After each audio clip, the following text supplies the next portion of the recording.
What's going on? Oh, we gotta turn. Hold on, give me a sec, guys. We gotta turn the map pack on. I was just playing on ladder and I saw there was a tournament kicking off real soon. I got time. Why not? We'll see if we can do a little better than we did last time around. Definitely wasn't playing quite up to where I am normally, so we ended up dropping some games that I felt were pretty winnable. I think with just a little bit better prioritization, especially micro, on some of my more important mobile units, I could have won them. But, you know, that's just kind of how it goes sometime. Live and learn, basically.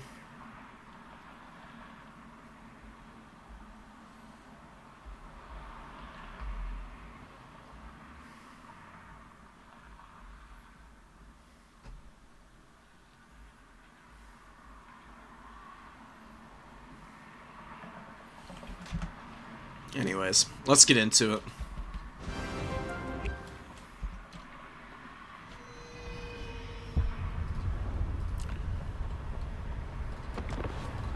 Let's host us a game.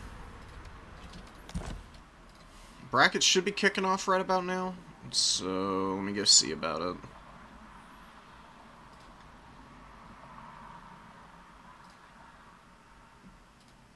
Opacho. Okay. Oh, cool. He's already got a lobby set up and everything. It's very kind of him. Get in here and let's grab the picking. Guest.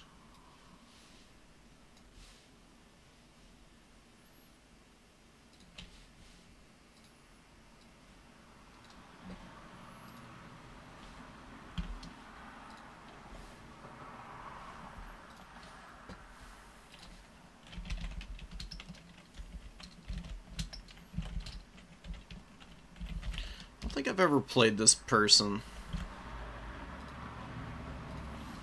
So, it'll definitely be interesting.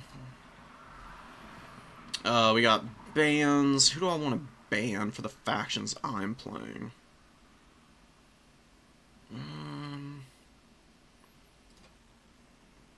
Yeah, probably these guys. He banned Slaanesh, I banned Ogre Kingdoms.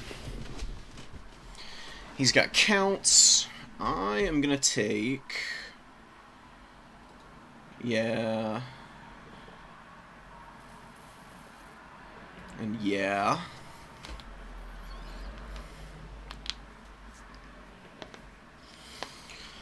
Okay, so we got Vampire Counts, Warriors of Chaos, and a secret third thing for my opponent's factions right now. I got Beastman Khorne. Who else do I want here? Against his selection of factions, I do kind of like Kislev, as long as it's outside of the Vampire Counts matchup. And, Norska is his third. Okay. Cool. Interesting.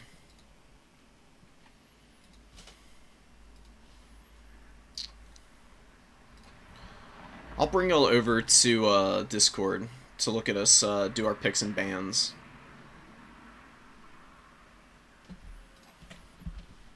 Once we get it a little bit more situated.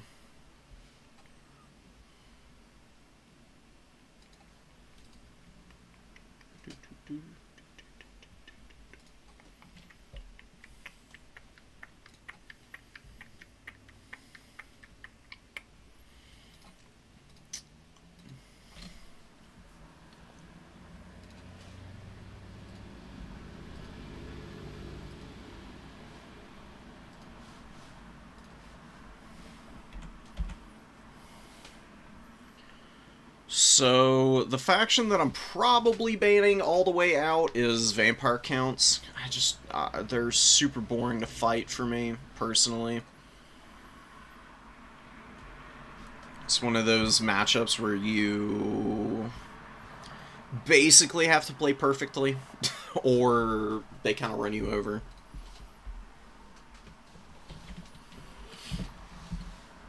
Kislev does have some pretty good tools against the vampire counts, though. I will say that for sure. And Khorne does too. Both of those matchups are decently favorable. Oh, but vampire counts, yeah, they're starting to really take over that matchup for Kislev. Beastman's pretty even, and Khorne is fairly unfavorable. Khorne's got some pretty, like, straightforward ways of winning that matchup. Think I'd be okay.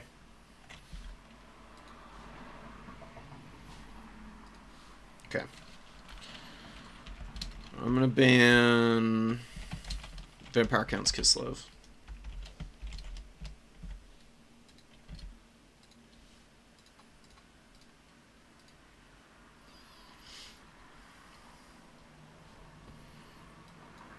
So we got our matrix here.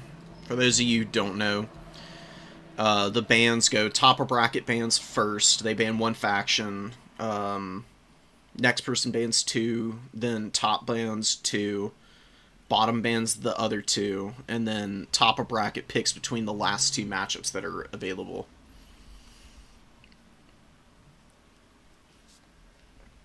This was really popular as a format for a long time, but it's been a little less common as of late.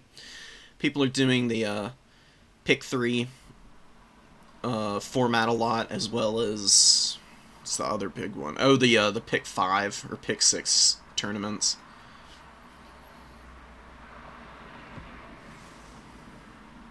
Those are probably my least favorite formats,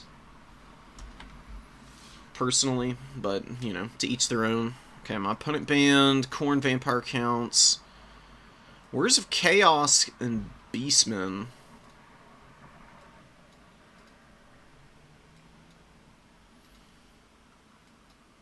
Counts, and probably Kislev Norska.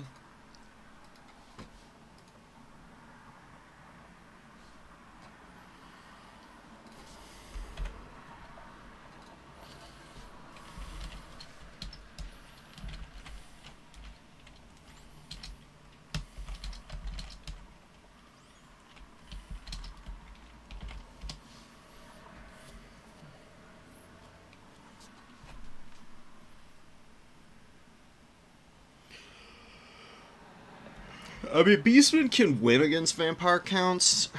It's not like a ridiculously tough matchup for Beastman. Beastman just have a lot of just even or like favored matchups, which makes them really strong. My opponent for the last couple of bans, yeah, figures. Warriors of Chaos, Kislev, and Norska Khorne. Norska versus Beastman, I honestly am not too scared of. Warriors of Chaos versus Khorne. Warriors of Chaos can bring a lot of really scary stuff against you. I've been trying to figure that matchup out. I think it's pretty even.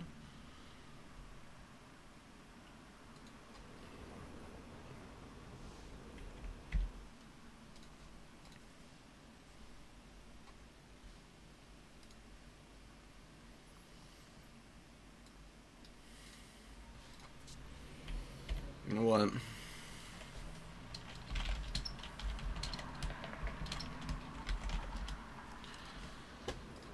We're gonna play Khorne versus Warriors of Chaos.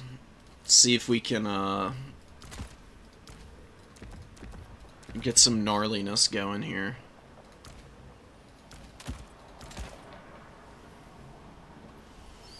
The most important thing to remember here is that Pavane is banned for all factions, I'm pretty sure, in this tournament. Should leave us in a slightly more favorable position.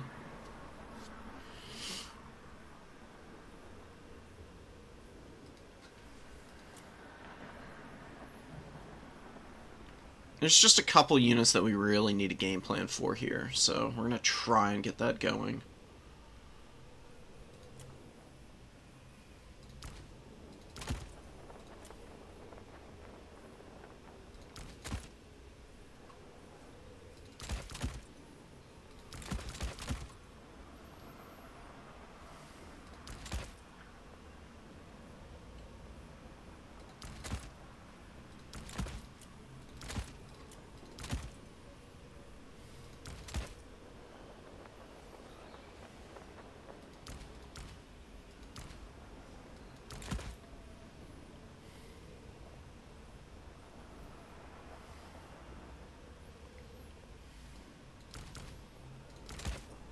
Definitely need a little bit of this. Actually, you know what? I'm gonna mix this unit in. See how they can do in this matchup. Had success with them in the past. You'll see when we actually get into game.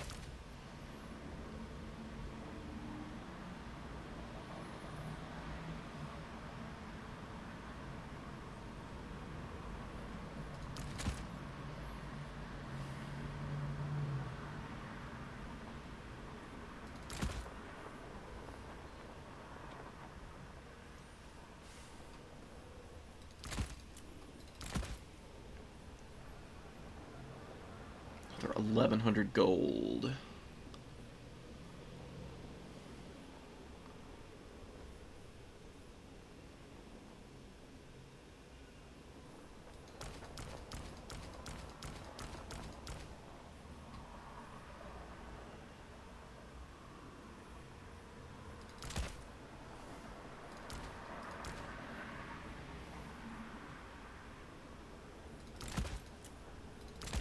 Sure. Okay. I'm geared up. Switch over.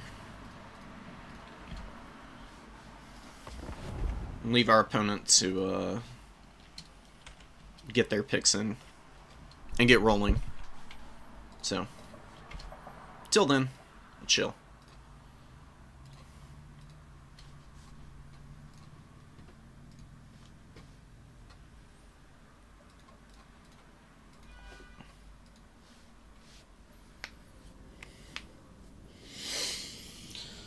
Oh man, okay. Let's see what we can get done. The biggest thing that we're gonna have to worry about is Hellstriders, Archaon, and the Soul of Damnation, because you see Soul of Damnation damn near every game against Warriors of Chaos. WoC players are obsessed with it. Understandably so, because it is just an incredibly powerful artillery piece.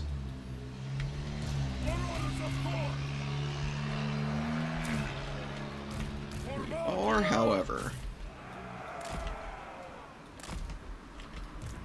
pretty well geared up for some shenanigans. We're gonna keep the Furies in the trees, actually. Got one Chaos Warrior.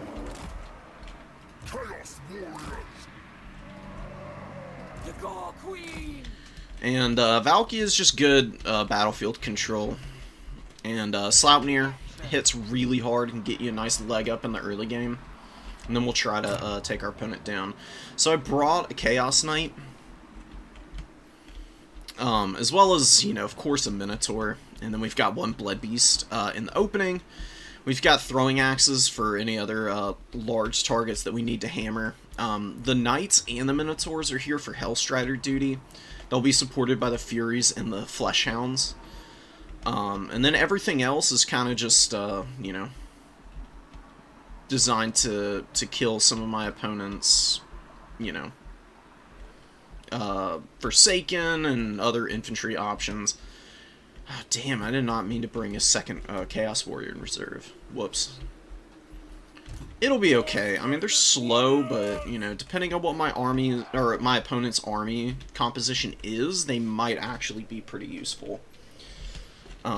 Chaos Warriors can be just like a really good tool to hold points, kind of isolated and alone, because, of course, they've got decent cap weight, just, you know, the full amount. They've got pretty solid mass, and they just hit really hard with Frenzy active. Like, they can absolutely tear stuff to pieces if they get engaged into combat.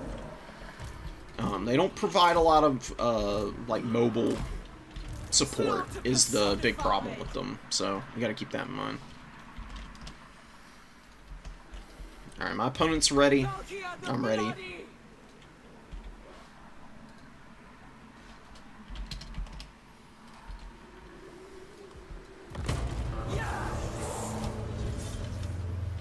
We got a Chaos Lords of Tzeentch riding around here. We got, oh, a Chaos Knight in the back.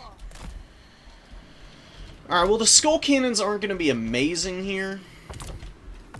But I'm really not too scared of what my opponent has. The Exalted Hero and the Chaos Lord and the Chariot's going to be a little annoying, but I think it'll be fine. Let's get back here.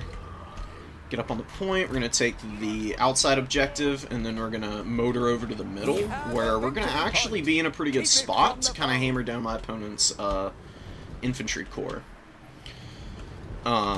You know, Marauders are good units. They definitely can get just nailed by Skull Cannon fire, though. Actually got some pretty decent shots going here. We're just going to pull back and keep our Blood Beast safe from all of the skirmishers my opponent has.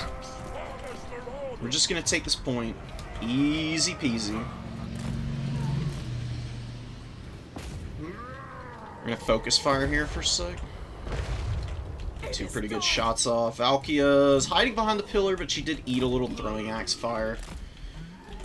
Definitely not my favorite thing in the world. Gear up for the fight on the edge here. Let's maneuver our infantry a little bit more up on a point. My opponent's going to go for the back objective, which is fine for me. Let me get the charge off here. Valkia is going to come over. Same with the Furies. Charge these guys down. Get throwing axes going. We got more Chaos Knights coming in.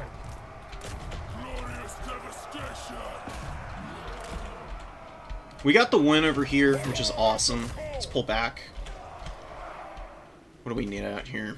We can leave my opponent to take that for now. We're going to save up for the Minotaur, because we do need to kill the characters here. They can be quite devastating. Definitely don't want them to continue to just destroy me. You know, they're very dangerous for the infantry corps. So the Furies are going to get up and over and go after the Horsemen, and Valkia is going to go in here. We need the Skull Cannons to actually be firing. My opponent's kind of looking to do shenanigans in the back line here. We got the Minotaurs out. They could get isolated here, so let's send our Horsemen back, because we're kind of dominating in the front line right now. My opponent's getting hammered pretty badly. Got a really great Slapnir opportunity over there, actually. Those are the Chaos Warriors getting charged by the Knights, which is perfectly fine by me. We're going to rotate over and help out there. Infantry going to stay here. Blood Beasts and the Knights are going to rotate back, and we did get a big win over here.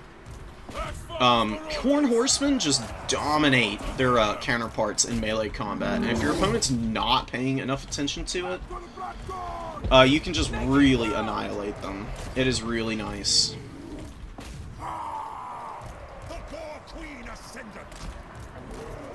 Got the point here. Let's maneuver with our Skull Cannons around a little bit, and we'll get set up for some more damage. So we got the engagement over here. We're just going to keep chasing. We're going to try and catch these Knights, because they're actually in a really horrible spot. They are so trapped now.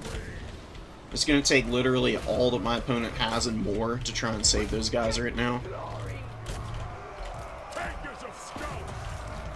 Let's get the charge here. Let's get our Hounds of the Blood Hunt out and just win this mobility fight, and we'll be fine. Skull Cannons are really hard to kill for a lot of units, and I think it's going to be especially hard for some Horsemen, Marauder Horsemen in melee combat to try and do it. They just aren't able to really break a unit like that down. It's just not what they're designed for. So I do really like my odds there, and we just need to keep hounding these guys down. Oh, I didn't get that. I got regular Flesh Hounds. Whoops. It's fine, though. Alright, let's get Valkia in now. Let's charge these dudes down.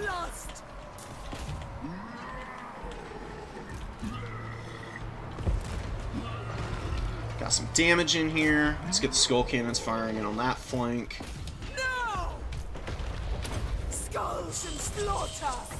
We're gonna buff these guys up so that they just rip these characters to pieces.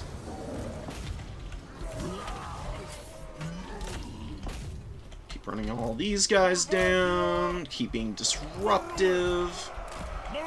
My Marauder Horsemen weren't amazing this game. They didn't have amazing targets, though, to be fair. They're just kind of supporting more than anything. Let's unsummon these guys. And I think we've got our opponent's Lord as well here. These Chaos Warriors are going to hold for a little bit longer. We need to get some infantry out. We're going to get some Bloodletters. They're just like, you know, the perfect kind of unit to bring out in this kind of situation. I can actually go get this Sorcerer. Fleshhounds do pretty good damage to single entities, and we actually shattered our opponent's Lord. Which is effectively a kill. I don't really need to go do anything more to him, honestly. I mean, basically just donezo at this point. We'll let him slowly rat off the field and just live with whatever scraps we can pick up elsewhere. I'll get the Khorngors out for that side point, just so that my opponent can't send any more mobility over there. We're kind of winning regardless. And what is that? Fleshy Abundance. That's cute, but it's just not going to save my opponent. And look at the Skull Cannons, dude. Like, they're actually doing a bunch of damage in melee. They're still healing. They're wasting my opponent's time more than anything. It's allowed me to get some pretty effective kills here in the middle. It doesn't look great in the middle right now, but we are holding the point. We got the Bloodletters on the way, and we are just, like, cleaning up any remaining forces that my opponent has out there on the side. The Miners got good value because they just absolutely annihilated my opponent's Lord. And Valkia did really well also, which is really great. I don't need to do anything there. The Fleshhounds are going to die, but, you know, it was kind of a risk. Probably should have pulled them back, pay a little more attention to them. Some of these guys... Let's just chase here. The Horsemen are, you know, pretty beat up. They're actually pretty close to breaking, but that's okay by me. I'm gonna get one more Horseman out. So, the Chaos Knights, you know, like, fairly scary unit.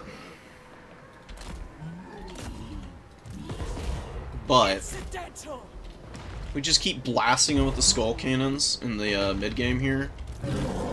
My opponent is not going to be able to handle it. We're going to get up, get ready for a fight here. We'll get Valkia over. These guys, I guess, killed the Forsaken they were chasing. Because they just stopped doing things entirely. More Bloodletters.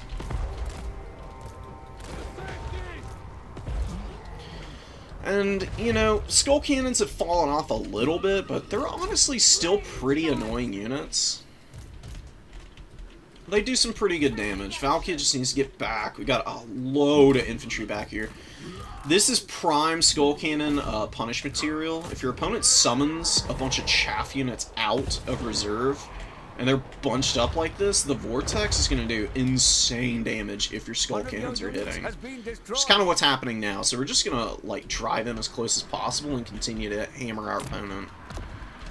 That's a fleshy summon.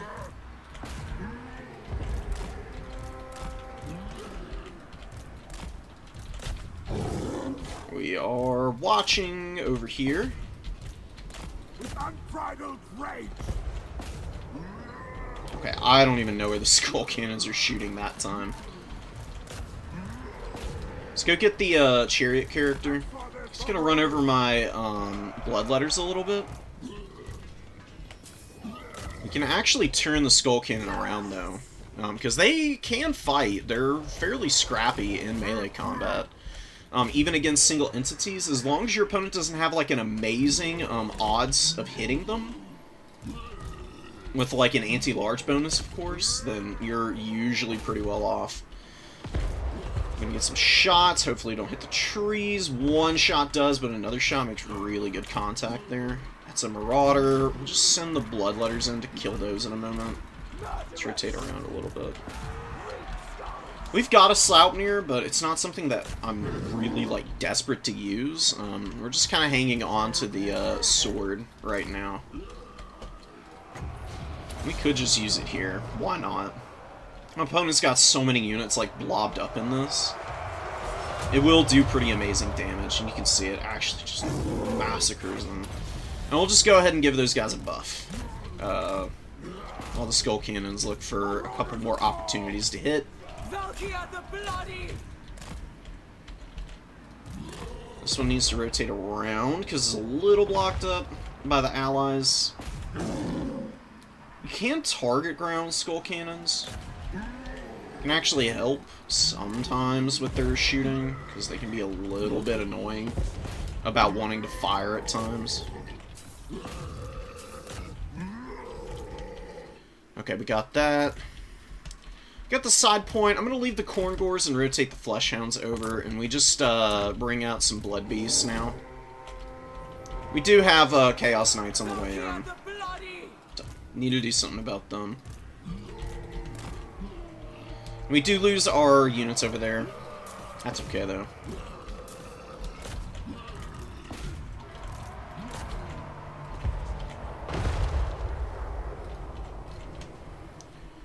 Got shots coming in. We're going to get the Knights out again. They're going to be really nice to have. And the Bloodletter's kind of getting killed right now, but that's fine. Let's just kill these horsemen.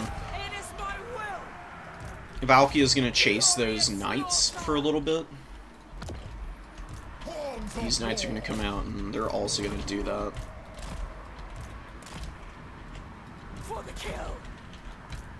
Yeah, we got the big win against the Marauder Horsemen, which is nice. Our opponent is channeling magic of some type. I have no idea what it is.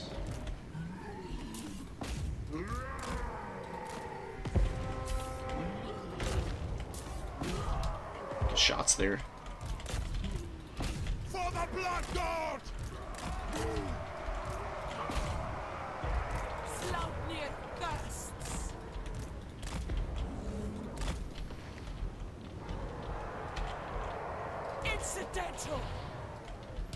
Valky will take a few outs. We got a lot of damage on those Marauders, but let's hit the Forsaken now. They're a little bit more important. My opponent's looking to try and push this back point again. We'll bring out a Fury, probably, to do something about those guys. Opponents scrap back quite a bit of value, but we should be able to win this flank pretty easy. My opponent doesn't have a way to kill the Skull Cannons right now.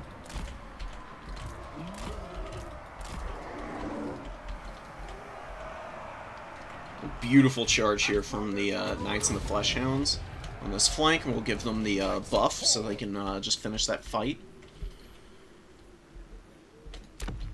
Get these guys out.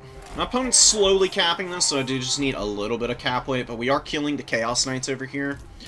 Mine and Valkyria doing some really good work there. Let's get a couple shots in. Take the engagements. Then we'll get the Horsemen and these Fleshhounds to grab my opponent's back point.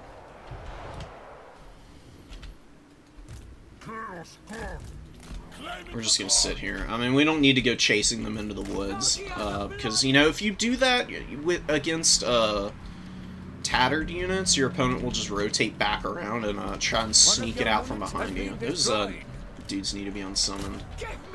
So we got the fight here. It's going pretty well. Skull Cannon's getting attacked by the horse character here, the Nurgle caster, but it's not doing enough damage. Getting that point. Getting up to the middle. We got the back secured. We'll get the Hounds of the Blood Hunt out. Just send him up over here. Come on, get him. Nice.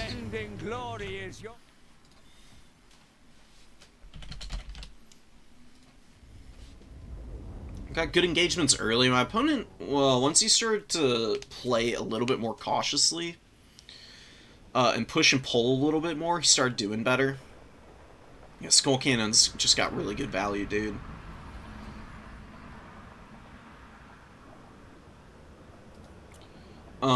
They're maybe not quite as impactful as they once were, but they're very consistent nowadays. At the very least, at getting their value back over the course of a decently long game. And depending on what your opponent brings, they can get just obscene amounts of value. I've seen skull cannons get upwards of 1800 pretty easily. And the Hellforge Bellowers is, you know, its own little. It is a world unto itself in terms of value efficiency. It would have the Hellforge Bellowers would have been a little better against what my opponent brought, but the reason you bring the double regular skull cannon is because these can kill the Soul of Damnation pretty easily. It's, I think, 4 shots in total will kill the Soul of Damnation model. And when you've got 2 skull cannons, they can be a little inaccurate at longer ranges, but you can usually close the ground enough to be able to kill the Hell Cannon pretty reliably.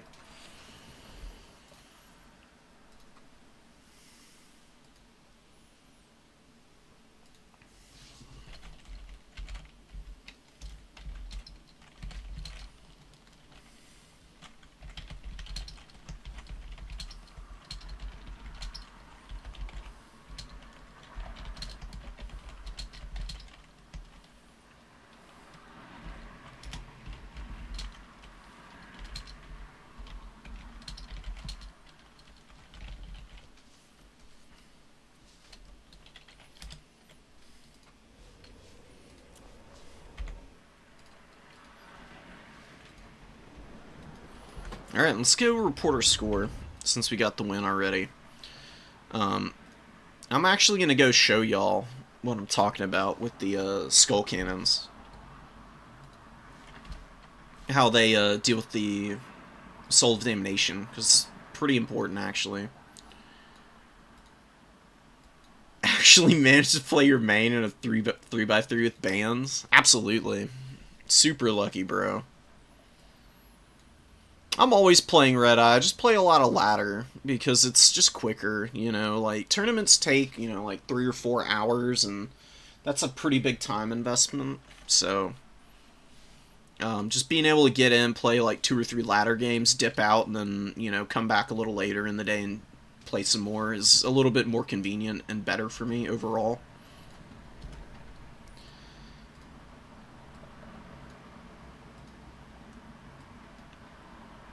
Apacho's saying I stayed in too long while microing your back. Oh, the back objective. Yeah, playing the back objective for a little while there was a good idea, but I did get a pretty good series of engagements in my back line that kind of broke his mobility core. That was not great for him. Stuff like that can really put you on the back foot against the Blood God. Because if you can't kite corn around and you're forced to take melee fights, that's where you're going to run into a lot of problems. I'm kind of fortunate my opponent didn't have Hellstriders. Although I guess, I don't know, I think I would have been okay if there had been a bunch of Hellstriders. It was just odd not seeing them. The Chaos Knights were pretty cool. They didn't do horribly. I think my opponent probably just needs to like center them a little bit more thoughtfully around his infantry to get like better like hammer and anvils, because I was able to effectively screen his knights pretty well with my own throwing axes as well as the skull cannons, who just picked off a ton of models. What am I looking for? Oh yeah, we're gonna get Warriors of Chaos, and then I'll show you how the skull cannons can kill this thing. It's pretty funny. Just cut all the items. Look at that. Let's get a smaller map, though. Where's Battle? Oh, yeah, it's at the bottom. Since it's a CA map. I'll just do land battle. Oh, damn. Okay. Well, there we go. Battle Fritz is still there, since quest battle map as well.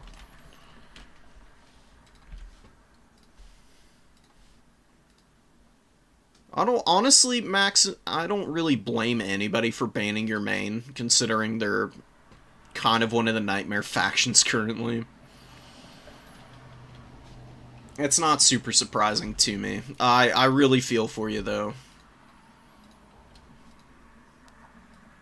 if people ban Khorne, what else am I playing?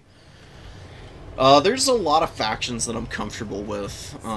Ideally, I get to play Beastmen, because Beastmen are just super strong, and they're probably my best faction. Taking action. Kislev, Warriors of Chaos, Wood Elves. It just kind of depends who I'm going up against, because, people tend to favor specific factions and, like, build styles, depending on just, you know, what they like. You know, I play a lot of Chaos factions. You can see the Soul of Damnation does pretty good damage to these things, but you just close the ground a little bit, and then you just alt-click to target ground behind this thing.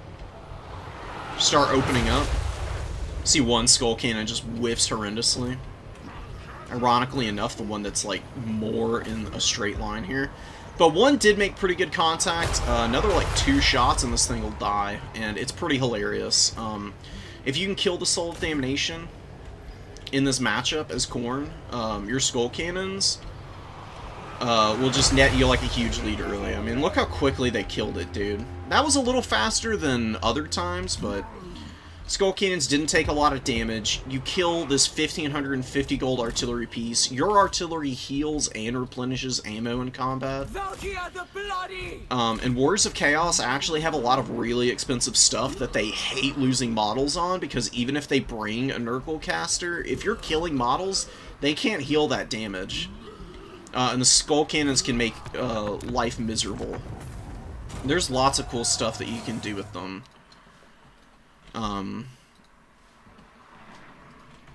That's why I bring double Skull Cannons so often.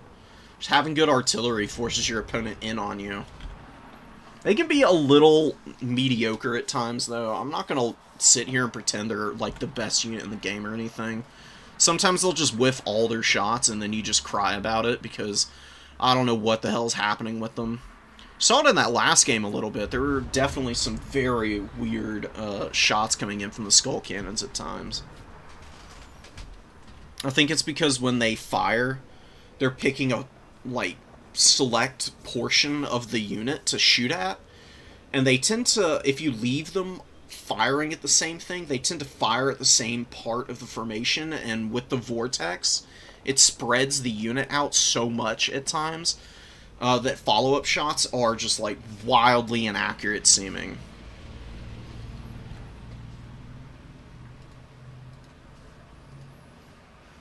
Alright. WM beat Schattenblitzer. Charix beat Pont. Martin got a bye. Rally and Nougat, they're scrapping, and then Sampo and B6 are still in game. Kind of surprised there's still people playing, because my game did go for quite a while.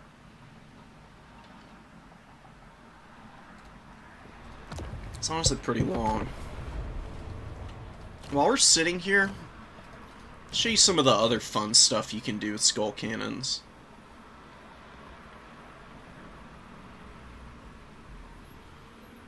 Where the hell is it? Where the hell is the Empire? How am I missing them? Oh.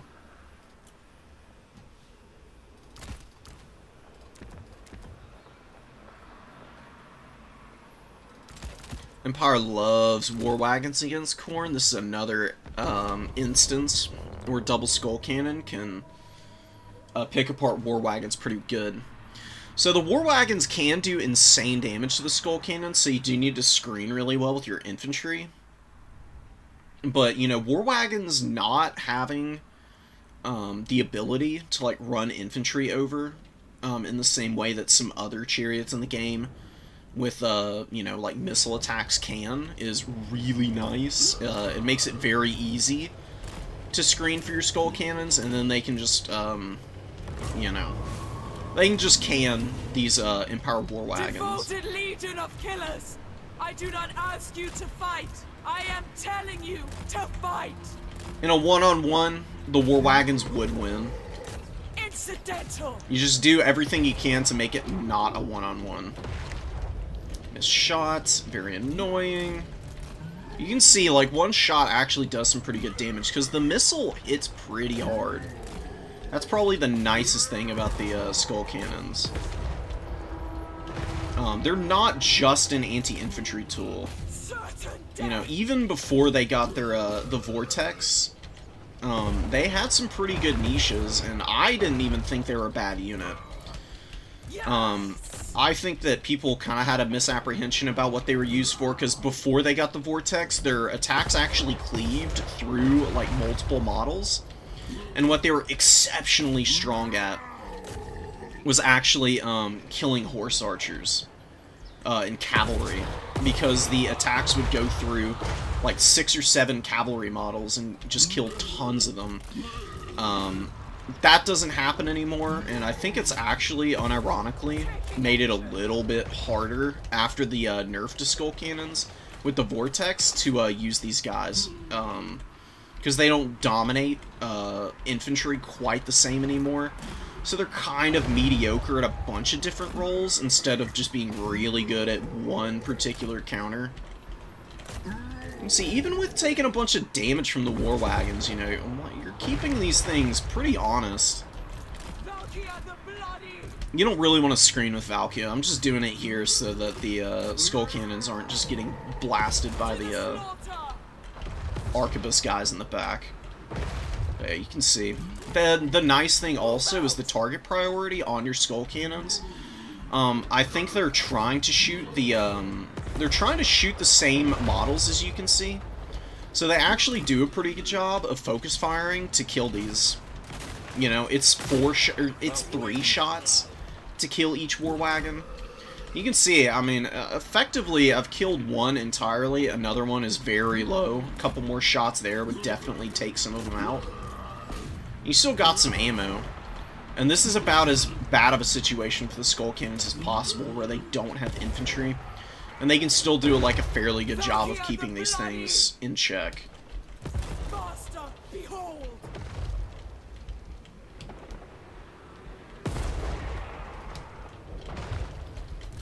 More damage. Now that they're out of ammo, theoretically, if you run out of ammo with these things in the Empire matchup, just find some spears or Free Company Militia to run over. Empire is really tricky for Khorne. It is a fairly favored matchup, but it's not easy by any means. There's definitely a lot of things that you gotta keep an eye out for. We're playing Charax. Oh, shit. Okay. We're gonna have to lock in if we want to beat him.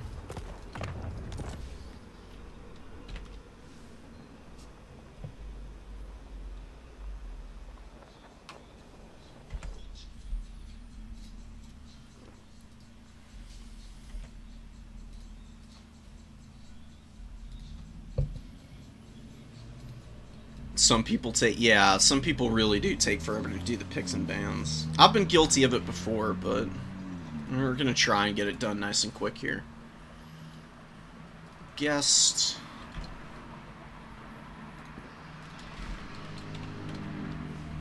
Alright, ready as I'll ever be, I guess.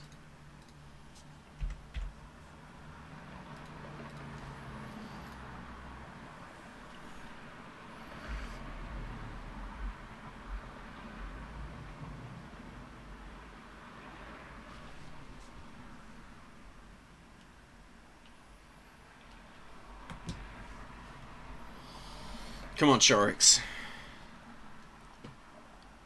Come on, bro. Who do we ban out here? I don't even know if Charax plays Slaanesh. Charax plays a lot of factions, though.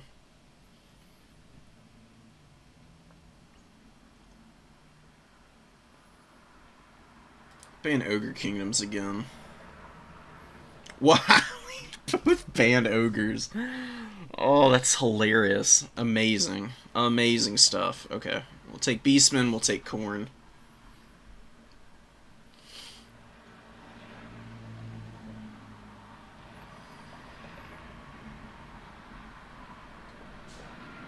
Just the Call of Slaanesh. Nah, it doesn't appeal to Charax. So we got Lizardmen. Got the secret third thing. Norska might not be bad. I am fairly comfortable with Norska. Kislev's not a really good pick into either of these two factions, in my opinion. Kislev would be okay against Greenskins, but against Lizardmen, I don't really love their performance. Let's go Norska. Let's just get aggressive. All the mean factions. We'll see what we can do.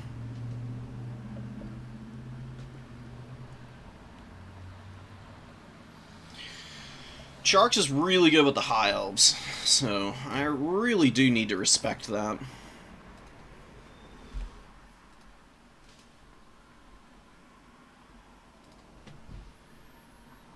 So, Charks is Greenskins, Lizardmen, High Elves. I'm Beastmen, Khorne, and Norska.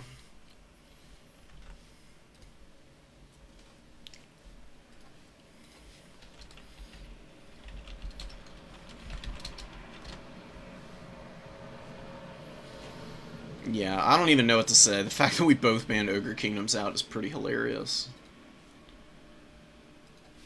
But that can happen if you're doing double blinds, you know. Lots of people ban out Slaanesh, that's why I usually pick Ogre Kingdoms, because it's not like Ogres are unstoppable by any means, but they're definitely one of the factions that I enjoy playing against the least.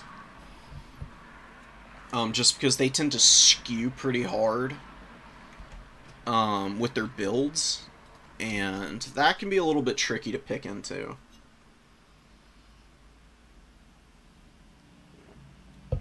I typically prefer playing my armies pretty diversified. Against Ogre Kingdoms, you obviously just need a ton of anti-large and anti-range stuff. So the matchup can get a little one note.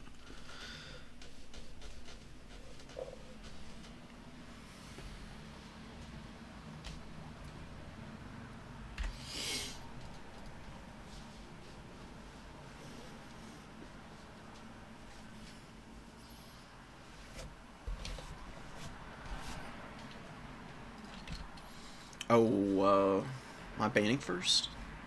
I think I am. No, I'm on bottom of bracket. Okay, well, Sharks gets first ban, right? Okay, bans Lizard Norska.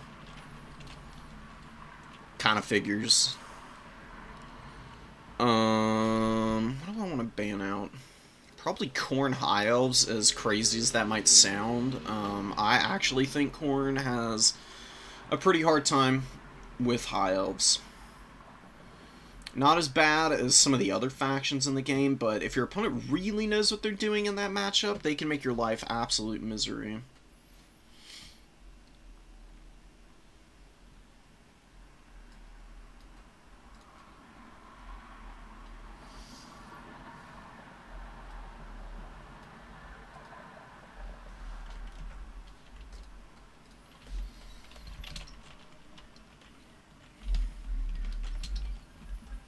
We'll ban High Elves, Norska, and...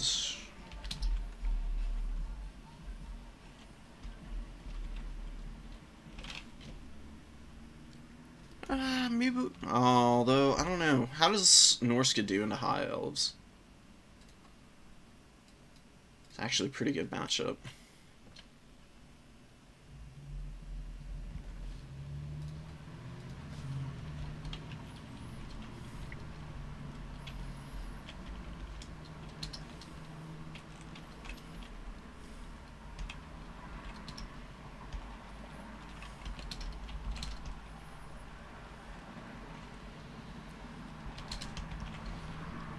We're actually going to ban Beastmen, Greenskins, Khorne, Lizardmen.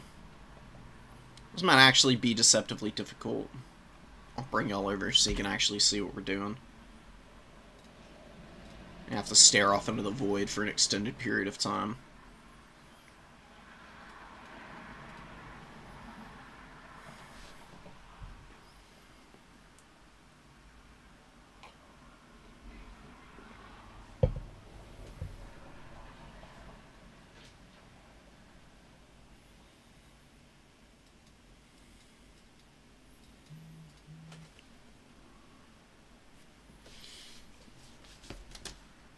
What two matchups do we want to leave open?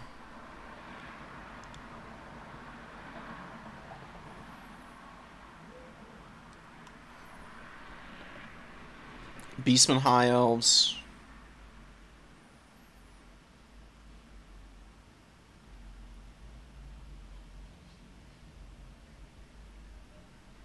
And Norska High Elves? Nah, probably Norska Greenskins and Beastmen High Elves. We'll see what Sharks bans out.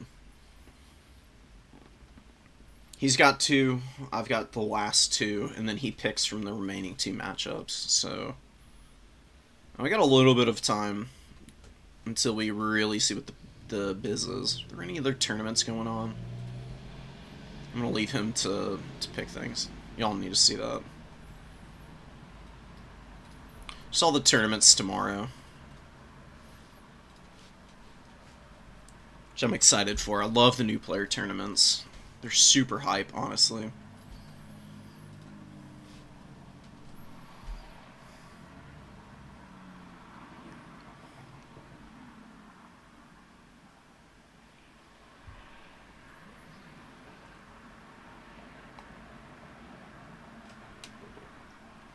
Dang. Corn just totally banned out now.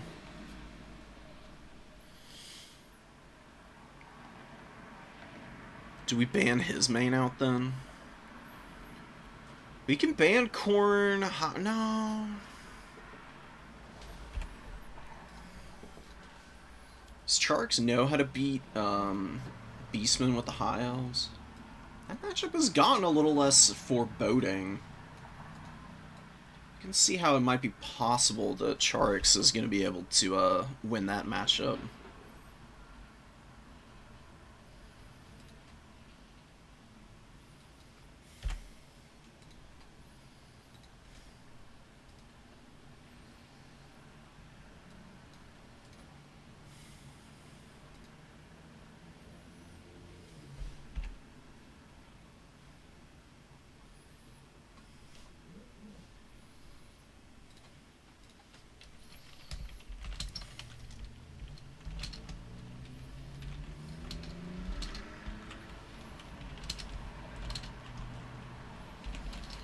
Let's just ban out his elves. He banned out Corn.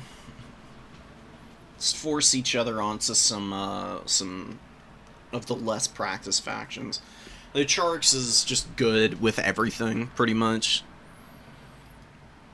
You know, I'm like competent with most factions, but there's definitely ones that I'm stronger on because I'm just like better drilled at executing like builds and dives. Okay, sure.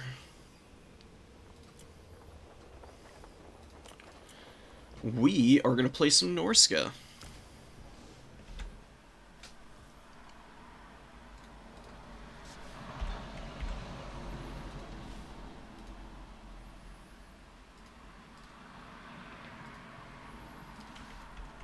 I'll leave y'all here. That's what the matchup looks like now. Leave it to me, though, to potentially throw. Make it look a lot less favorable.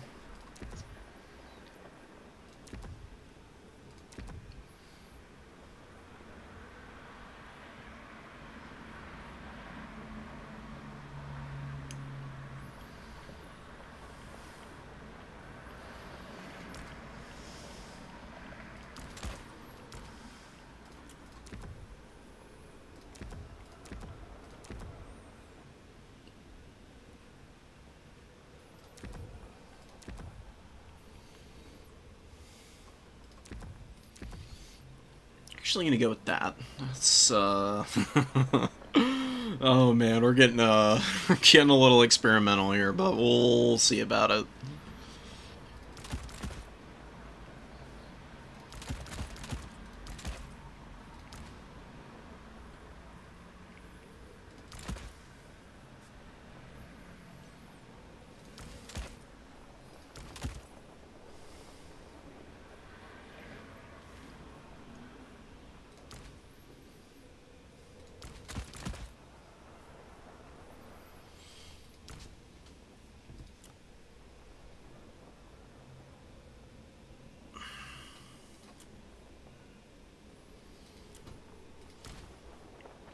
Do we need anything else on our big boy here? I don't think so. Get these guys in as potential answer. Couple of these. I think these will suffice.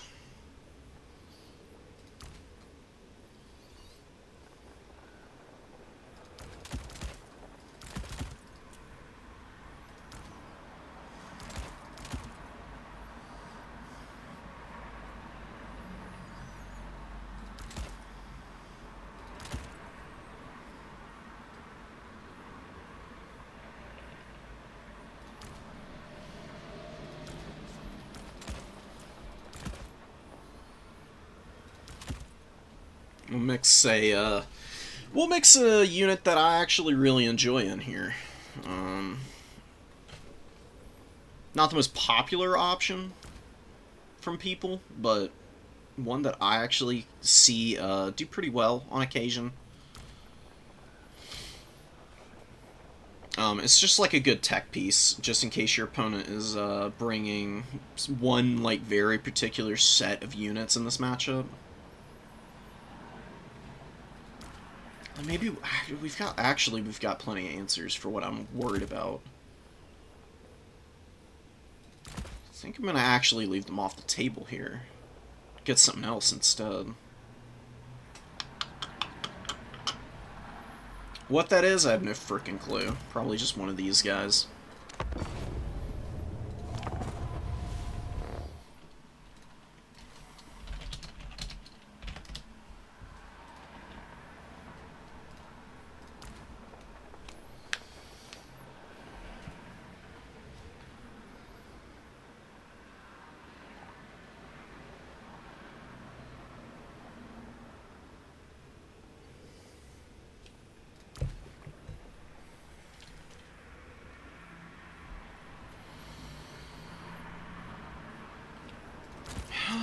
Actually don't know about this guy.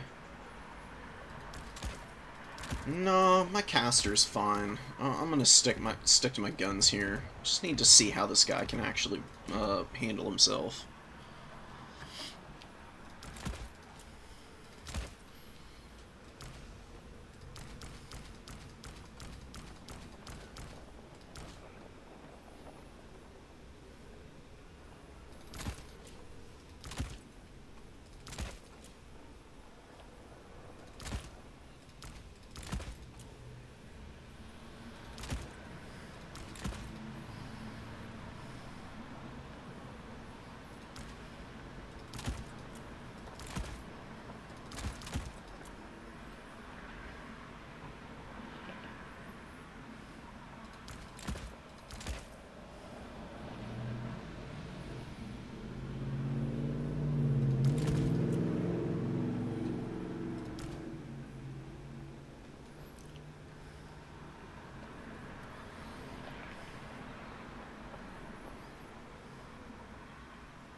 Oh, why are the funds in this always so fucking janky, dude?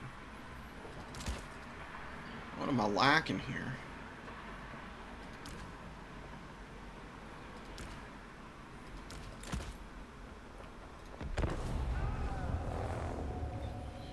Okay, this'll work, surely. Surely we're not about to get bounced by, you know, one of the top 3 players in the entire game.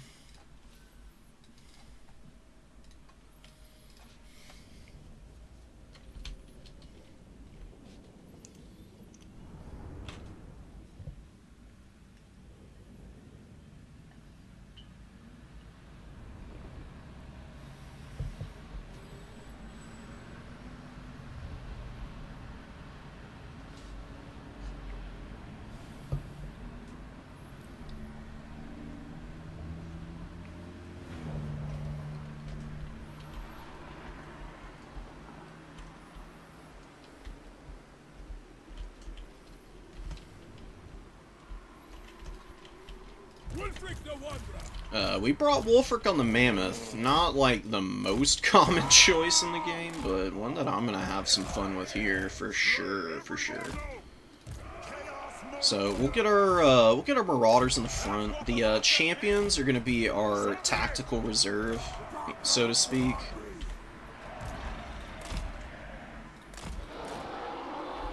The Skinwolves are gonna try and take the #1. I'm gonna be careful of Wulfric getting rampaged. Fermented fungi is very much a thing. Should be fairly resilient to it.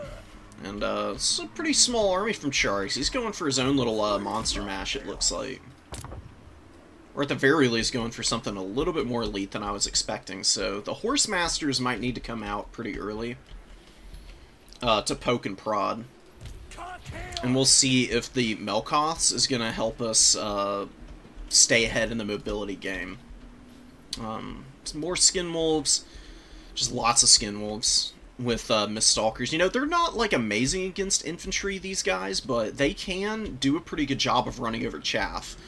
As long as you maneuver the Skinwolves in and out of combat okay, they will get some pretty serious work done. And the Miststalkers are a nice anti-Black Orc option.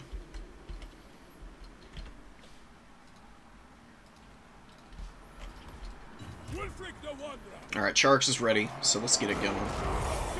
We get up here. Oh, Arachnarok Flangers. Kind of wild. Just a bunch of orc boys. I have no idea what these do in terms of damage. I think the shots are pretty easy to dodge, though. Just need to keep an eye out for where they're going to be trying to land. Okay, it fired. Yeah, there's the shot. Oh, wow. Good contact. Oh, he's going to be trying to hit my, dudes here. Okay, it's loaded. Capping the point. Getting up.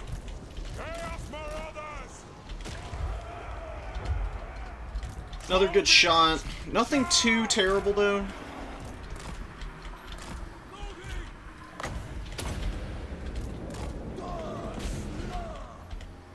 And there's the Night Goblin War Boss for their rampages. That's the Rusty Heirs. Let's see if we can hit the Sea Fang here. Because it'll just delete these guys. Oh, one shot on the Rusty Heirs there. That's pretty amazing. Holy crap. Okay, so let's get forward.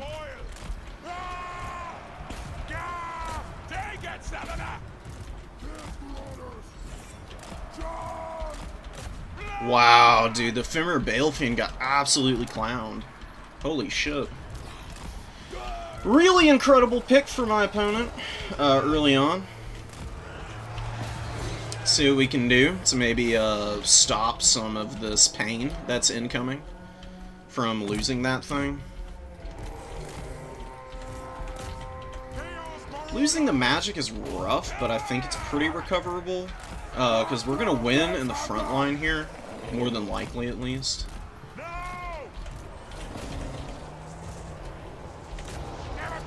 We still have Sea Fang, right? Like, it's going to do some pretty good damage for me. That's a really nice Fanatics cast.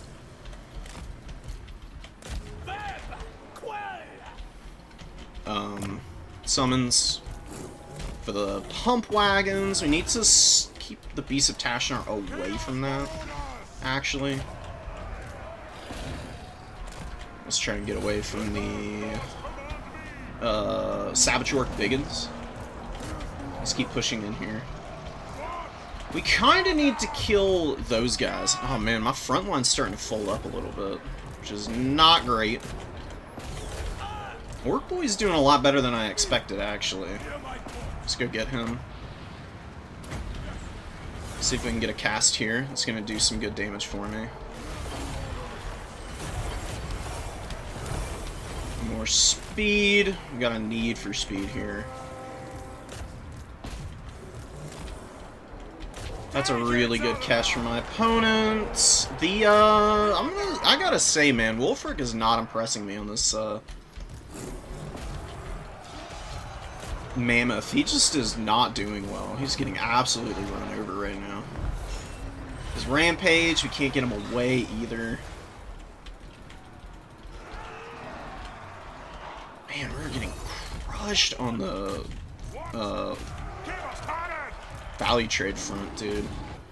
Part of the problem is that he's just out skirmishing me on the flanks, and he's getting some really good engagements with the Boarboy Biggins. Wulfric has been super mediocre. I was thinking that maybe we'd be able to get some decent routes in here, but that's just not really been the case. And losing our caster early was just brutal, dude. There's just not a lot to be done about it either. Look at how many of our units are just running so early. Very painful. I definitely need to get back to the drawing board on this one. Having something to actually kill the Night Goblin War Boss would have been nice. I think we're just cooked, dude. There's no way we get back in this. We need to rethink our strategy on that.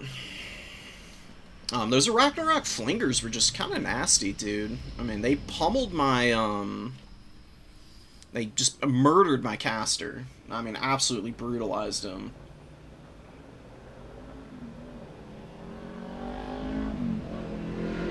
The Night Goblin Shaman with the magic was really annoying. Maybe a Deathcaster instead would be a good idea.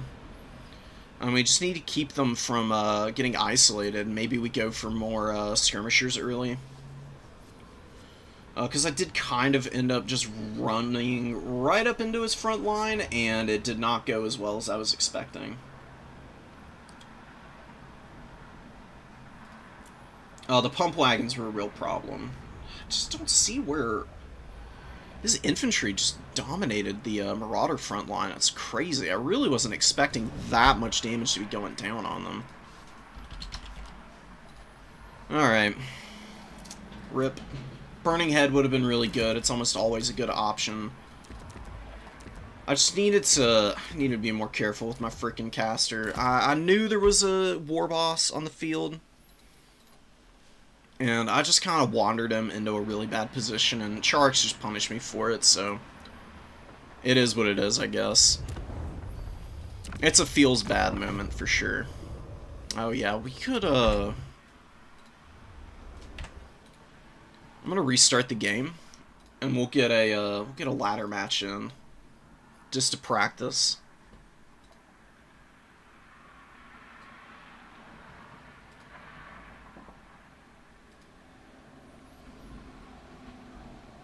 Throg would have been a pretty decent lord. He's pretty survivable.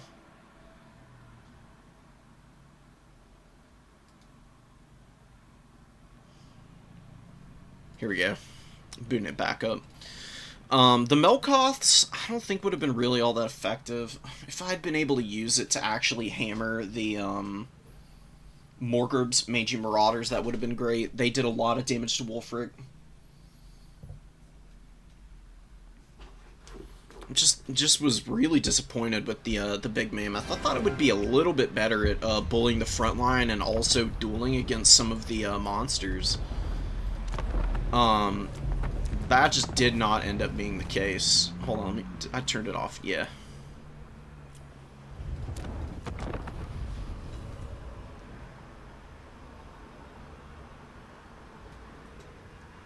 Let's speed run a ladder match here.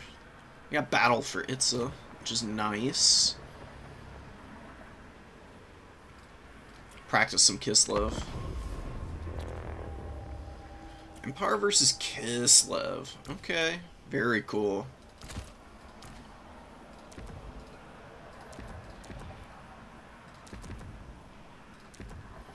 This is definitely a pretty good matchup for Zarina.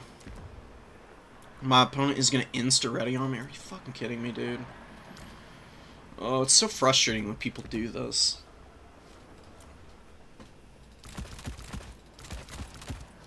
That means they just have, like, a build that they bring all the time. Typically speaking, at least. Let's actually cut down on that. Let's get a little Grom, because it'll be really good at forcing the Empire out of position. Couple of these. Oh my god. Tom wanted down on us. Get a Streltsy. We'll get a couple of these guys. Triple Griffin Legion. Frostworm wouldn't be bad. I don't think that's really super necessary. Let's get another Streltsy. A couple Dervishes, one of these guys. Another Halberd, sure. And you get time to pick our army very thoroughly, so just kind of got to throw what we can out here.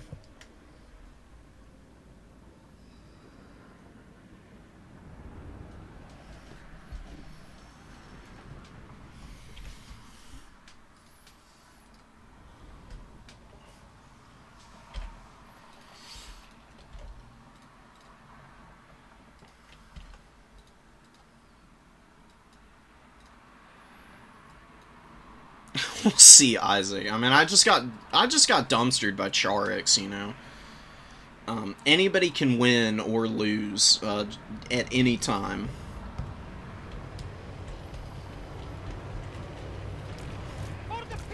It's just as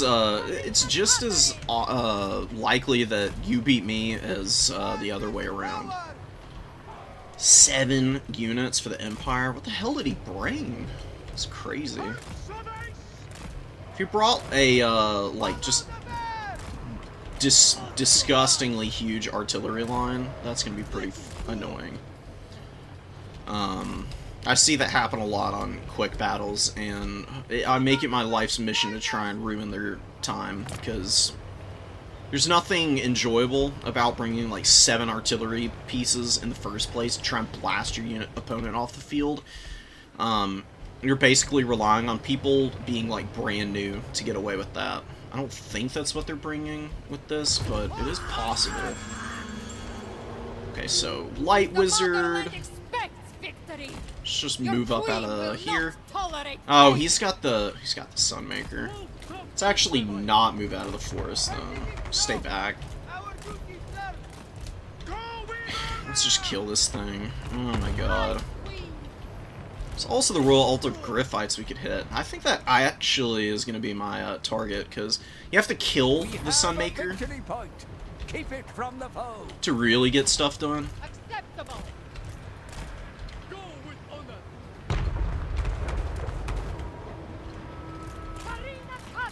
Okay, he's going to net me here. Let's get these guys out. Vanguard. Horse archers. Let's run them away. Let's try and get under the back line. We're gonna get a Griffin Legion out. My opponent's just not even moving these guys. Let's just send our dudes in here.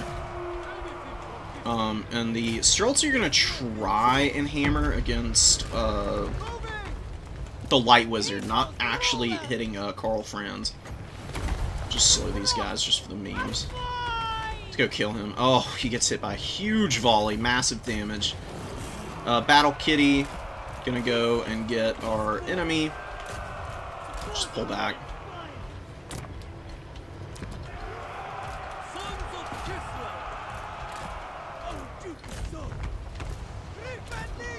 Oh, and we forgot about our dive back here. LOL. Whatever, we just need to kill the Sunmaker, which we should be able to do. We got a good rear charge there and like kind of bulldoze the crew. It's gonna shut them down as well. We're not doing horribly. This might seem silly, but it's gonna slow the Griffin Legion, or the Royal Altar of Gryphites down. They just need to die here, and I'm gonna be okay. Let's get in there. One of your units has been destroyed. Let's fire a shot from downtown with Little Grom. And we're gonna go push that high ground objective. We'll be able to take that. Just keep hitting Franz here. We'll get another Streltsy out. I don't really need anything else currently. Hellstorm Rocket Battery actually is back online. Opponent is being really aggressive, which is, you know, exactly what he needs to do. Slow him. Let's get up on the point here as well. Charge this down. Sunmaker, man. Super annoying. Doing a lot of damage to me. But I think we're going to kill the Prince and Emperor here. Since he's got a bunch of Griffin Legion, or Royal Altar of Griffites and Demigriffs and stuff, we're just going to trot out Halberds. So the Sunmaker's going to run out of ammo in a minute here. Can't fire forever. Still got Little Grom alive. At this point, our units are routing right next to our enemies, which is kind of hilarious. Couple hits.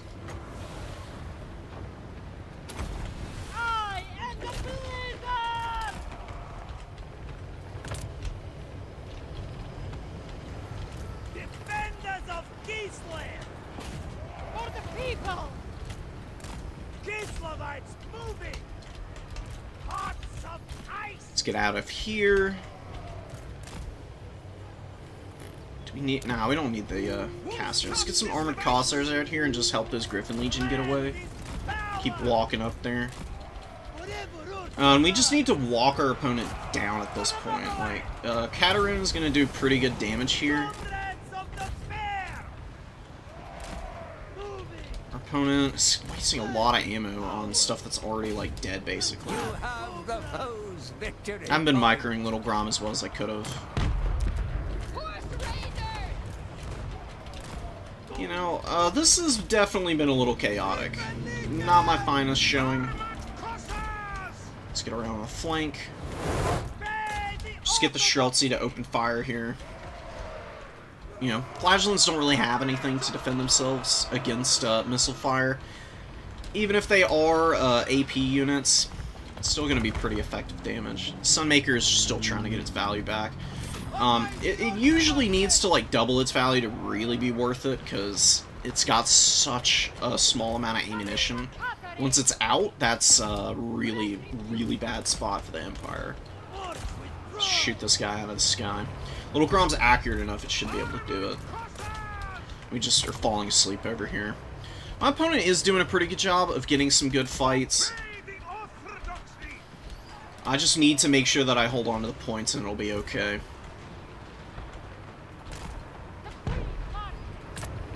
You know, I guess we'll bring out our, caster. It's not, like, gonna be super efficient here.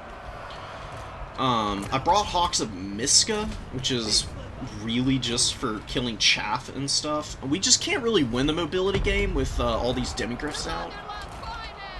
We should just focus on trying to, hammer down all these Flagellants, I think. Love that spell. Really brutal damage. I can actually sit and fight here. And Hawks of Miska will punish Flagellants pretty nicely. The other nice thing is that it doesn't do any damage to your own stuff. Let's turn around and attack here. And a Kotzvite Dervish to close in on the back of that fight. I knew it. Alright. Not bad at all.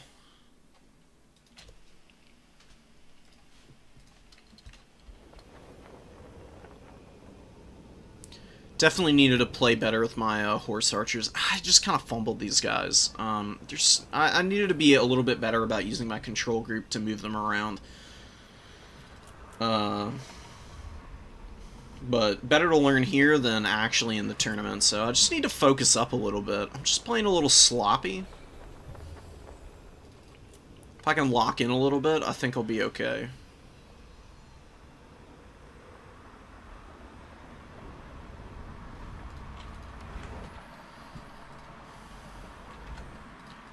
See if we can get one more quick game in. Let me go check the bracket. Where are we in it now? Oh, never mind. It's about to be starting up. So I'm gonna reboot with the map pack on. Only the people who win against me say stuff like that? Nah, man. It's true. It's true. I see newer people beat top players all the time. All you have to do is just execute the build that you bring, right? Like, that's why I lost to Charix. Charix executed his build better than I did mine. You know, the difference between newer folks and more experienced players usually is just like a gap in, like, knowledge more than it is in, like, difference in micro skill. And they have a little bit better of a grasp on positioning and what units need to play together to get, like, maximum value.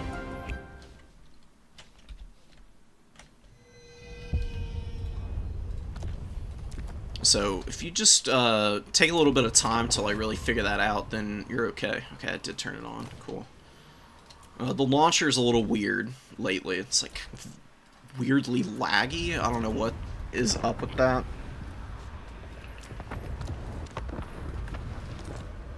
Sometimes I think I'm turning on the mod, and then it just doesn't activate for whatever reason.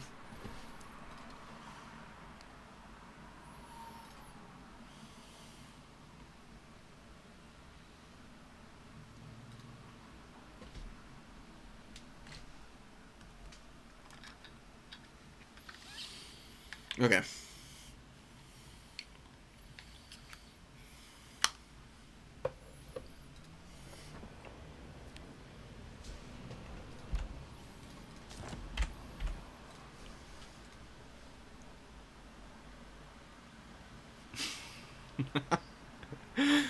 Yeah, saying it that way, all you have to do is execute your build, you know. It sounds like one of those truisms that you'll just roll your eyes at, but it's about as straightforward as it gets. It's true. It's true, everyone's saying it. Execute your builds. Okay, let's go find our opponent. We got Imperator Nugget, which is a great name, by the way.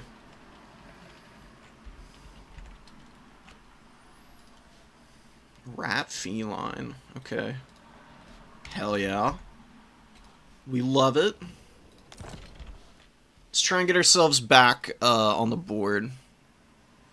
We can afford one loss. We just can't lose more than that. You know. Does look like a lot. It's been pretty back and forth, though. Several other people who won in the first round who lost the second, though. Although Sampo has some weirdness going on with their round one. I don't know what's up with that. Anyways.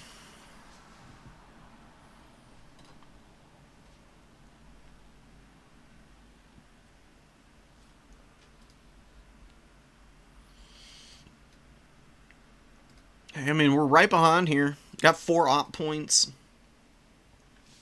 Would be in the top 4 right now if it ended.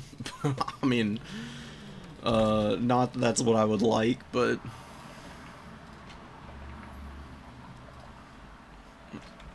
all that being said, I think we've got pretty good odds as long as we can close out with a couple of wins.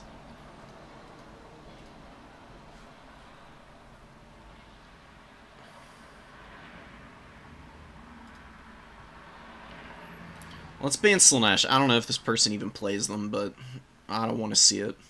And we get the double global ban. Amazing. Oh, Vampire Coast.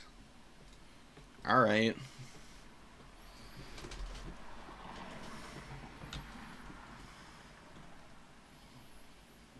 Tomb Kings. Cool. We're gonna pick Ogre Kingdoms this time. Wow, okay, they went all undead. That's crazy. These are factions that I have struggled with in the past. So, we're gonna have to see if we can pull them apart. The Beastmen have good matchups into 2 of these factions, Tomb Kings and Vampire Coast. Beastmen actually really bully both of those. Vampire Counts, though, is not great for the Beastmen. It's not terrible, but it's way closer to even.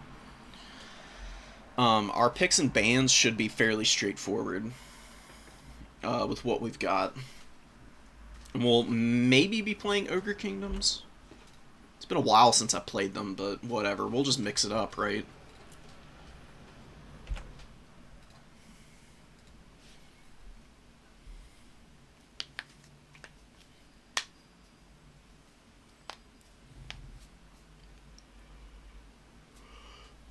Oh man, what do ogres not like playing against? Tomb Kings have to be a bad matchup for Ogre Kingdoms, right?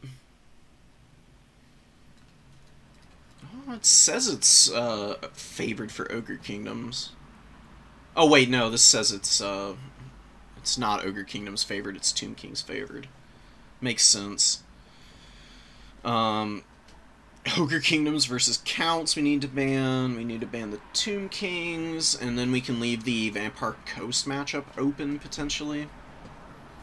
I mean, you can bring Burning Head as the Vampire Counts, which is, like, the most important thing. Ban Counts. Ogre Kingdoms. Here, let me bring y'all over in one sec.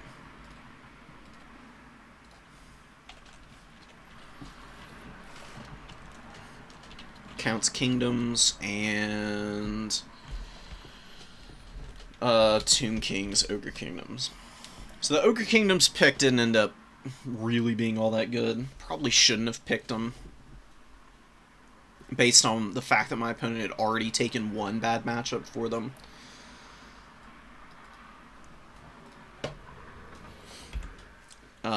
My opponent doubling up on bad matchups for these guys, definitely not something I am enjoying.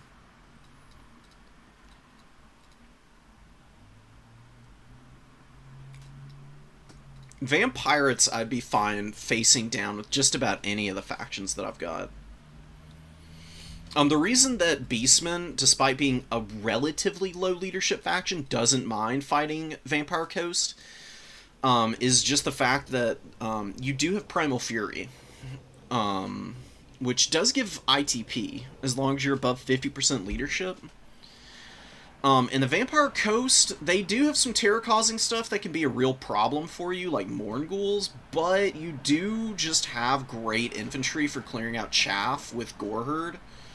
You've got some pretty good magic that can also really hammer your opponent. Okay, my opponent banned out Coast Beastmen and Tomb King's Corn.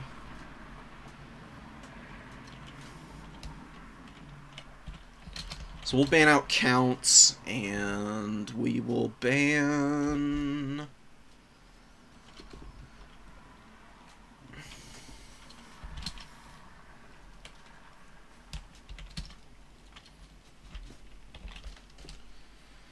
Okay, so no Vampire Counts, and no Vampirates Ogre Kingdoms. So it's going to be Tomb King's Beastmen or Vampirates versus Corn, which I'm pretty experienced in. I'll be right back, guys. I'm going to dip out for a sec. See you in a moment.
Cord commands!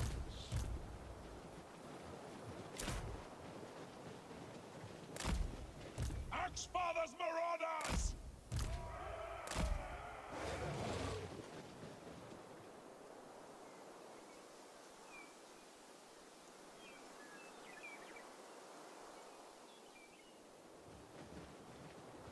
Marauders of Khorne!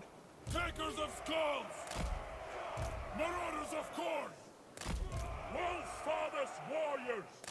Wolffather's warriors! Khorne's greatest warriors!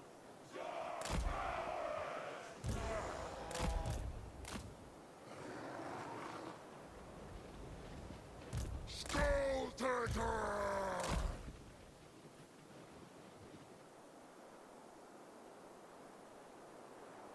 Marauders of Khorne!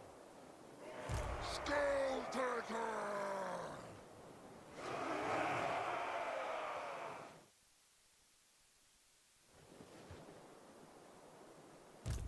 Wolffather's Warriors! Blood for the Blood God!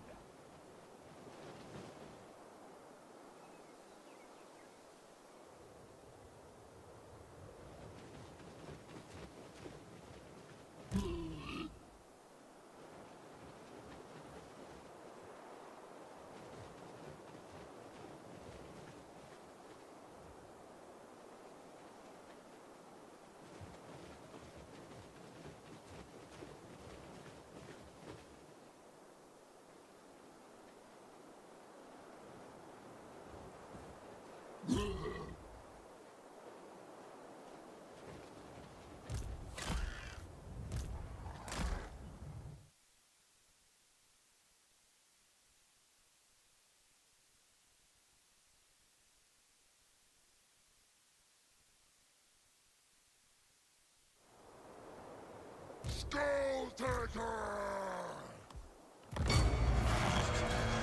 will only fight the strong! The Wolffather's verdict!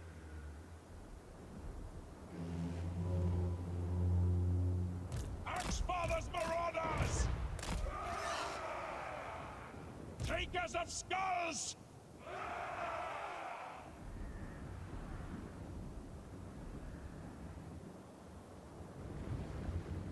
We have a victory point. Keep it from the foe. I will. Yes! Marauders of Khorne! A brutal path! At the enemy! You are worthy of my grasp! Faster! God's greatest warriors! Faster!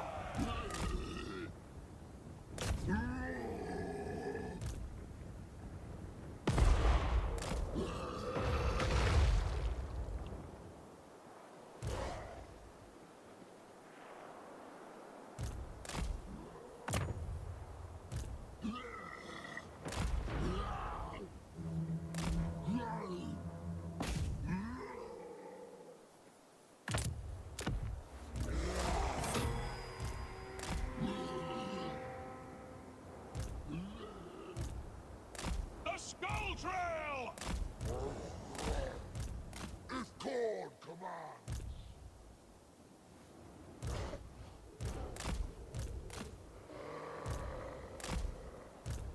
Yes!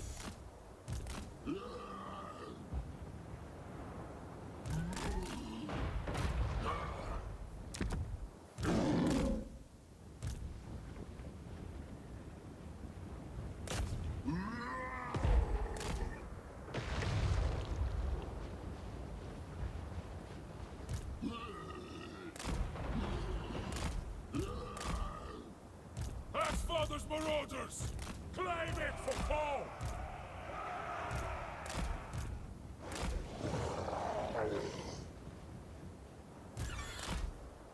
The Howling Horde! Woeful tidings. Moving!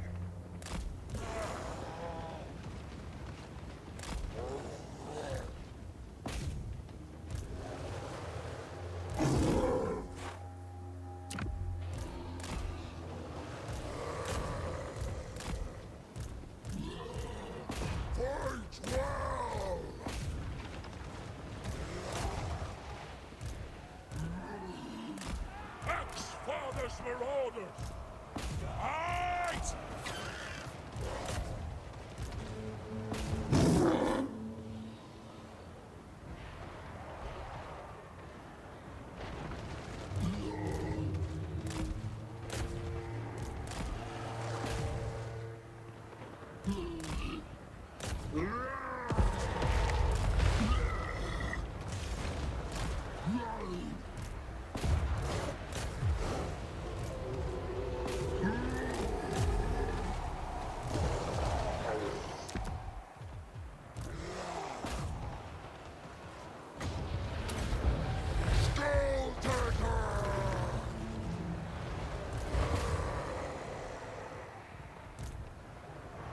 Give us ruin!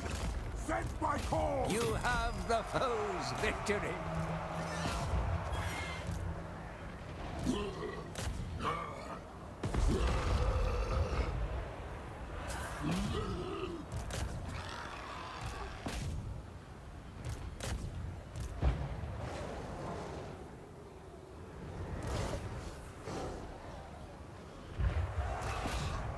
Blood, skull, slaughter!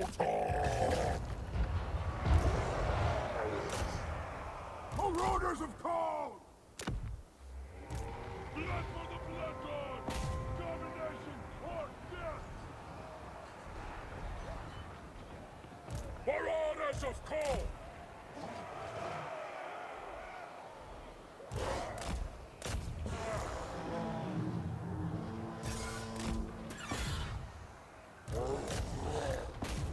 Marauders of Khorne! Khorne's greatest warriors!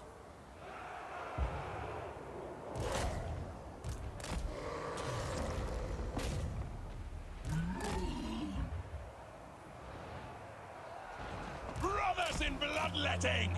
We must flee! Slaughter! Attack! Axfather's Marauders! Wolffather's warriors!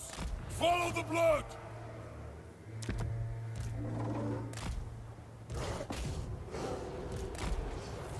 We bring ruin! Skull Taker!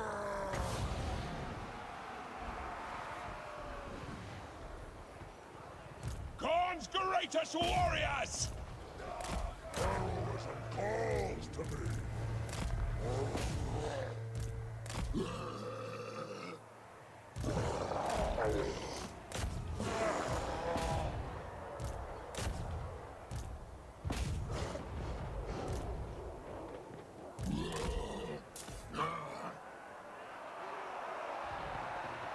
Retreat! Every act is for war!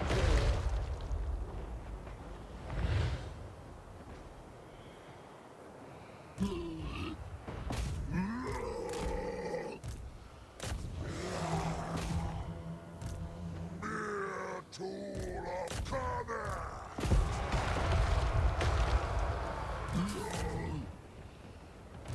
First faster! Yes! Burn, weakling!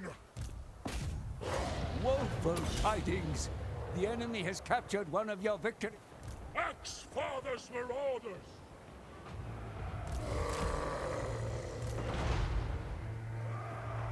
Axfather's Marauders! Move in! On and on we slay! Axfather's Marauders! Rivers of blood! Wolffather's warriors!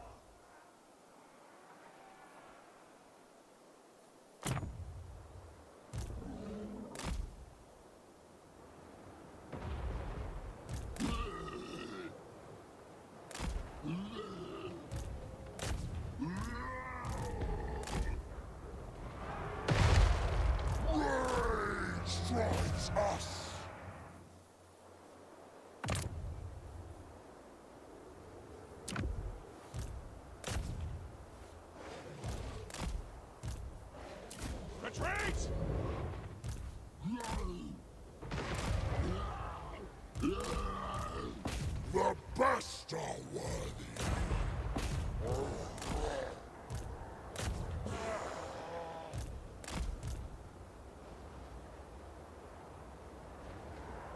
You have the foe's victory point. Skull Taker!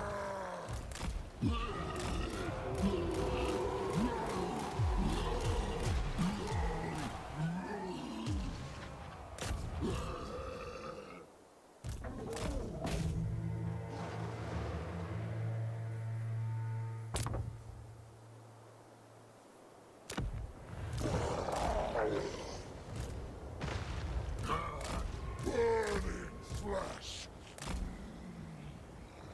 We flee!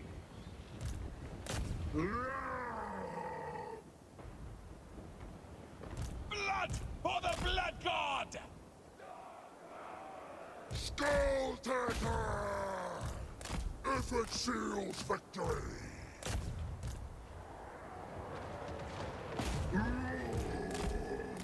Slaughter their ranks!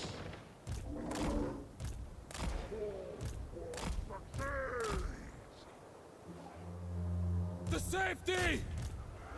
Die for Carla!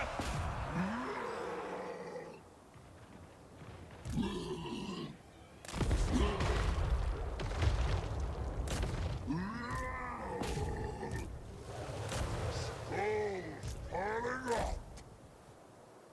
Escaping doom! Marauders of Call! Takers of skulls! Brothers in bloodletting!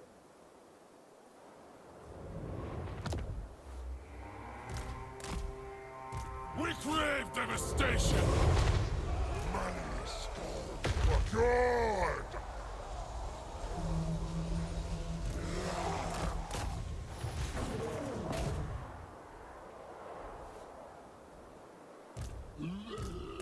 Drag us to the source!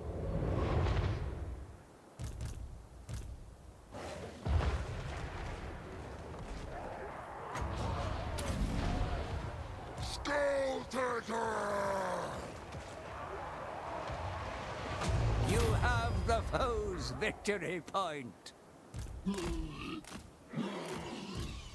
Sent by Khan!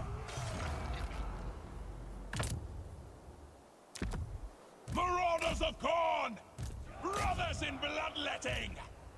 Skull Taker!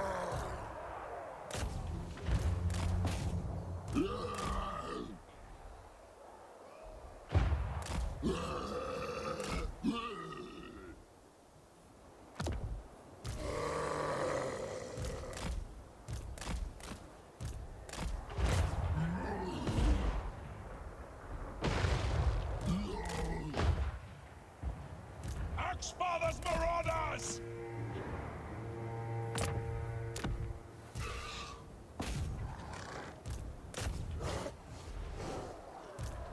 Prepare to be decapitated! Skull Taker! For his glory! Time!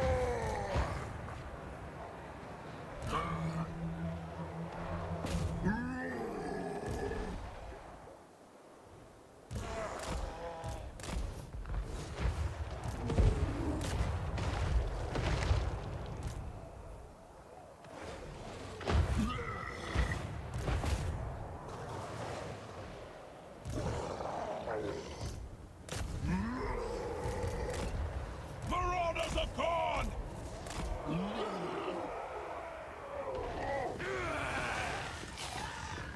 Khorne's greatest warriors!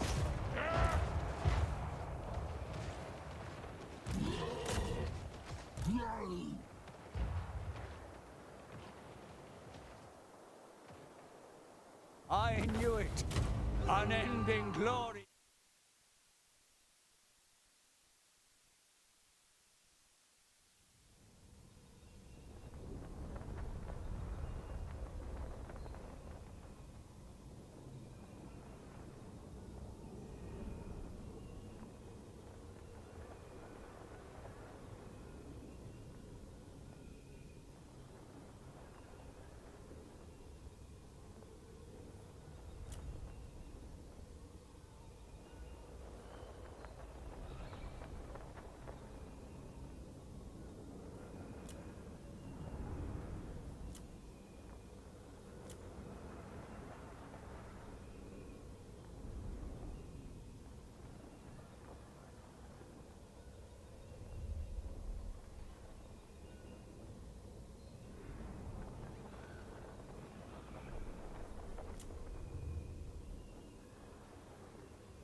scrap super well. Damn. Whoops. I completely forgot I muted myself. That's pretty amazing. Anyways, we're here.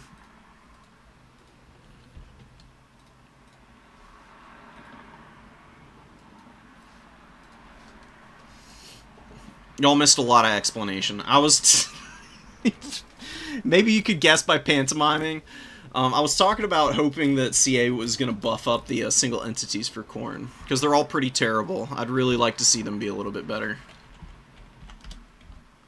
I'm doing picks and bans with B6 now. We banned Slaanesh again. No, they banned Khorne? Can't do that. That's illegal. Please.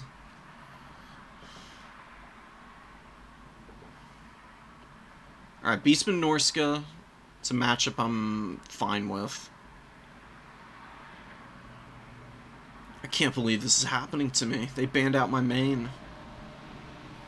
What am I supposed to do now? We have Warriors of Chaos and do some Wood Elves. Why not?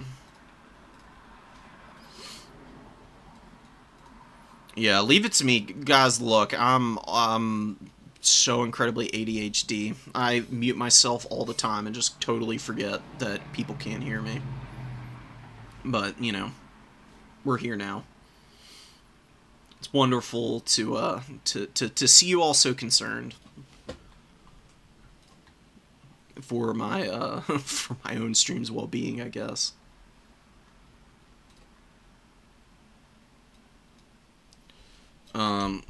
Let me bring y'all over for a sec. You can see what the standings are. I'm right here, right behind Sharks, who did beat us earlier. We're going to try and get some revenge against him. Sharks is just a really good player. Brings, you know, like, fairly uncommon builds. Definitely something I need to game plan for a little bit.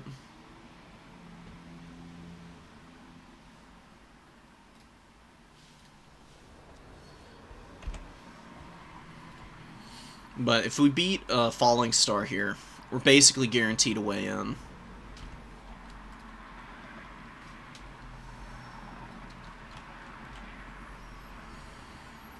And we're top of bracket, yeah. For sure. I'll bring y'all over, because I actually really like showing you guys how the picks and bans work. We need to ban... What do we need to ban?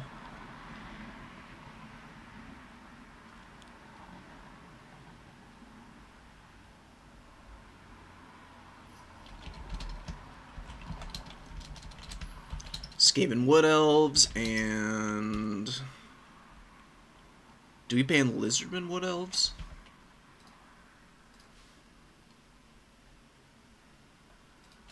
Oh wait, we only got one ban. That's right, because we're top of bracket. So Skaven Wood Elves I'm banning out. I don't love fighting Skaven. Wood Elves can definitely do pretty well against them, but... Skaven can do some really nasty stuff to, like, isolate your missile units and just throw so much chaff out on the field that the Wood Elves can kind of get swarmed and overwhelmed, so I'd like to avoid that if possible.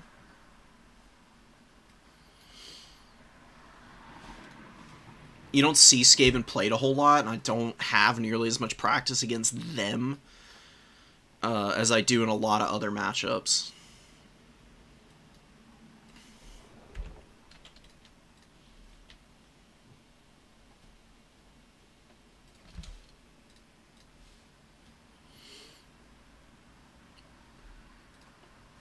How's Norska doing?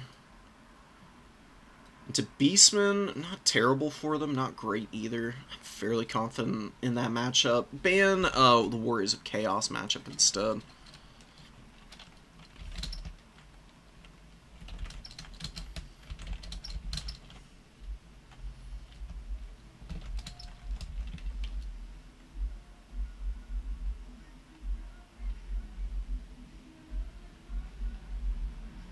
What matchups are we leaving open?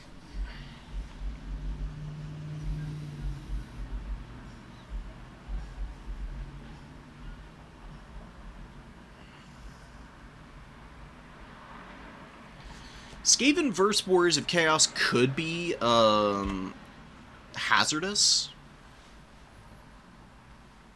Because they can absolutely gun your lords down. Maybe that's what we go for.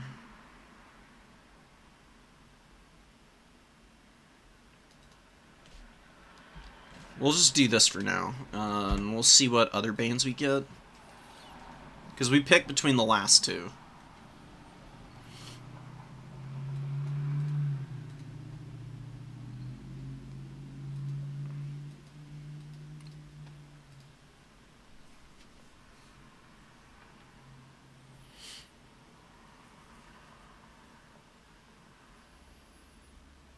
You might think Beastman Norska would be a bad matchup, but I actually think it's not really all that terrible. You know, because you think, oh, well, you know, your opponent's going to bring units to, like, kill all your Senegors, they're going to, like, overrun you, you're pretty lightly armored, they got Burning Head and stuff, but there are ways around that. I'm going to try and pull that off, I think.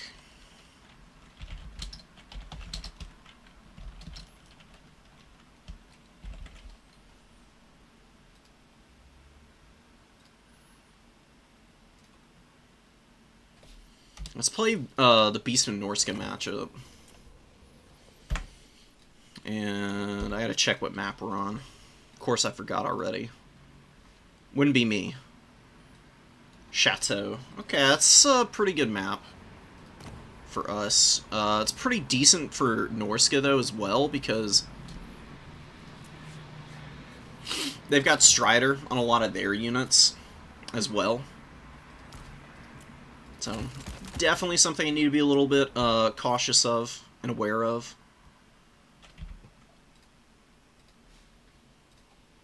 I'm pretty sure all of the Skin Wolves have access to it.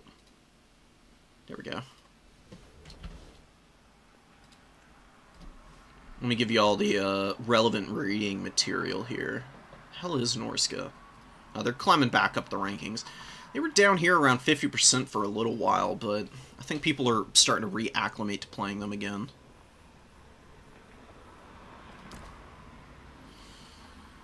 There's a couple pretty good lords you could bring here.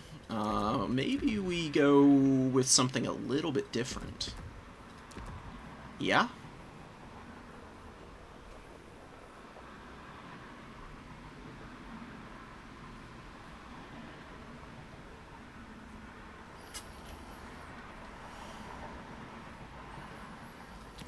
Is he going to be good on Chateau, though? Maybe not.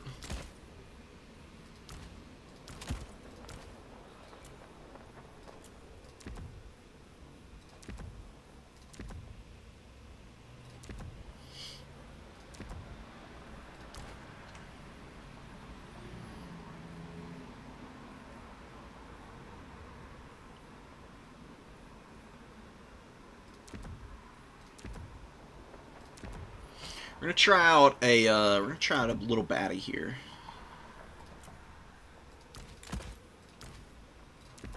Get one of you. This for sure. Yes, please. Decent number of these guys. One of them's. For mobile options, we probably need them.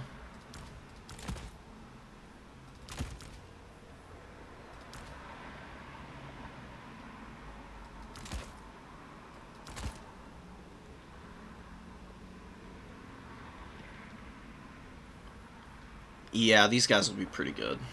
Even though it's not like the best matchup in the world for them, should be fairly effective. Turn one of these into the mix, and one of these guys in reserve. Actually, no, we'll go with, just throw them up in there. Just outright.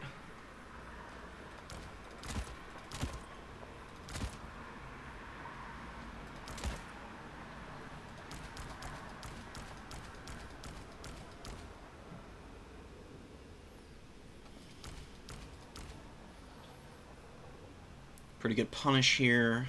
We don't have a lot of mass in the starting army. Could end up being a mistake.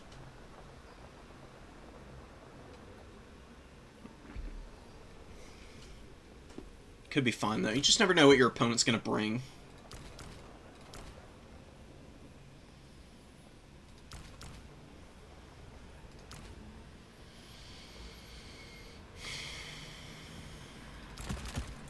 I think that might be an overinvestment.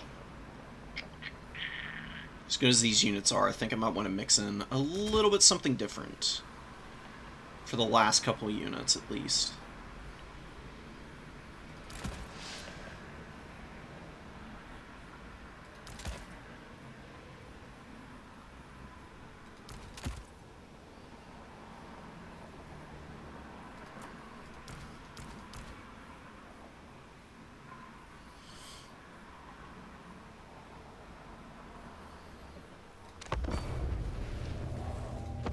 Alright, I feel ready now.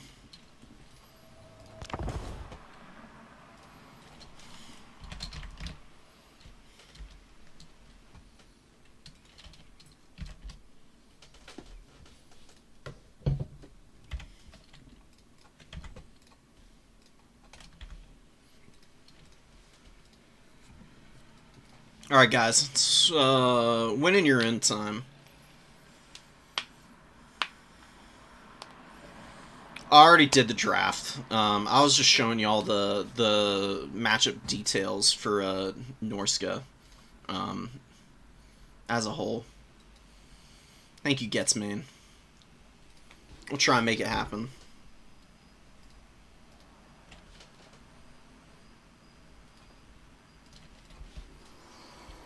So, got into our game pretty quickly. You know, it can take some time often to get picks and bans done, but we're actually in this playing pretty quickly. We're going to need to be pretty careful. Norska is a very aggressive faction. They can do some absolutely disgusting stuff to you. But on that same front, Basemen do have really amazing tools against Norska. It's really not a particularly brutal matchup, in my opinion. I think it's maybe even a little Beastman favored, despite Skinwolves and some of the other Norskin units being ostensibly very good options against your mobility. As long as you don't let them catch you, which is, you know, fairly doable because you've got a lot of speed as well, and you got a lot of really good units to screen with, then you can absolutely bully Norska around.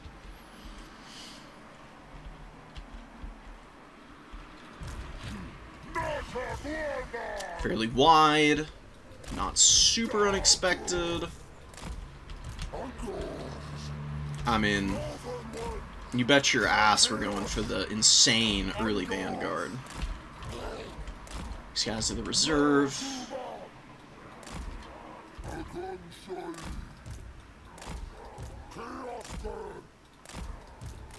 Okay. Yeah, they'll be fine here. Norska, do they have artillery that can punish these guys? Not really. Going for these blockier formations is honestly not that bad. It does actually make it a little harder for Burning Head to get great damage too. If you go for this, your units also turn and shoot a little bit better. They're just more responsive. They're just going to be in a big control group. All the relevant stuff is back here. Going to be rolling around. We have the Bray Shaman of Wilds devolve in Traderkin. Traderkin to punish big, you know, asshole units like mammoths and stuff.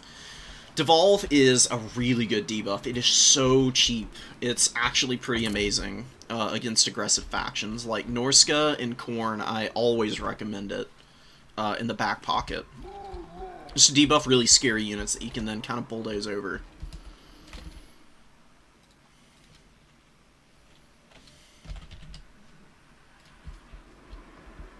Alright, I'm pretty geared up to go. Let me scoot over a little bit. So we want the number 2 and the number 3. both those positions should be pretty favorable for me. We use our Gorbel, our Lord, and the Chariots to just kind of like pinball through isolated units is the idea there. We're going to try and get our Minotaurs out as quickly as possible, but Korok's Man Rippers are on the table as well. Because they're actually a pretty nasty unit. They do a lot of damage. They can make it really difficult for your opponent to do work against you because they're high leadership. They have really good generalist stats, actually. 44 and 42, even without the bonus versus large coming into play.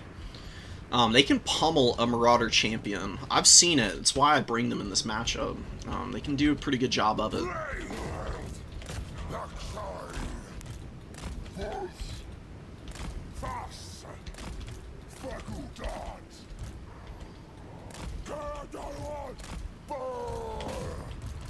A little bit of good skirmishing from my opponent early. I'm just gonna post up on the point. Make sure we're in position. Let's actually rotate back with a couple of these units.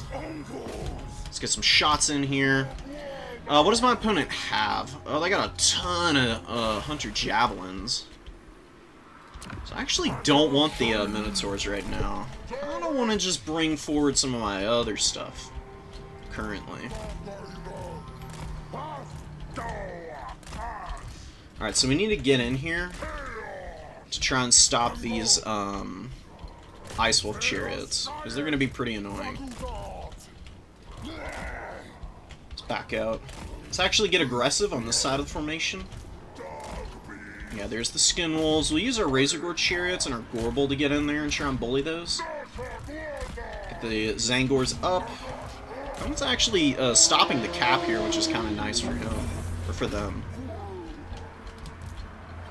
Let's get bodies in here. Yeah, those Chariots really hurting right now. Let's post up. Let's get in. Let's hit him with this. Nice debuff. Let's get in here. Let's actually peel off and let's go pummel Wolford for a minute here. Yeah, the Javelins are doing really good damage. I'm blobbing up way too much here. Yeah, Destroyers of Drakwall are actually a really disgustingly valuable unit, dude. They actually do a ton of damage. Fairly efficiently, in my opinion. So we got a little bit of a breakthrough on our opponent's flank here. We're keeping the Ice Wolf Chariots in check, and we're going to charge them down with the Sentis now. Let's just shoot these Marauders for a minute. Magic, you could actually go for Traderkin here. We'll actually do some pretty good damage. And we just need our units to kind of bulldoze in here and keep things in play for ourselves. We capped that point. Yeah, we did. Okay. Just gotta make sure. Good wins. Down go the Sentis, but that's okay. We'll get the Chariots out. Oh, we do need to kill this Fimir. Fimir is absolutely cooked here. We'll eat the charge. We'll just fight here for a minute. We got on top of these guys. We're gonna get more Sentis in and really start to go after our opponent now. These things are really annoying. Our Lord did get a little caught, but he's got the Korok's Man Rippers here, so he'll just pull through them and be fine. And a lot of our Unger Raiders are fine, and the Zangors being alive is pretty huge as well. So we got the kill on the caster as well. That happened to us in our game, playing as Norska. So you can see that there's definitely some risks to playing these guys. And the Razor Gore Chariots haven't gotten great value yet, but they will, for sure. They're going to have some pretty good times soon. We're going to just drop a fat, overcasted Traderkin here. That hits a ridiculous amount of my opponent's army here. Koroks are going to chill here. They'll be able to eat that charge. We're going to get the Unger Raiders to poke the Marauders. Get a charge. Let's use our Razor Gores aggressively here. We're gonna just be cheeky and annoying in the back line for a minute. One of your units has We been hit destroyed. the skin wolves with the devolve. We're gonna get the whatchamacallits, Groghooves, the Groghooves of Wolf's Run, to run in here now. Just run Mega Interference. Zangors are unbelievably durable, dude. For a 50 armor, silver shielded infantry, just the fact that they have so much melee defense is amazing. Makes them incredibly difficult to contend with. Just need to focus fire. We should maneuver over a little bit. Opponent's got the Skin Wolves kind of situated here in the back line. I don't know how much they're gonna be able to do though. Stop these guys. Just keep killing javelins. Oh my god, the Razor Gores, dude. We've been very cautious with them, but it's going to pay off in the long run because my opponent's not going to have anything to really shut them down now. Just need to rally up. Keep fighting here. Drop another Trader Kin. It's decent against the Chariots as well as the Skin Wolves. Groghoof's taking a mediocre engagement. They do have healing, though. They've got a passive heal, which is pretty strong. It can definitely keep them alive. Maybe we bring in a Mino for the late game.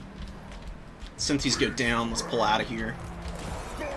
We're just diving our opponent's backline now. I'll actually happily keep chasing here with those Zangors.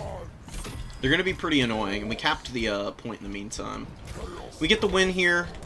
I don't know why those guys stopped running.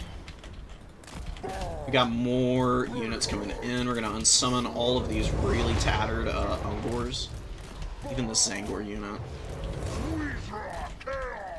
Damn, these Chariots. Yeah, they got caught by the Hounds, which means that they're just not going to be able to get away. Scrap here, scrap here. Mino for the late game. Get a little damage here. I'm going to get a flank charge with these guys. One last Traderkin for the road. That's gonna hurt, dude. Oh, baby, it's so juicy. 1400 value on my caster is honestly pretty good. My opponent brought out the Famirigan Goreherder just chilling off to the side.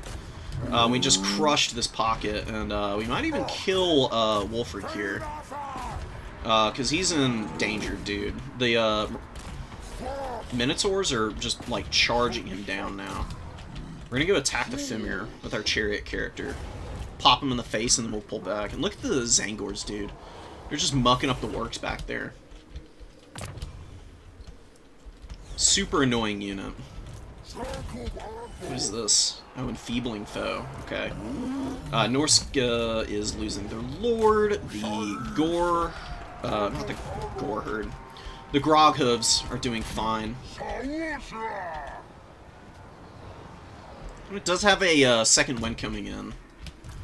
But it's not units that are very well suited for fighting Minos. He's got the Javelins back here, who are alive, but they haven't gotten a lot of value, and they've used all their ammunition up, just shooting Zangors, which is fine by me. I don't need to use this yet. I've got a couple of uses of it that I can throw out. So I just need to be very discerning about when and where, and I think we'll be good.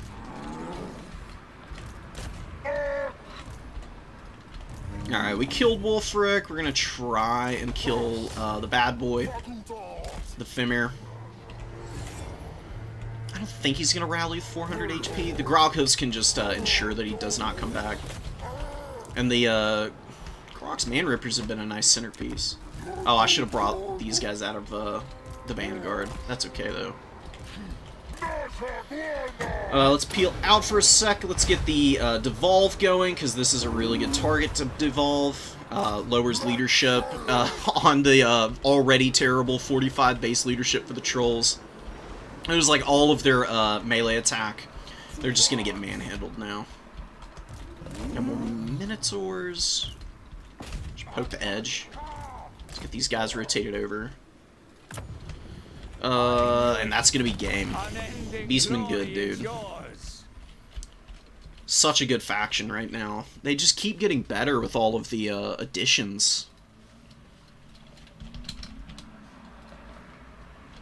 You know, you can go infantry, and it works out really well. I mean, these Zangors held for ages, even in some pretty bad fights. I mean, this one got 243 kills and 1,000 value. This guy's cost 600 gold. So, like, this core did a very good job of handling itself. Gorbel was just kind of a bulldozer. Kind of forgot about him in the mid-game. Destroyers of Drakwold killed one of the Skinwolves. Falling Star kind of forgot about those guys. And they just ended up getting trapped and they couldn't do anything. One chariot with good value, the other just didn't get anything done worthwhile. The build is an interesting concept for Norska, but you just don't bring anything big out, right? Like, I just brought swarms of infantry and just pushed all the javelins into the deploy zone or outright killed them. And then pulled my Minotaurs and Centaurs out in some better situations. One of them got absolutely canned. One of them did alright. Groghooves, they were there at the end. They were doing okay. They didn't really have any targets for the throwing axes. The throwing axes for the Beastmen I find to be better for killing single entities. They're not amazing at kiting around against enemy cavalry or anything like that. They're just a good dual-purpose unit. They kill big SEs if they're there. If there isn't any, they can double up in melee and do just fine. The Koroks were awesome, dude. Super fun to see them performing. Oh, I understand, Leo. Nah, I just, you'll see it when I get in game. I can talk about it plenty. I just flip away from it. Just so people don't stream snipe me. I don't think anybody would, but I don't know. Just my personal preference. Okay. Let's go report. So we got our win. 3-1. Basically guaranteed the top 4 now. We still got to get through Charax, though. Whether we can do that or not, not 100% sure on that. We're going to have to get crafty.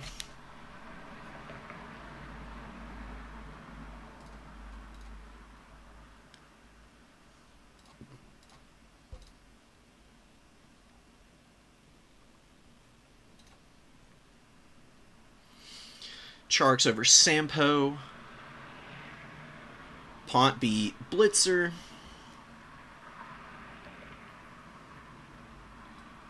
So there's a couple people with 2 wins who are going to be getting in. Damn, B6 and Pont just outside with 7 points apiece. Sampo and Martin getting right in over them. Although, oh, Martin's got one more game to play. He's the only person who hasn't finished yet. Playing our first round opponent, by the way. Opacho, so whoever wins there is going to get in, and then Sampo, I think, is going to be our 4th for the top 4. I'll bring you over. I'll show you. Charax undefeated, not super surprising. We got the 3 wins. Martin and Opacho here are still in game, so one of them is going to have 3. And Sampo has the most op points for the 2-win folks. So, depending on how this Martin and Opacho game plays out, it could be affecting the top 4.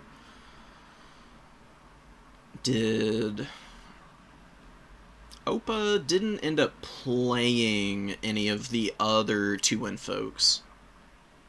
Sampo and B6 just have a game that isn't declared. I don't know who won that. I'm actually going to ask about that in the tourney chat.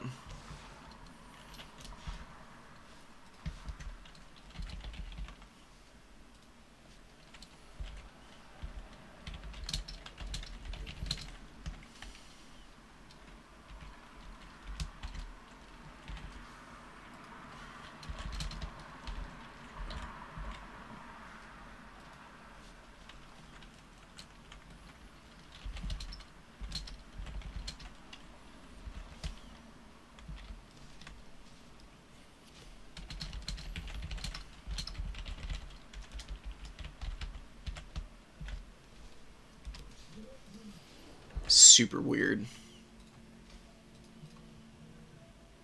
Yeah, B6 got a bye round, so got a win in round 2, and then actually won the round 3 game. Lost was here. I'm confused. I've let Chicken know, so I guess we're gonna see what the shakeout is.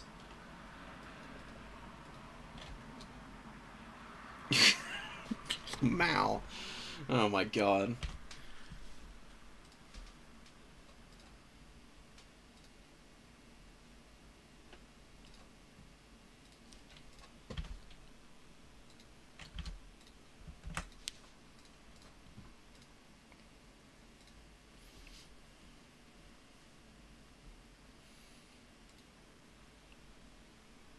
I guess Sampo must have won that round 1 game. Chicken Feet advanced the tournament, so he must know what's going on there.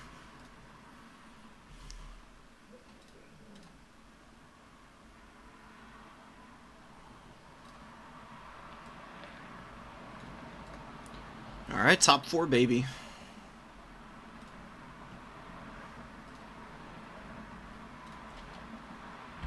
Oh god, we're playing Sharks. We're gonna get bounced again. Oh, they had lag issues. Okay. It's that game I was asking about. They were lagging out, and then they just counted it as a draw instead of, you know, one person winning over the other. Makes sense. Back to throwing your lord again. Look, throwing your lord is probably, like, the #1 thing that new players just have to, like, adjust to and avoid doing. That's where I see people make the most mistakes as they're starting out, because they kind of treat multiplayer very similarly to campaign, where you can kind of get away with making positioning mistakes with your characters. In multiplayer, oftentimes, if you fumble the bag with your lord once, they're going to get absolutely wrecked, and that's going to be brutal. You know? And in multiplayer, you get huge leadership penalties for losing your lords. That's kind of hard to come back from oftentimes. There are definitely scenarios where you can survive it, but on the whole, it's just it's a huge mistake that you can't afford to make, and it's probably one of the easiest ones to make when you're starting out.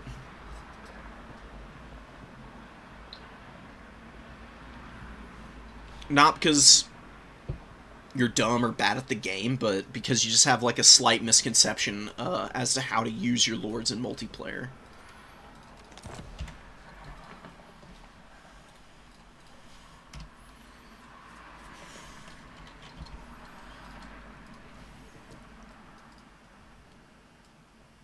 Got a Dragon Lord on yours twice. Who are you playing against, Isaac? Let me know and I can give you some advice about it, because dragons can be an absolute nightmare to play against until you figure out how to counter them.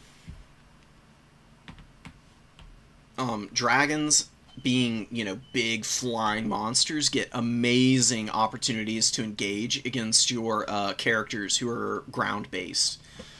Because obviously your horses are not going to be able to jump up into the air and fly up to go fight the dragon. You basically are always at the disadvantage of potentially being countercharged by your opponent. Dark Elves?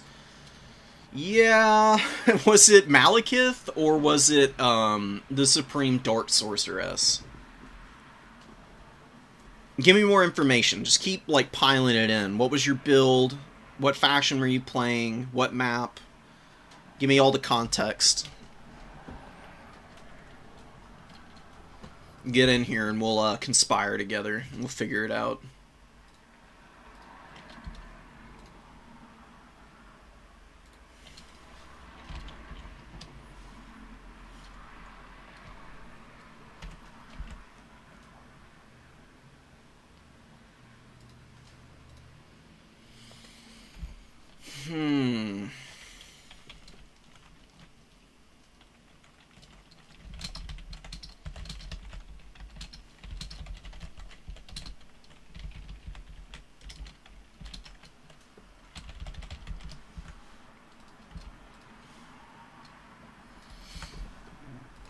Alright, BRB guys. One sec.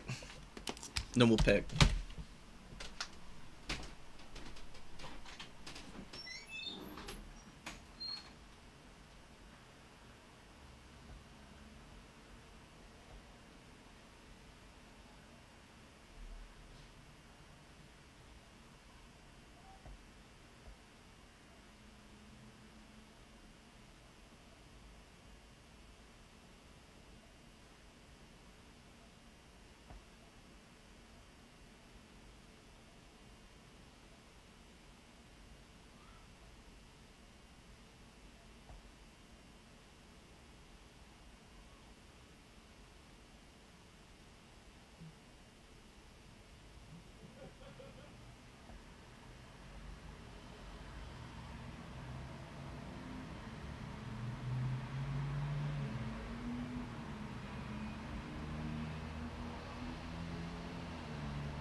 Okay.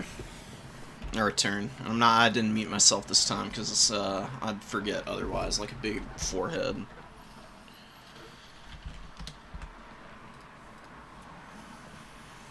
Alright.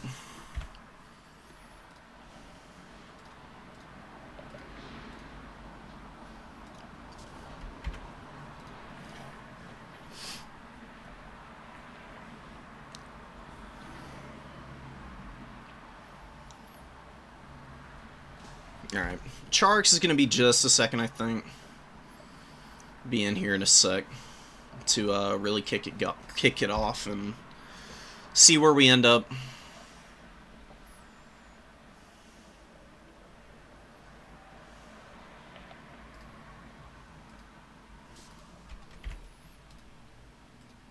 Cool. I don't know, man. Could ban one of the factions that he played earlier. I don't really care to. Just ban Slaanesh. Whatever. Alright, ban Beastman out. He's got Wood Elves. Take Khorne. And who else is good against Wood Elves? Take Warriors of Chaos. Just full send it.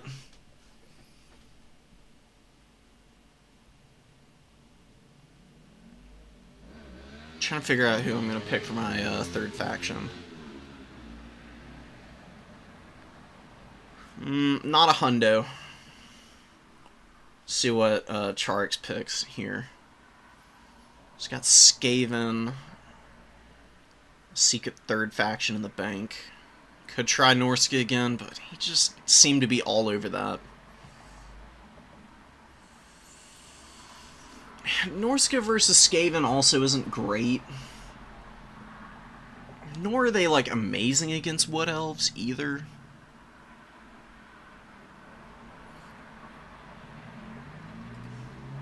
Let's do some Kislev. I'm feeling the love for Kislev right now. If I can not horrendously fumble my micro on Kislev, we should be able to win that matchup. Or any of those matchups that we've got there.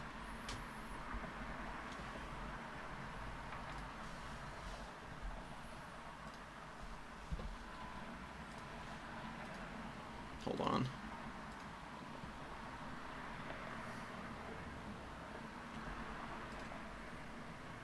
No. There we go. Okay. Let me get the Matrix set up.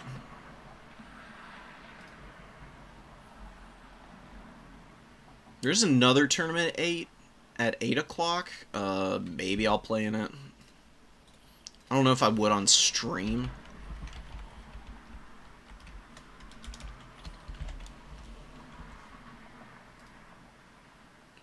It's Wood Elves, High Elves, and Skaven. Okay.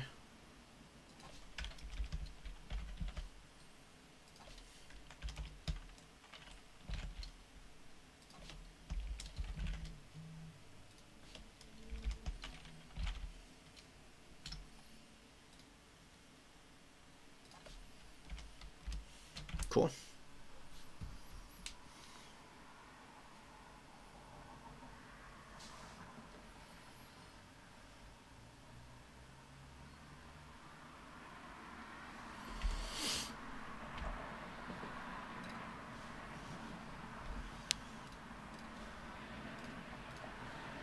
Alright, welcome to the picks and bans phase.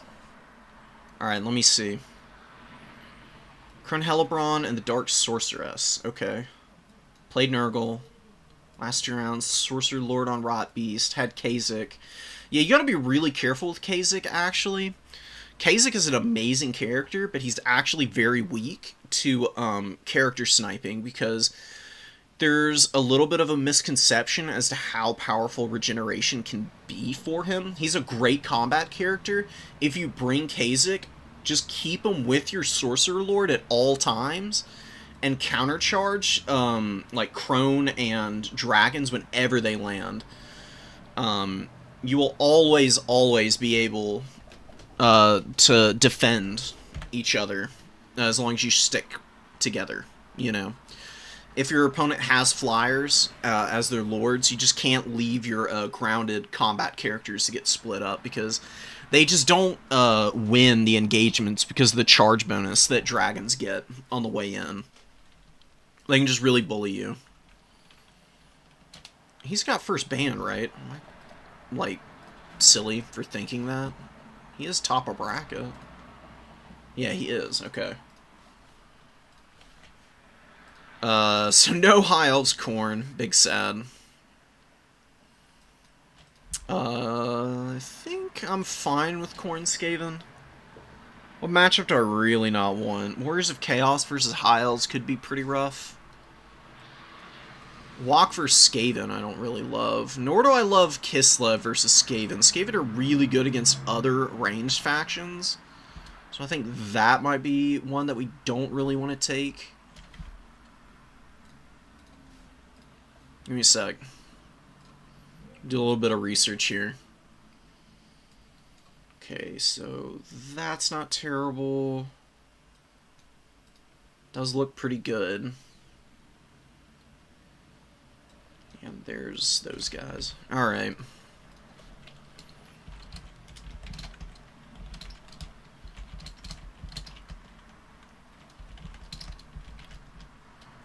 We'll ban those two for now, just to start off. Like, I know Skaven aren't the scariest faction. No, they're just not really my cup of tea to be playing into right now. And they do have, like, a decent win rate against Warriors of Chaos and Kislev, and Charx is just going to have a lot more practice in those matchups, so that's going to minimize, like, variability, at least in my opinion.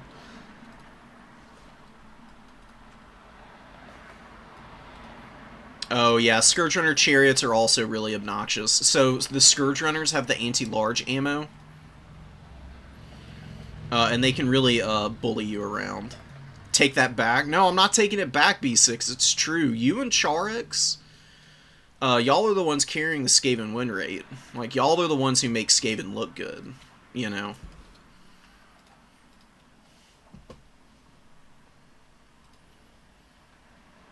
I actually think they're not nearly as bad as a lot of people say. I think they're just a perfectly fine mid-tier faction. They've just got some really abysmal matchups, right? They just get flattened by a lot of the, like, equally swarmy, chaff-centric factions. As well as Undead, they really struggle against because, you know, all of their units are low leadership and get affected by fear really badly.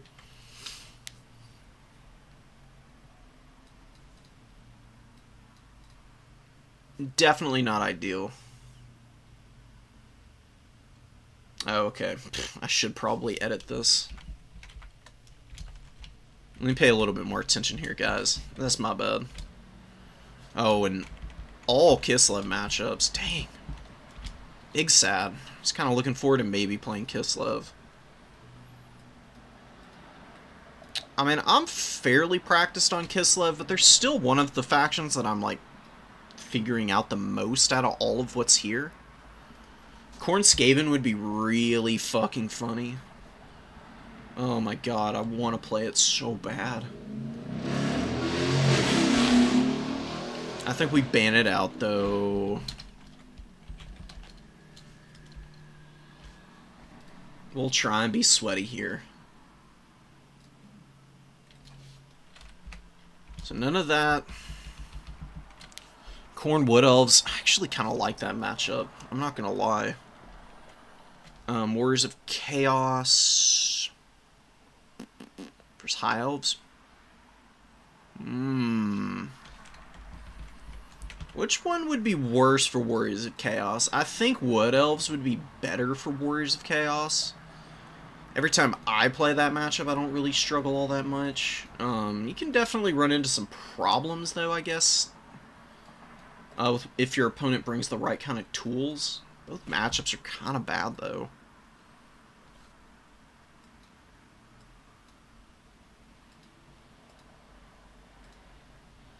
Is it worse than... Actually, maybe we leave Skaven on the table.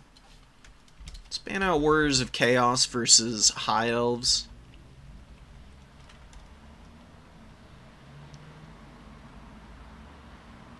Playing Charks as Wood Elves is like a big risk, but one that I'm willing to take.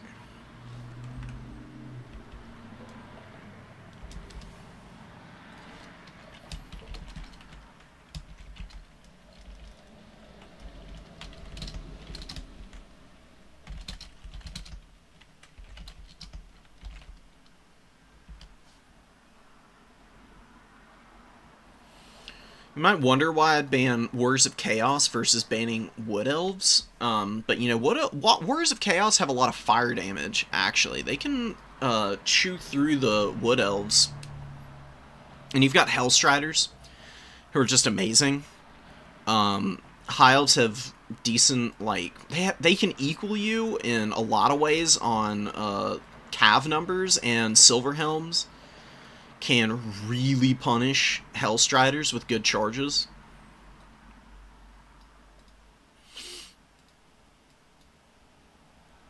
We're gonna see what we can do.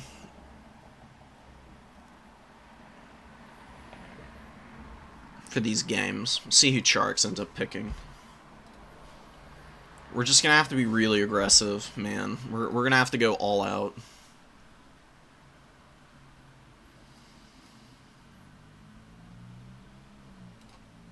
Was trying Norskin multiplayer and had 2 games against Skaven.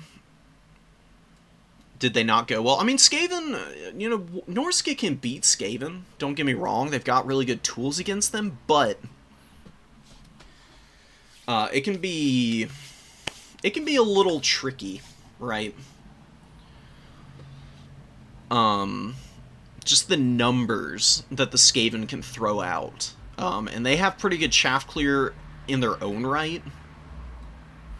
They can push Norska around by not leaving Skinwolves to get any good value.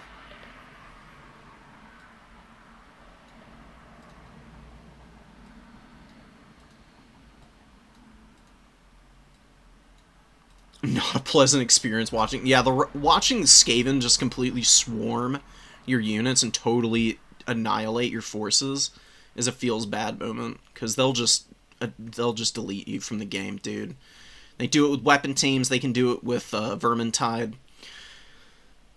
It can get rough real quick, man.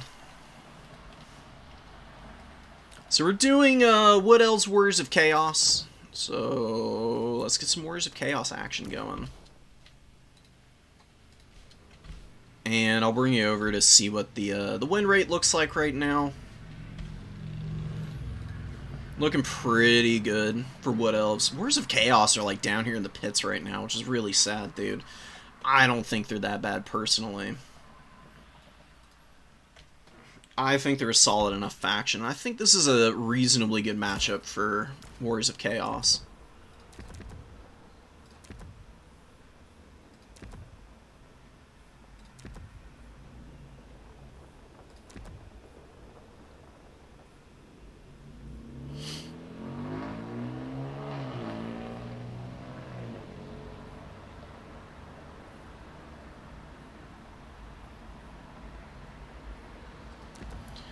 Chark's already ready, so Chark's has the build in mind right from the get-go.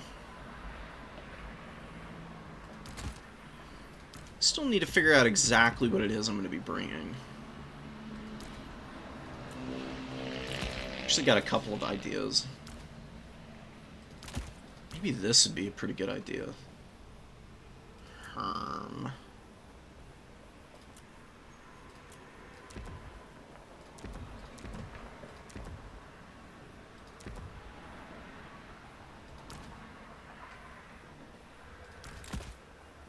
Dude, is this gonna be... Is this gonna be doable? This is a little silly. Arguably a really bad idea.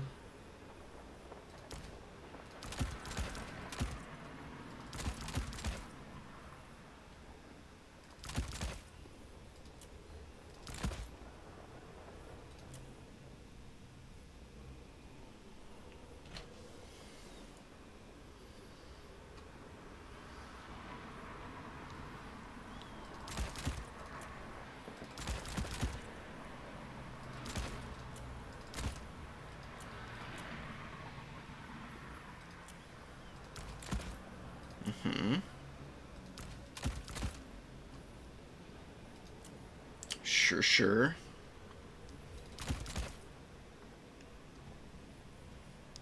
Oh, fucking duh. These guys for sure.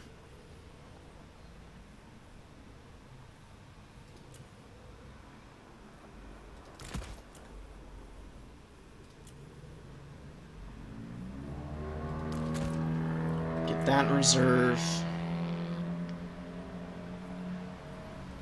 What am I lacking here?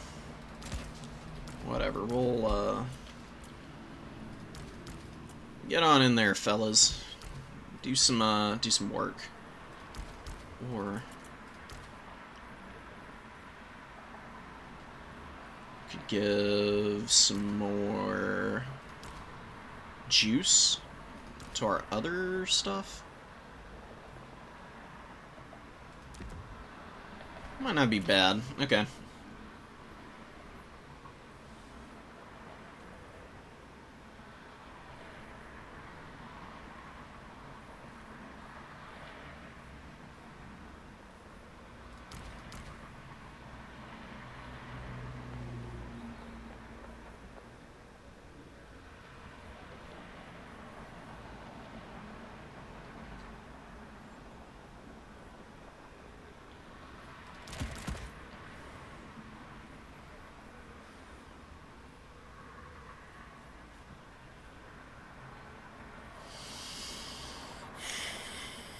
There's a fairly big risk with the build I'm running.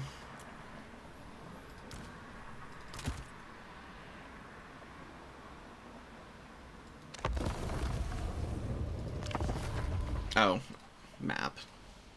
What map are we on?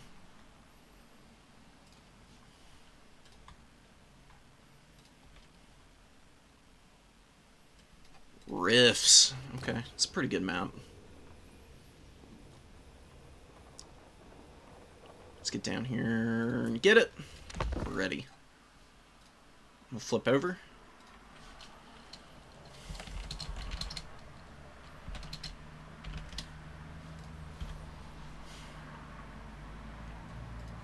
I really want to take in a little extra time here.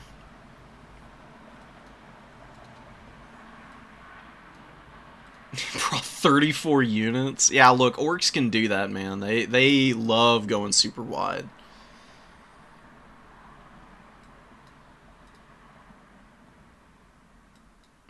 I won't. Don't worry about it. I got you guys.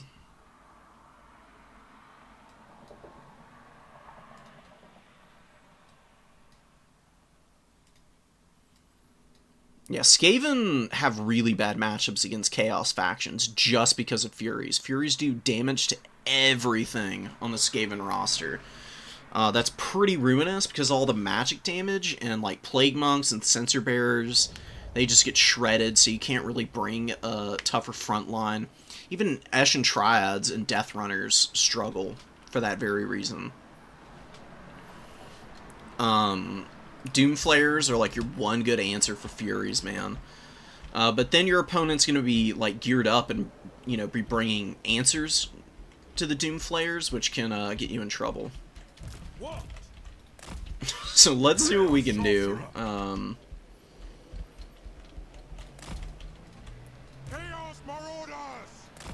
We brought 2 mages, actually. And we're going to see if we can make 2 mages work somehow. I don't know how we'll do it, but we're going to try it. Sure as hell. The Forsaken need to be the back line. Have the Marauders get in. The Aspiring Champions soak up damage, hopefully. We just need to be really patient.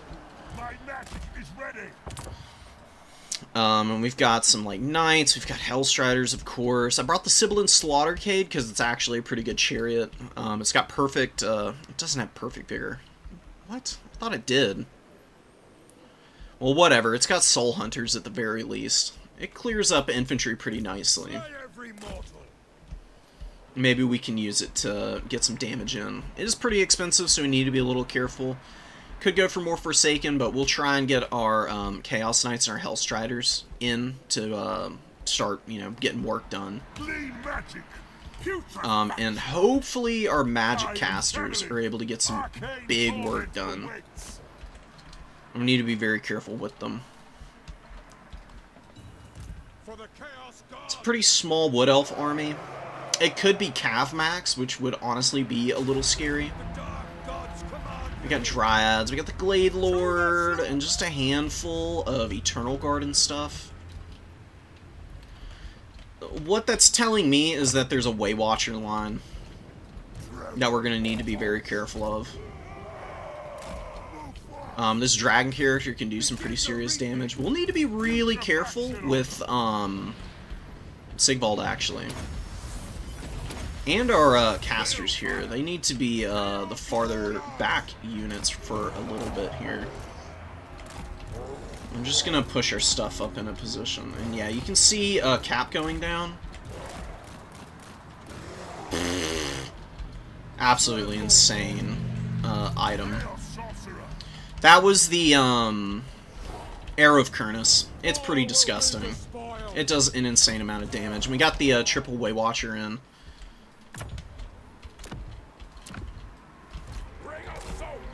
We just need to get into combat quickly as possible, not get absolutely annihilated here.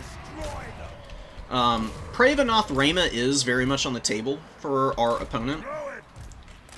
This is where our magic is going to have to come into play. He's going to deny his value against Dryads. We're going to try and flank Overwhelm here. Yeah, there's the Wild Hunters of Kurnus, so we're going to pull back a little bit. There's a Pravenoth Rayma. We're going to throw this down right now and just press this back line. And the Burning Head, got some okay damage off. Could have been a lot better, honestly. And we let ourselves get charged here. But we got another Hellstrider in the bank. And we can get after the Wild Hunters here, maybe. We can do some decent damage at the least. Oh my god, dude. Oh no, they just deleted my poor caster. Oh, that's so rough. I think we might be in trouble. Oh, both of my casters just died immediately. So the caster max, terrible idea, obviously. I don't think we're going to be able to shut this down now, is the issue. Opponent's got some stuff coming out. Let's rally back in here with these Hellstriders. Do we pull back here? I think we pull back here for a sec and try and get a charge off. Dude, the casters for my army is getting deleted. Every game has just been so brutal. Not loving that situation. It's been pretty consistently happening to me as well. Let's get in here. Let's hound these guys down. Let's actually get the Sibilant Slaughtercade out and maybe try to run some of this stuff over. Maybe we can just kill all his infantry and figure out a way to get back in this game some other ways. Oh, let's pop this and just kill this guy, and then we can try and get our casters back in a minute. All shall die. Take the charge here. Maybe the chariot is gonna win that anyways. Your will. That's a pretty decent breath attack. We got the points here and here. Forsaken running around on the outside. Let's get the Aspiring Champions in here. Sigvald's gonna go attack the Lord, maybe? Got a lot of routes coming in, which is pretty unfortunate. Souls for slaughter. Okay, let's run over these guys. Let's get these Hellstriders out here to maybe help out those dudes. What do we save up for? I didn't bring any, super scary magic.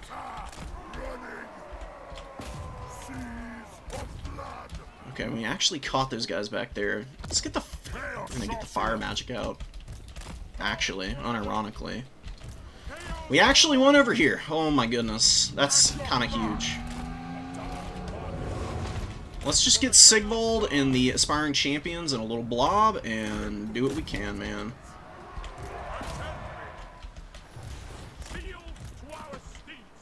Where's the... God, these guys have insane range, honestly. Let's get this going. Let's run over these guys.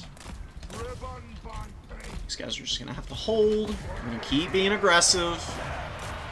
Fight the Wildwood Rangers with whatever we got available. I'm gonna try and drop a Burning Head to do some damage. And let's get Hellstriders out. Burning Head. Just throw out. Good damage on those Hellstrider, or not the Hellstriders, the Waywatchers. Let's get the Sorcerer in there to try and do some business. Keep killing these guys. Let's get the Chariots running through here and doing some damage. We just keep throwing stuff out. We'll get some Forsaken to go to the high ground. The Shadows magic has not been very useful. It sucks that both of my casters got sniped out, because that's just super painful. This world will die. Grinding through here, but we're losing points now. But I think maybe we can outlast the Wood Elves here. Dude, the Sylvan Slaughter-K getting run over. Not horrendous value, but probably just not going to end up being good enough. Let's throw Burning Head down here and just try and nail these guys as best we can. Takes a terrible rotation because they're on the move, so we just whiff completely. Waywatchers are getting free, which is not great. Wildwood Rangers kind of won that fight as well. Just need some more Forsaken to keep pressing. Sylvan Slaughter-K super trapped up. Not great. We're down in value, but it doesn't feel like it's totally over. We just need to find a way to kill these freaking Waywatchers, dude. That has been the biggest problem. Maybe we should have just not brought a mage. Honestly, maybe not bringing a mage was the right thing to do. Because the magic just, the two casters got sniped out way too early by the Waywatchers.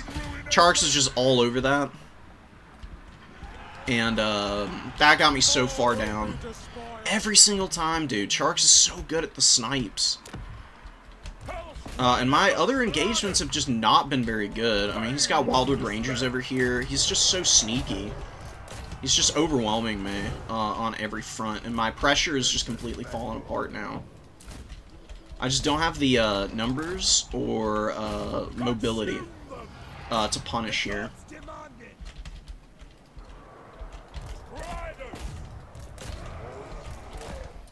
More than anything, my Hellstrider play has been probably the biggest issue that I've been running into.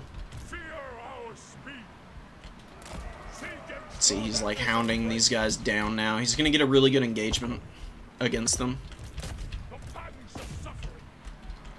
We get the charge, but Wild Riders actually win on the charge. kind of swinging this point, but the Lost Sylvan Knights are coming in. They're gonna just absolutely annihilate me. God damn it, dude. Alright, Sharks, you got me, bud. He value traded too well against me.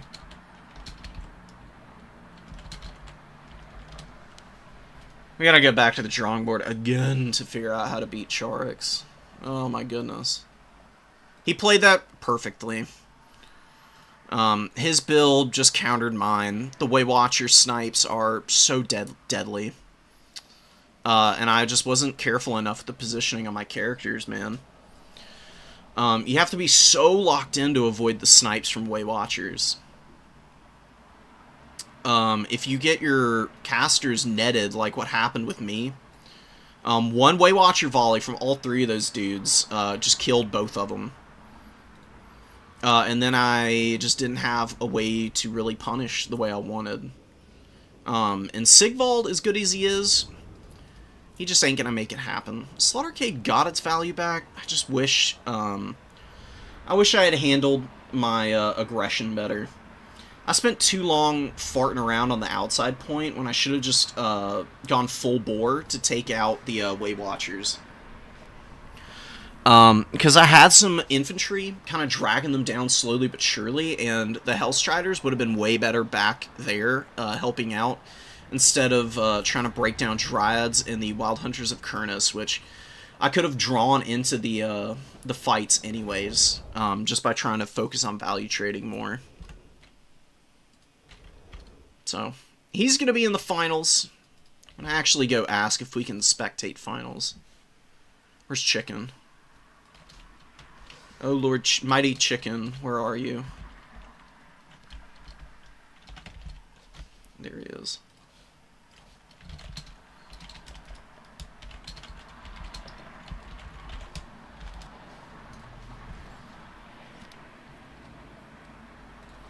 I grounded back a little bit after the initial fumbles, but maybe what I went for was just way too ambitious for playing into somebody as good as Charix. Archeon is probably the most meta lord for that matchup. He's got a lot of HP. He's pretty resistant to getting sniped. You can always bring a Nurgle caster if you're worried about it. It's not a bad idea. You just throw Fleshy Abundance out on him. You can cut like all the abilities, put him on a horse so he can get up quickly. Because he's got Burning Head, that's really all you need. Searing Doom can help a little bit as well. In fact, might have been really good in that matchup. And you just kind of go for the same thing that I did. You just play even more cautiously with Archeon. You keep him back away from the Way Watchers as long as possible. And you bring your mobility out and kind of like front load your effective damage. And maybe you don't bring a bunch of Forsaken in the start.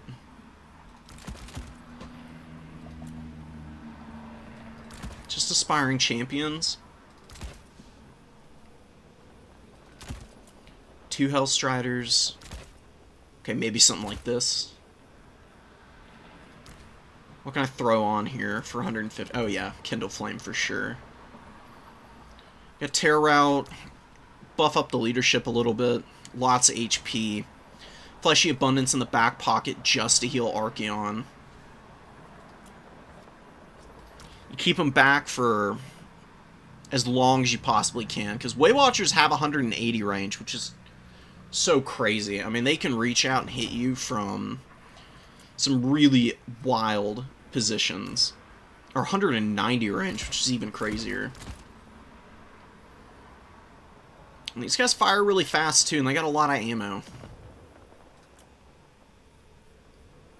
Getting in on them is basically your one and only goal. You just bring Forsaken and you just rush like crazy. You bring a couple of the throwing axes for like Durthu or something.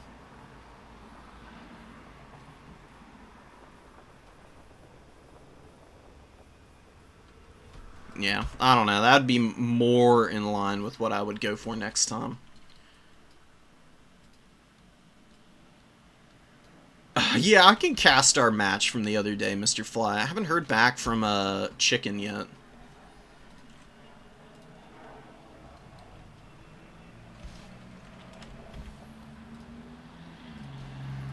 Let me just see what's going on with the bracket.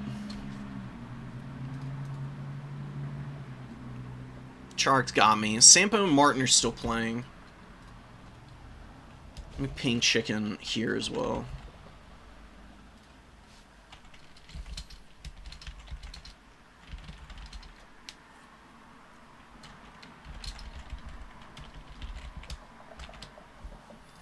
Otherwise, we'll just get into the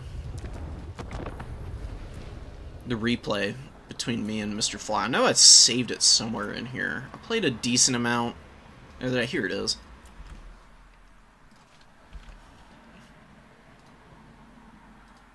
We'll run this until we hear back about whether or not we can spectate the finals. I'll just ask Charx to send me the replay regardless.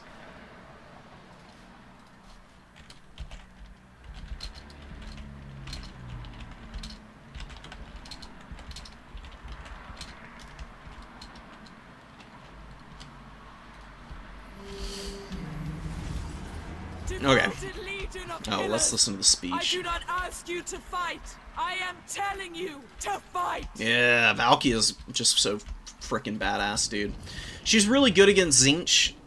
She's very good against a lot of their big stuff, like Soul Grinders. She's decent against Sartorial. Sartorial can beat her up if you're not careful. Mr. Fly's opening up with a pretty interesting build. You know, going for some Marauders, Zangors. I think bringing the Soul Grinder and Sartorial to try and kill Skull Taker, who's, you know, probably the most meta Lord option for Khorne right now. This thing is very strong against large targets with the missiles. It used to be a little overtuned. It was like anti-everything, but now it doesn't have the same like missile spread. So it doesn't just dumpster everything. So we got to be really careful. I've got the Knights of the Brazen Throne hiding in the forest back here. Always hide scary big stuff like this. That way your opponent is super surprised when they motor up onto the field. I open up with Triple Furies against factions that can bring lots of Air Force stuff, because if you build your Furies up slowly, it can take a long time to actually get engaged, and if your opponent is very aggressive with something like the Changebringers, if I didn't have any Furies out here, you know, Valkia could get screened out by Sartorial, and the Soul Grinder, like, trying to hammer her with the missiles. And the Changebringers could just fly over and just roast all my Forsaken in the first, like, few minutes of the game. I really like having Furies early on. It's really nice, because you can kind of just immediately aggro onto your opponent. But it's not super well situated for doing damage against the build that Mr. Fly has. It's just a lot of numbers, lots of blue horrors, and Furies are reasonably good against infantry. But they're pretty reliant on physical resistance for survivability, and obviously Tzeentch has magic damage all over the place, just massive numbers. So my opponent getting up in my face here on my home objective. He's got two blue horrors moving up through the trees. I didn't actually see them initially, but you know, the Furies get in range and actually reveal these guys pretty soon here. So I know that he's going for a pretty aggressive push onto my back objective, which I'm going to have to contend with. Furies take the engagement in the sky here. Khorne Furies just delete all the other Fury variants, especially Tzeentch Furies. Tzeentch Furies are really good at engaging with their shield, but if they just take a charge like this, you can see how quickly they get absolutely annihilated here. And that's with the Rock of Inevitability being procced to try and raise their survivability. Frontline fight here. In the middle, just going all out with the Forsaken. Forsaken are in a pretty good situation here, fighting Zangors. Even with the Marauders close by them, they will be able to hang pretty well. Marauders of Khorne actually can trade into Zangors, unlike a lot of other Marauder variants who fall off pretty badly against Zangors. Just 38 melee defense is actually kind of wild for such a cheap unit. You can see here getting some pretty good damage. Soul Grinder gets a great shot against Valkia, who takes quite a bit of punishment. We drop a Sleipnir, though. Gets a little bit of poke on this Zangor. Lots of damage on this one. We get the Furies. Diving the Blue Horrors in the back line here and just deleting them. Nice Searing Doom attempt comes in, but we do unblob just in time, saving ourselves. And up here, we've got a pretty odd situation going on where my opponent has a bunch of stuff just kind of trapped up on my Forsaken right now. Not really able to get onto the point with the Blue Horrors, and I am able to pull the Hounds of the Bloodhunt back. They chased the Horsemen up here. Then I used the Forsaken to just kind of hold the line while I cap my back point, giving myself a little more time. We get a Blood Beast coming in and finally bringing out the Knights of the Brazen Throne. Now that the front line's a little bit more broken down and we can actually occupy the Soul Grinder with this Marauder, I'm going to bring in the Knights to start bulldozing over any of the remaining infantry and trying to kill this big single entity. Sour Guts, you know, they did get jumped by all the Furies, but they have Sour Discharge, which is a ability where whenever they die, they explode in a radius around them, and they can get a lot of value just by getting killed. They help get rid of both of those Furies, which means I don't really have anything to shut down ranged units safely now. Valkia trying to take a fight against Sartorial, but Furies come in. I don't really want to stay engaged there, because Demon Shield's going to wear off. I might as well get out now and try and survive as best I can. Abandoning the home objective, or the home objective for myself here for a minute. It's not super important to hold right now, because the tickets are pretty close. My opponent's, you know, got his home objective. I had mine. I've got a slight lead, but really it's the value trading that I need to be focused on right now. So the Blood Beasts are going to be facilitating a lot of that. We need to kill as much of the infantry in these middle pockets as possible. And we do get a nice engagement here. Knights of the Brazen Throne looking real sauced up. And doing a lot of damage to the Soul Grinder right now. Pretty nice Searing Doom comes down. Luckily, the Knights of the Brazen Throne have the spell resist. They're able to hold up pretty nicely here. We're going to try and unblob a little bit against this Soul Grinder. Just trying to get my units a little bit better of a surround. And some Blue Horrors come out. Blood Beasts decide they're going to push back in here. And just get a good charge off against these guys. Keep them on the back foot. Forsaken rotating around now. While some Furies looking to land on the Hounds. Not really a great engagement for these Furies. Hounds of the Bloodhunt have Gore Feast, and they get rid of magic attacks because of dampening, which makes the Furies pretty inefficient against them. When we get a decent countercharge with our Flesh Hounds, we've got a serious issue with the numbers situation on this back point. So winning on the middle is nice and all. We get another good Searing Doom being popped here, but we are going to unblob the Knights pretty well.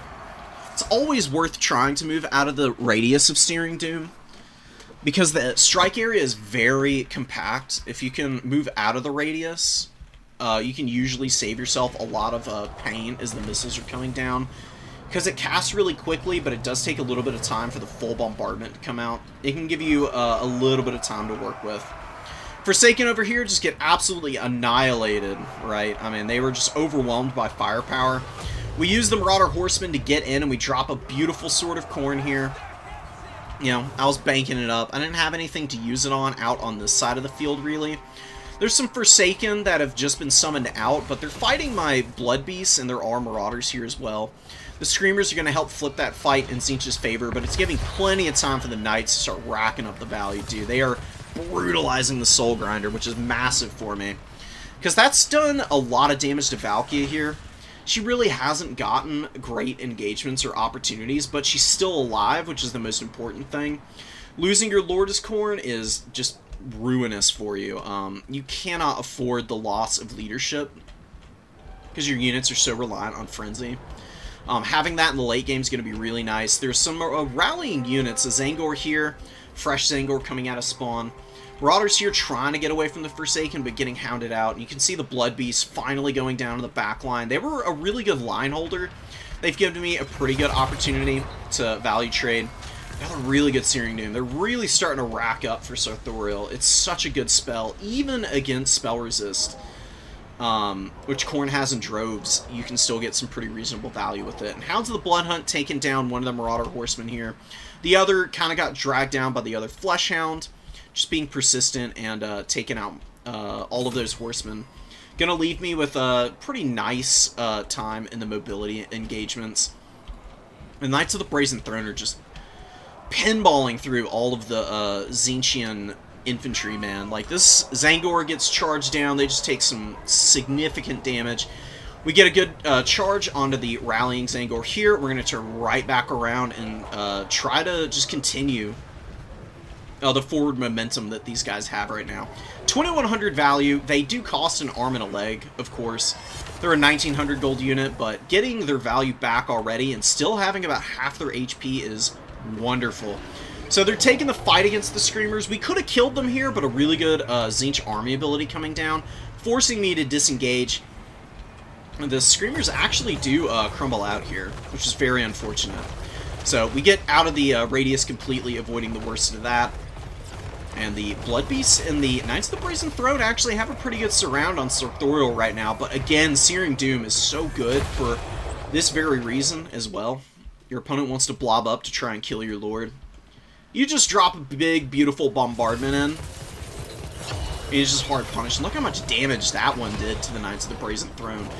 Little too slow getting out of that aura. You know, the Juggernaut Cavalry is damn good, and their mobility is not bad, but they have a very slow turn speed. So maneuvering out of position to avoid the damage from Searing Doom, not really in the cards there. A little slow on microing around the Fleshhounds, but they're going to come over here and try and hem Sartorial into place because they have good mass at 450. If they get a good surround, even on a character with 3500 like Sartorial, they can get some pretty good damage, and they've got extra spell resist, 50% instead of 35. So they can actually hang in pretty well under the weight of fire from the Searing Dooms. Valkia taking a lot of damage, just fighting Furies in the sky over here. She's actually pretty good at chipping these kind of units down. She's got a lot of armor. It's pretty worn out here because she's exhausted, but she's just hanging in as best she can. Really mucking up the works right now. Forsaken rally in the trees, fighting Zangors. More Zangors trying to get through for more of my Forsaken here. And we've got a very, very, very thin lead right now, but we bulldoze through this Forsaken unit with the Knights of the Brazen Throne, who are still going strong, finding an engagement against the Blue Hars now. Blood Beasts maneuvering around with them, utilizing their own really high weapon strength and decent charge bonus to just continue to run over Tzeentch's numbers. And Sartorial's been doing his best to keep Mr. Fly in this game, but it's a lot to ask of one unit to keep things even. But a really nice Plague of Rust here. Lowering the armor of the Blood Beasts. You do have 40 armor at base, getting them down to basically nothing, and allowing the Blue Hars to actually get some pretty good shots going in here. So we are losing momentum now. A lot of these units in the backline are going to get crumbled out, but we do have the mobility edge now. So I bring out my Horsemen, continue holding the line out here on the flank with the Zangors, being stuffed up by my Forsaken here. You can see Fly trying to get around the edge of these guys to potentially get up on this point, cap it away. Does get some of the Zangors on the edge of it. We do get a decent Relentless Rage out there, just so those guys don't drop any extra models while the Furies are maneuvering over, hoping to get a good rear charge and maybe break this position, because I can't really afford to let my back point get taken right now. Because with all the infantry numbers that my opponent is bringing forward, he's probably going to be able to take the number 2. That was my thought process. You know, Valkia is pretty beat up. She can't really fight Sartorial in this condition. She just needs to stay alive more than anything, and I need to just develop out some more answers to get back up here and keep Tzeentch at bay. And Khorne Horsemen can dual purpose pretty effectively. They have a really good charge bonus and great weapon strength, as you can see here. Frenzy is also kind of nice, and they have a small anti-infantry bonus, which helps out tremendously. So trying to make use of that as best I can. Decent attempt at the Searing Doom, or a really good attempt, honestly, but I did notice it in time, so the Furies get out of the way. And we do get the break with the rear charge from the Furies. So we're going to be able to secure our back objective now. There's no cap weight coming over here anytime soon. Flesh Hounds I'm going to use aggressively. We just want to break the Zangor's formation up while our Forsaken get in here. And we're going to pull the Hounds out, and then we're going to try and rotate around. Nice Plague of Rust, but it's a little too late. Forsaken do manage to make contact with the Blue Horrors. They are also occupying the attention of the Zangor, and a big, big charge coming in from the Marauder Horsemen. They don't have magic damage to get past the physical resistance, but Blue Horrors have really awful melee defense. So the weight of attacks coming in from the Marauder Horsemen really starting to chip these guys down and putting them in the danger zone currently. The Furies tried to get on top of Valkia. I land her on the ground. Get the Flesh Hounds and another Throwing Axe Cavalry that I had out on the field to just ice those guys out, and then we get the Hounds of the Blood Hunt back on the field. I didn't use them amazingly their first time around, but they were being asked to do a lot, just holding off aggression and cap attempts onto my home objective here.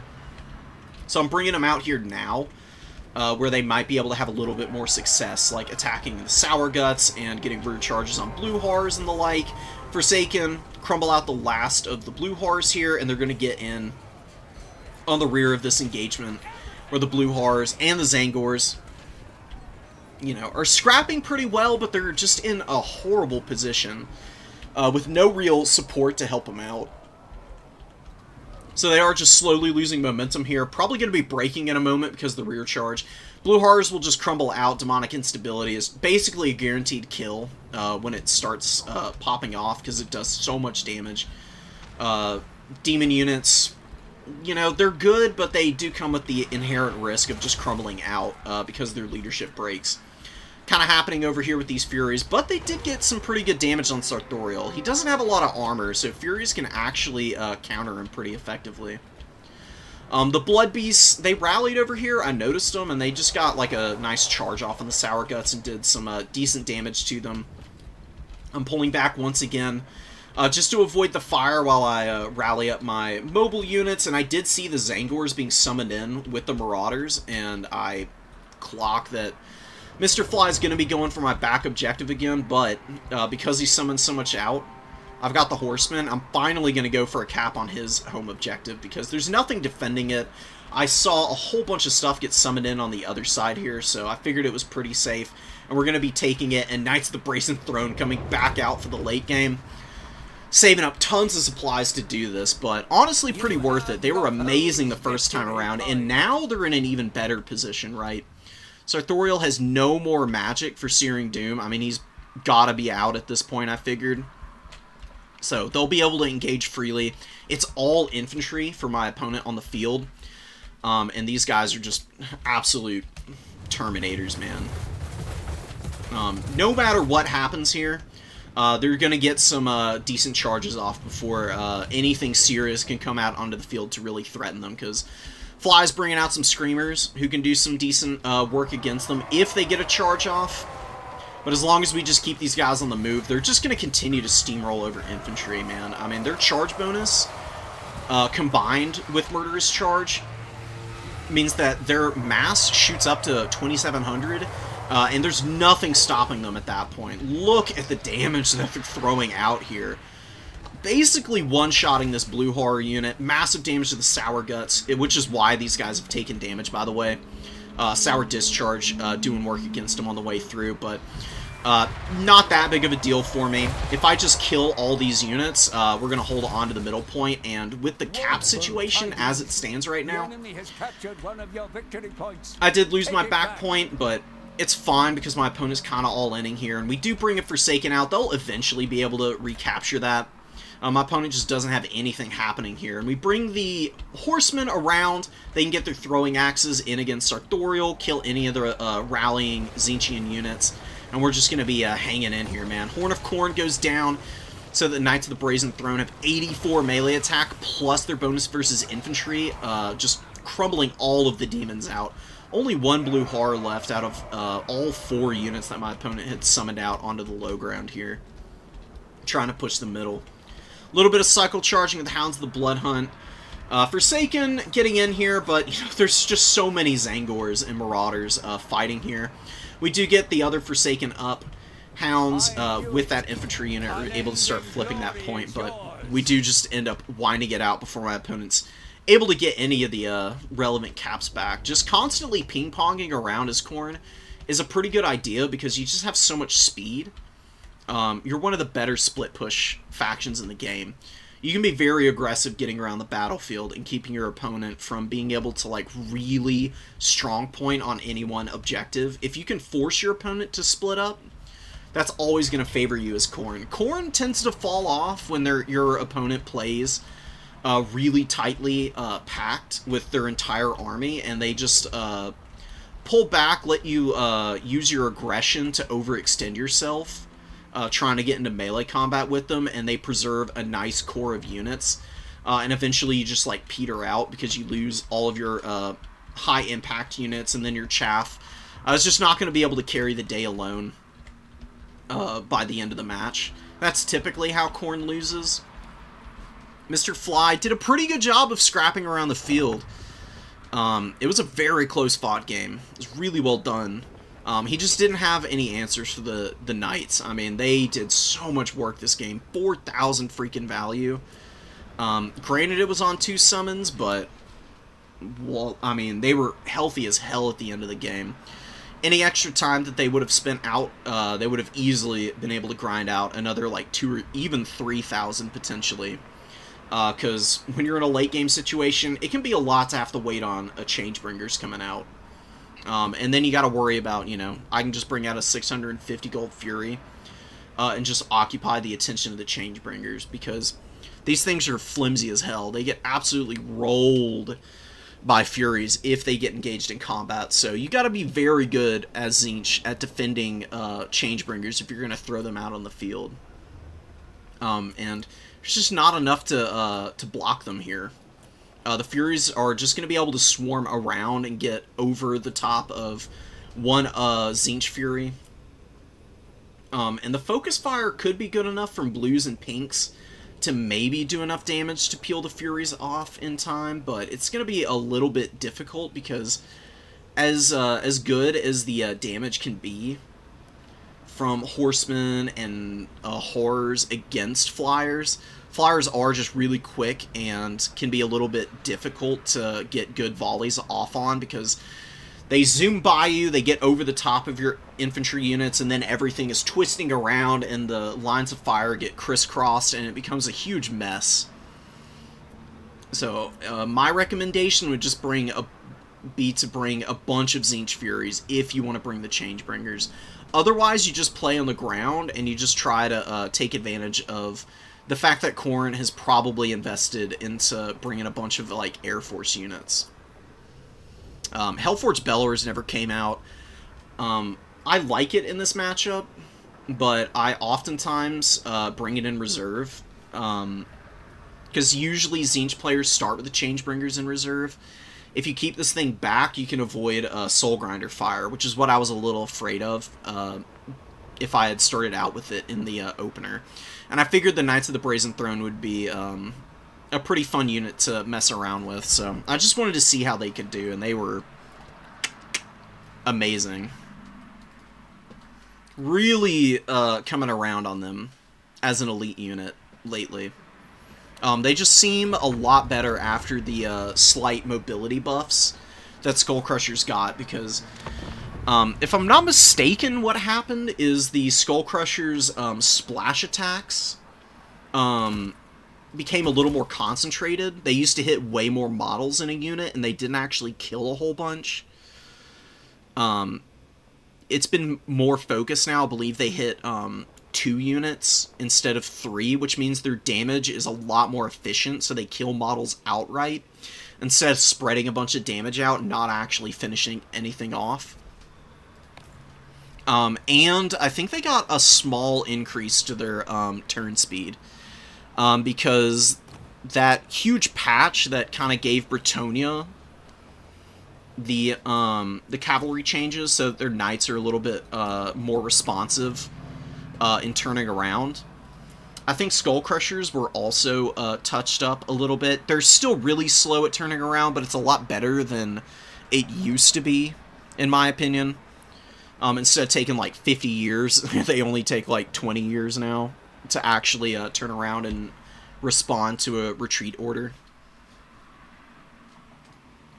So, they've been pretty nice. I don't really like the standard Skull Crushers that much. They just end up being a little mediocre. If they have the same ability as the Knights of the Brazen Throne with the Murderous Charge, then I would say bring them plenty. They just aren't high impact enough for a 32 model unit, and the AP is nice, the mass is nice, but 1700 I think is a little bit too expensive for them, considering that they're, you know, a unit with a very specific niche, which is anti-large, and Khorne just has Minotaurs. Like, if you need that much AP, Minos do the same job, and are cheaper and way more efficient, in my opinion. You can make Skull Crushers work, it's just a lot of extra steps. Knights of the Brazen Throne are better because they just bulldoze through everything, and their stats are that extra bit stronger. And the Terror is really nice as well, because Khorne's access to terror-causing units is pretty limited. You've got Soul Grinder, which is your cheapest option, and then you got to bring the big single entities otherwise, or Bloodthirster or Scarbrand. Neither of which are super strong. Scarbrand you can make use of in some matchups. But those matchups, you don't really need the Terror, because you're trying to get the Rampage value. The Knights of the Brazen Throne just being a good all-around unit, and being able to tear out all of your opponent's, like, numbers, and then you can, like, snowball with Fleshhounds and Furies to, like, chase everything off, is just so amazing. It can give you a huge leg up in the early infantry trades. What would be the answer for Knights of the Brazen Throne? Well, the Soul Grinder is a pretty good answer, but it just didn't get any time to shoot at the Knights. Changebringers are excellent against the Knights of the Brazen Throne. Let's go take a look. Oh, the Tzeentch Centaurs are pretty good. Like, they're really expensive nowadays, but, well-microed Centaurs of Tzeentch can just absolutely annihilate heavy, armor. Because, you know, they've got 60 models, and Centaurs have the really narrow, profile on their models themselves, which means they pile into combat really efficiently, and they've got a great charge bonus with good AP values on their weapon strength. If they countercharge or take a head-up charge against the Knights of the Brazen Throne, it may not be the cleanest engagement in the world, but the Centaurs of Tzeentch, being cheaper, are going to be able to eventually outgrind and trade up into the Knights, especially if you're getting a surround off. That would be my recommendation. You probably needed those Centaurs regardless, because I had so many Forsaken, and the Centaurs of Tzeentch are very good at hit and run against units of that caliber, right? Forsaken have great weapon strength, and they've got a pretty good charge bonus, so they can hammer back at the Centaurs, but again, you don't really want to be taking head-up charges with Centis. You want to be counter-charging. So what that means... Wish I could just get into a game real quick, and I can just kind of show it off. Let me make sure that I've actually got some Synthes.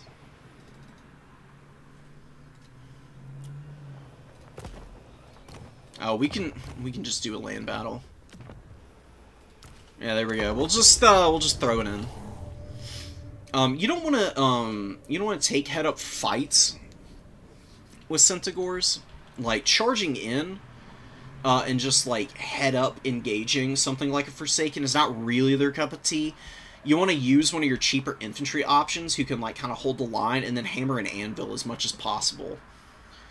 Because the Centaurs have really good speed, to be able to pull away from combats pretty easily, and you can bring in some other mobile units for Tzeentch to kind of take any other, potential engagements where Centaurs don't really want to be doing the heavy lifting, and you can get around your opponent pretty easily with these guys. 84 is damn good in my opinion. You just kind of fly in over the top. See, engaging flesh hounds, not really something that you want to do with a Centaur. Just not super efficient. You've got the shields, which is great. This is really what you want to do. You, use your infantry units to try and, screen your opponent off. You can see the flesh hounds actually trying to get out of here. But you get the surround with something like a screamer now. Your opponent overchased, and you can kind of catch them. And now you send the Centaurs in. Not that you really need to, man. Look at these poor flesh hounds, man. Flesh hounds are a cool unit, but they're very squishy. So if you can get good engagements like this, you can absolutely annihilate them.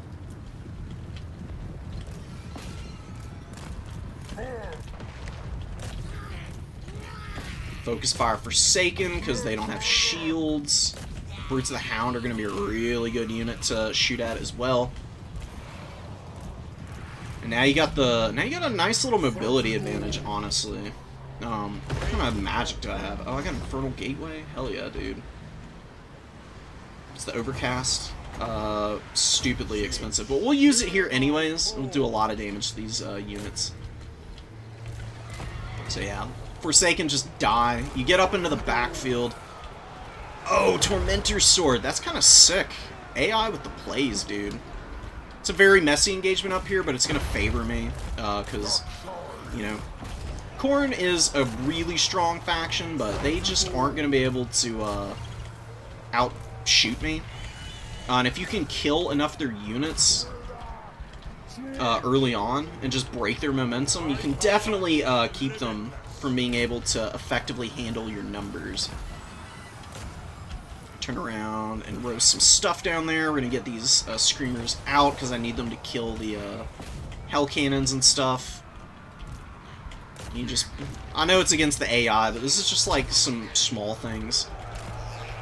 Trying to utilize your Centaurs to get on top of units that they can surround and then get their attacks off on. But they do get countercharged with the Flesh Hounds. You can see them starting to struggle a little bit and try and pull out here. Charge in here. Get those Centaurs charging so that they get a little bit of extra leadership, which is going to be nice. Drop Tzeentch's Firestorm here and get this guy away.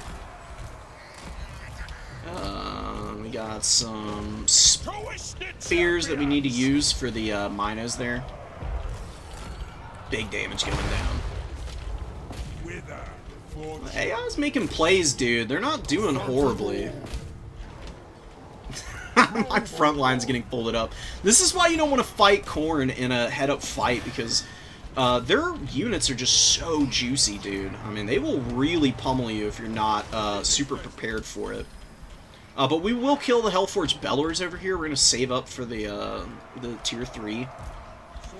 We can probably use some of these other units to get some good damage done. Let's pull out here. Let's get out here. There's the Exalted Flamer to roast this stuff down. A lot of blobs going on here. Not really ideal for me. Senti's looking real juicy, man. Last time we checked them, they were only at 700, but here in the late game is where they can make some pretty insane plays. We need to get this guy out, and we'll send these dudes into combat there. You get a rear charge against Minos with Centaurs. We can see how much damage they're going to end up doing. And a nice charge off.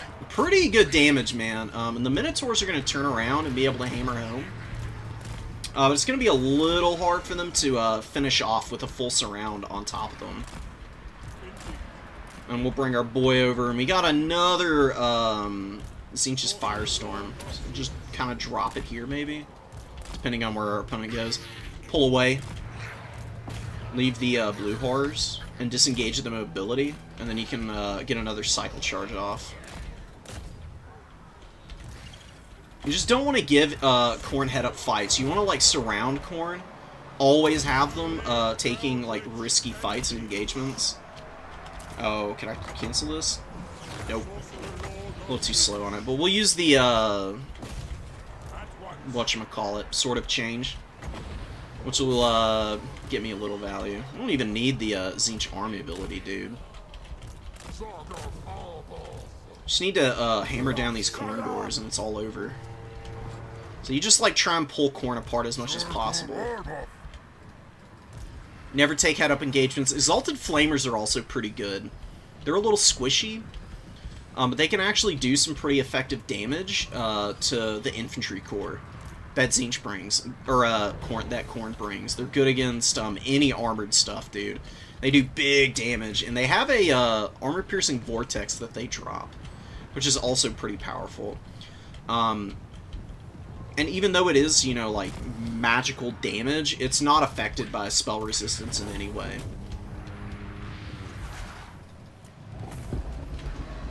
So, do as much as you can to preserve the HP on Centaurs, because, I mean, one Centaur got 2,000 value. I know it's against AI, but, you know, just take smart engagements and you'll just absolutely bulldoze over much more expensive units by playing that way. Experienced tournament player put on the back foot by the AI. It's that damn hill. I forgot we were on Alpine Ridge.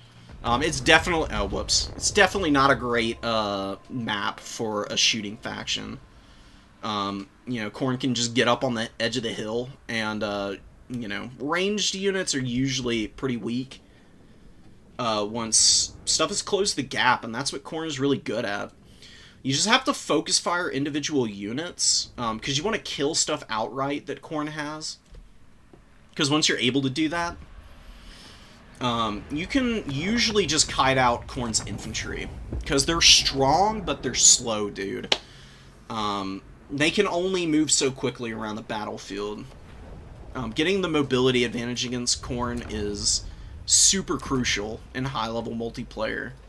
And it's one of the reasons why, in Domination mode, you see so many kite builds against Khorne.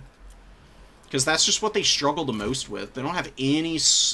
they have rampages, but they're tied up in some pretty expensive units.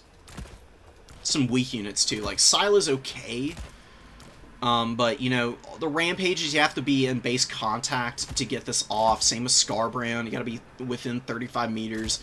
Only last 15 seconds. It's very hard to force your opponent to interact with you as Khorne. You know, it's not like Slaanesh, where you just have 100 speed poison units for, like, all of your mobility, like Hellstriders and Seekers, and then on top of that you have 100-meter spellcasting rampages that you can get 34 seconds out of, which is absolutely insane.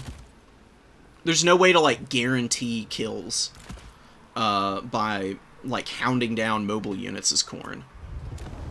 If you've got the speed advantage, you should always use it to deny Khorne melee fights. If you do it, you're going to win most games. Anyways, they're playing the finals. I never got word back from Lord Chicken, so... Charix said he was going to send the replay in, and we'll see how the finals from this tournament plays out. Oh, I forgot to save my game against Charix in that last round. Oh, I wish I had. It would have been really nice to be able to go back over that, to see where my biggest mistakes were. I have a pretty good idea, but you'll learn a lot if you just watch your losses, dude. I'm telling you, it sucks. It's a little humbling to watch your replays back in games that you lose, because you just notice glaring issues oftentimes. Like moments where your micro is, you know, being focused on, like, very inoptimal trades. And you're just kicking yourself because you had a path to victory that you just completely didn't notice and kind of fumbled.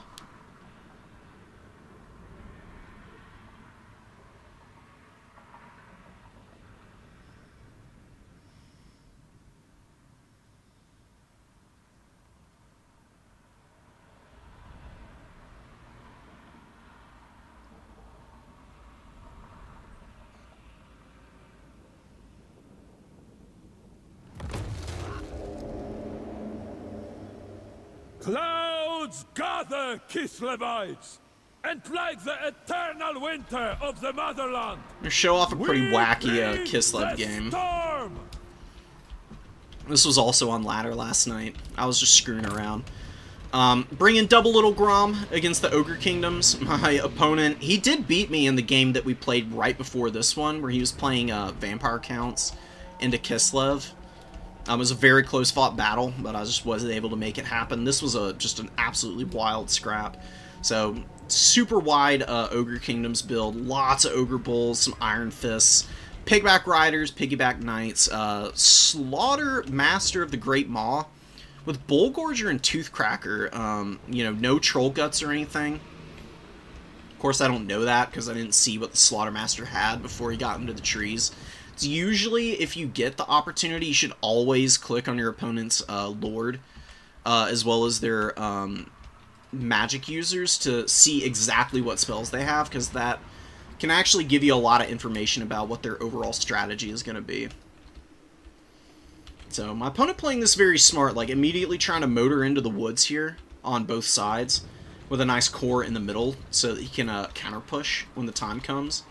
And just staying out of range of the Little Grom, so gotta get some kind of value here. So, we do have a good opportunity. My opponent not really paying attention over here, and Little Grom gets a great shot off, immediately taking out 4 of the Ogre Bull models.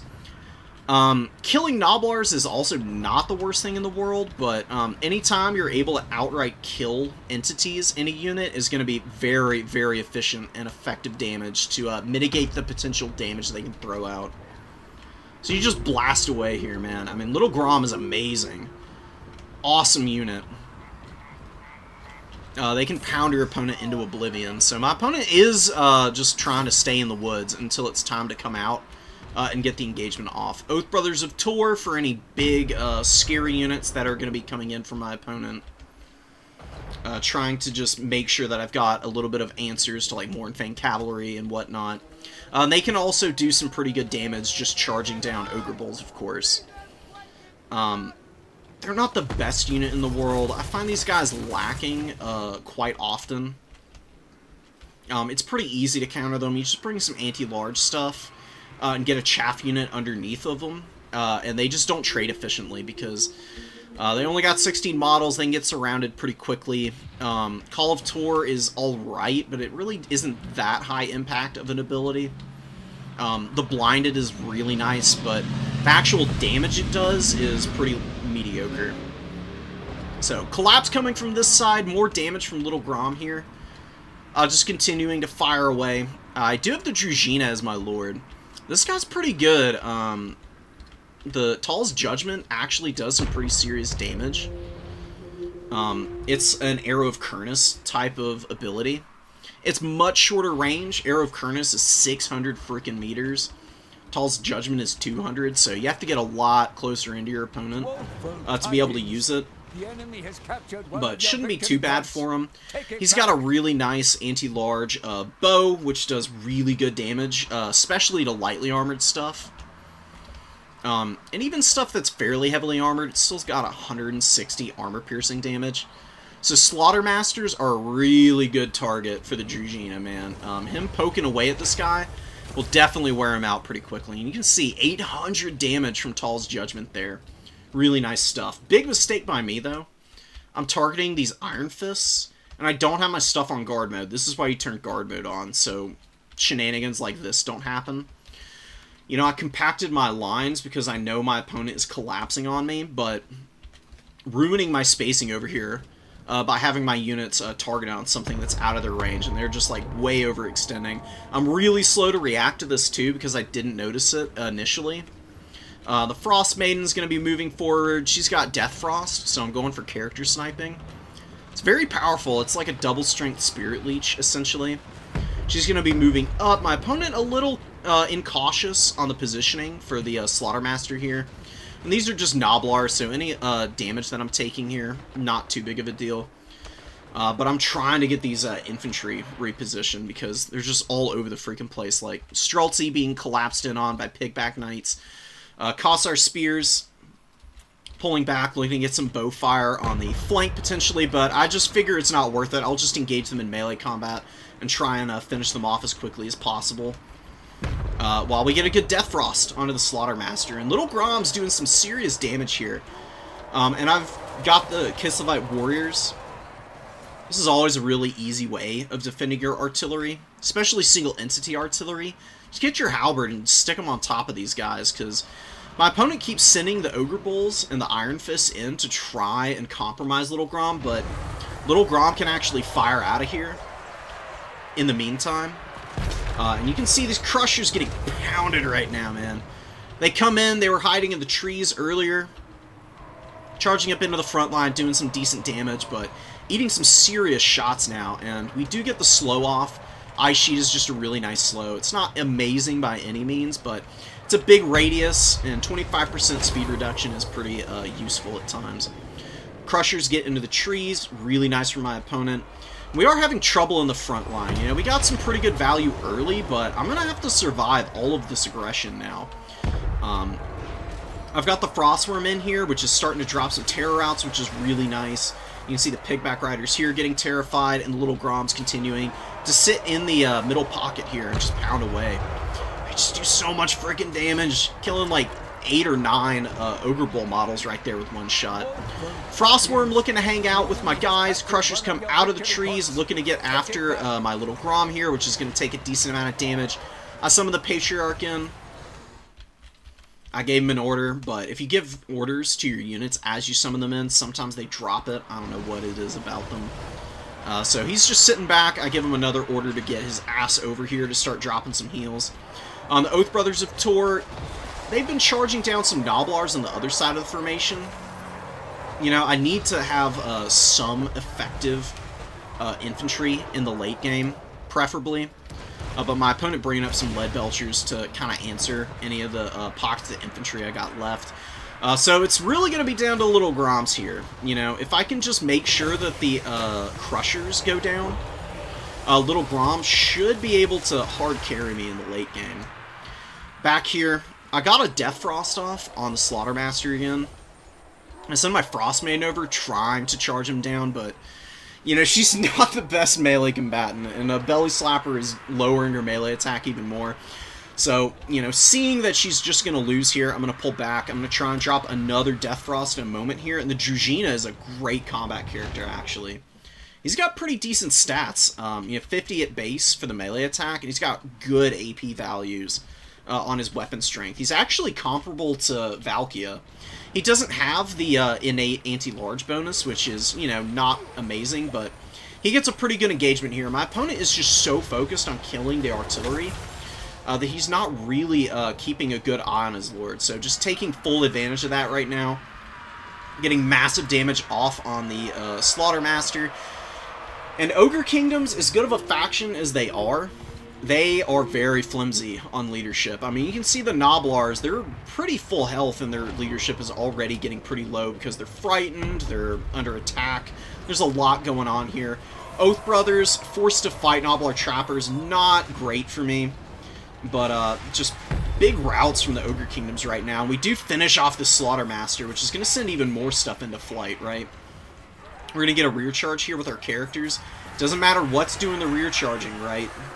It's all the same to units, so huge collapse for the buffering for these Mournfang Cavalry. Even though they have effectively killed the Oath Brothers of Tor, we still got our characters. You know, Patriarch can drop some Sawyaks, and Little Grom's going to be turning attention over to potentially hammer down these Mournfang Cavalry. Slowly turning both of them around. Ponderous as hell, but brutal damage when you actually get it off. And actually friendly fire the Frostmaiden to death, which had me absolutely losing it in the middle of the game. I was cracking up watching that happen. She just gets obliterated by my own artillery, but I'm not really too annoyed by that. It's not like she had great magic for any of the other stuff out here on the field. Maneater, great weapons, looking to get after Little Grom. Trying to pull back now. Frostworm, pretty good value up to this point. Lead Belchers just destroying my poor Kossars, man. They're firing with the Snow Leopard on top of them, which is doing good damage to these guys. Picked off quite a few models, but still has quite a bit of ways to go. Tall's Judgment comes down. Drops 2 of the Lead Belchers, which is good to know. I actually really loved the performance of this guy. He's got 1,300. That's about how much he costs, right? He's got a decent amount of ammo. He's still got restocks in the bank as well. So, depending on how long the game continues to go, he can just get the little Groms right back up to full on their ammunition. Paying for themselves already. Bring out some more Kislev warriors. Just desperately scrapping with what I have. The Lead Belchers have been so punishing. They got a lot of value. They killed a lot of units. 253 kills is nasty work, man. One of the units that I always hate seeing the Ogre Kingdoms bring. They're good against anything infantry and cavalry related. A little bit of a whiff from Grom. The Crushers do get in here. They routed earlier. They got a meat feast, though, so they got their vigor back and a bunch of HP. And they're looking to finish me off here. They're trying to pull out of combat from the Frostworm, which they're just not really getting good damage against. A lot of that thanks to the Salyaks from the Patriarch. Got a pretty good use out of it over there. Druzhina mopping up Noblars. Getting a really good rear charge in against them, which is breaking their leadership. You know, those Kossars getting out of here. More Kislevite warriors, and a beautiful shot from Little Grom taking down 2 Crusher models while the Griffin Legion thankfully avoiding any friendly fire, and they're just going to be pinballing around trying to kill Noblars now. Lead Belchers opening up. Little Grom continuing to just do nasty damage to these guys, though. It's very efficient at killing the entities in the unit because of how strong they are. I mean, 600 AP, 160 base missile damage, and these guys fire pretty quickly for an artillery piece. You know, it's 13.4 because they have chevrons now. But at base, it's every 14 seconds, and my opponent just taps out because all the Lead Belchers are dead. It's just Noblars, and he's got no way to, like, stiffen up the leadership on them, so I'd be able to bring out a bunch of infantry and just, like, slowly overwhelm them on the caps, but it was really scrappily played, dude. There were a lot of really tense moments. Like, my little Groms got shut down a couple of times, but they've got high mass. And as long as you've got a little bit of support around them, they can usually pull away from fights and just turn around immediately and drop shots. And I'll show you what their final value was. There at the end, they were just bodying everything that was trying to rally back to get on top of them. 2,100 apiece. Brutal stuff, man. I definitely made some mistakes. My infantry positioning, especially on my left flank, was really bad. Luckily, I was able to make up for it by getting the Lord Snipe and the Little Groms I was able to keep alive by just the skin of my teeth, while the Frostworm and what mobile support I did have available was able to get in there and slowly chip down all of these really expensive Ogre Kingdoms units, man. A lot of them traded pretty effectively. This one Lead Belcher just got absolutely canned, though. The Mournfang Cav, close to paying for themselves, but not quite enough. And the Iron Fists, you know, they took so much damage on the way in. They were just combat ineffective by the time they made contact to begin with. But one of the Ogre Bulls did nicely. The other two were pretty mediocre. Noblars, just doing what they do. They just muck up the works and are really annoying. I was surprised to see Noblar Trappers, actually. But they did really well. They got all of their value back across the board. So, you know, you can't be too upset when your Noblars value trade effectively. If I were to replay that, I'd probably bring the Ice Maiden again with Death Frost. That just seems really effective. Especially when you can hammer vulnerable Lord characters.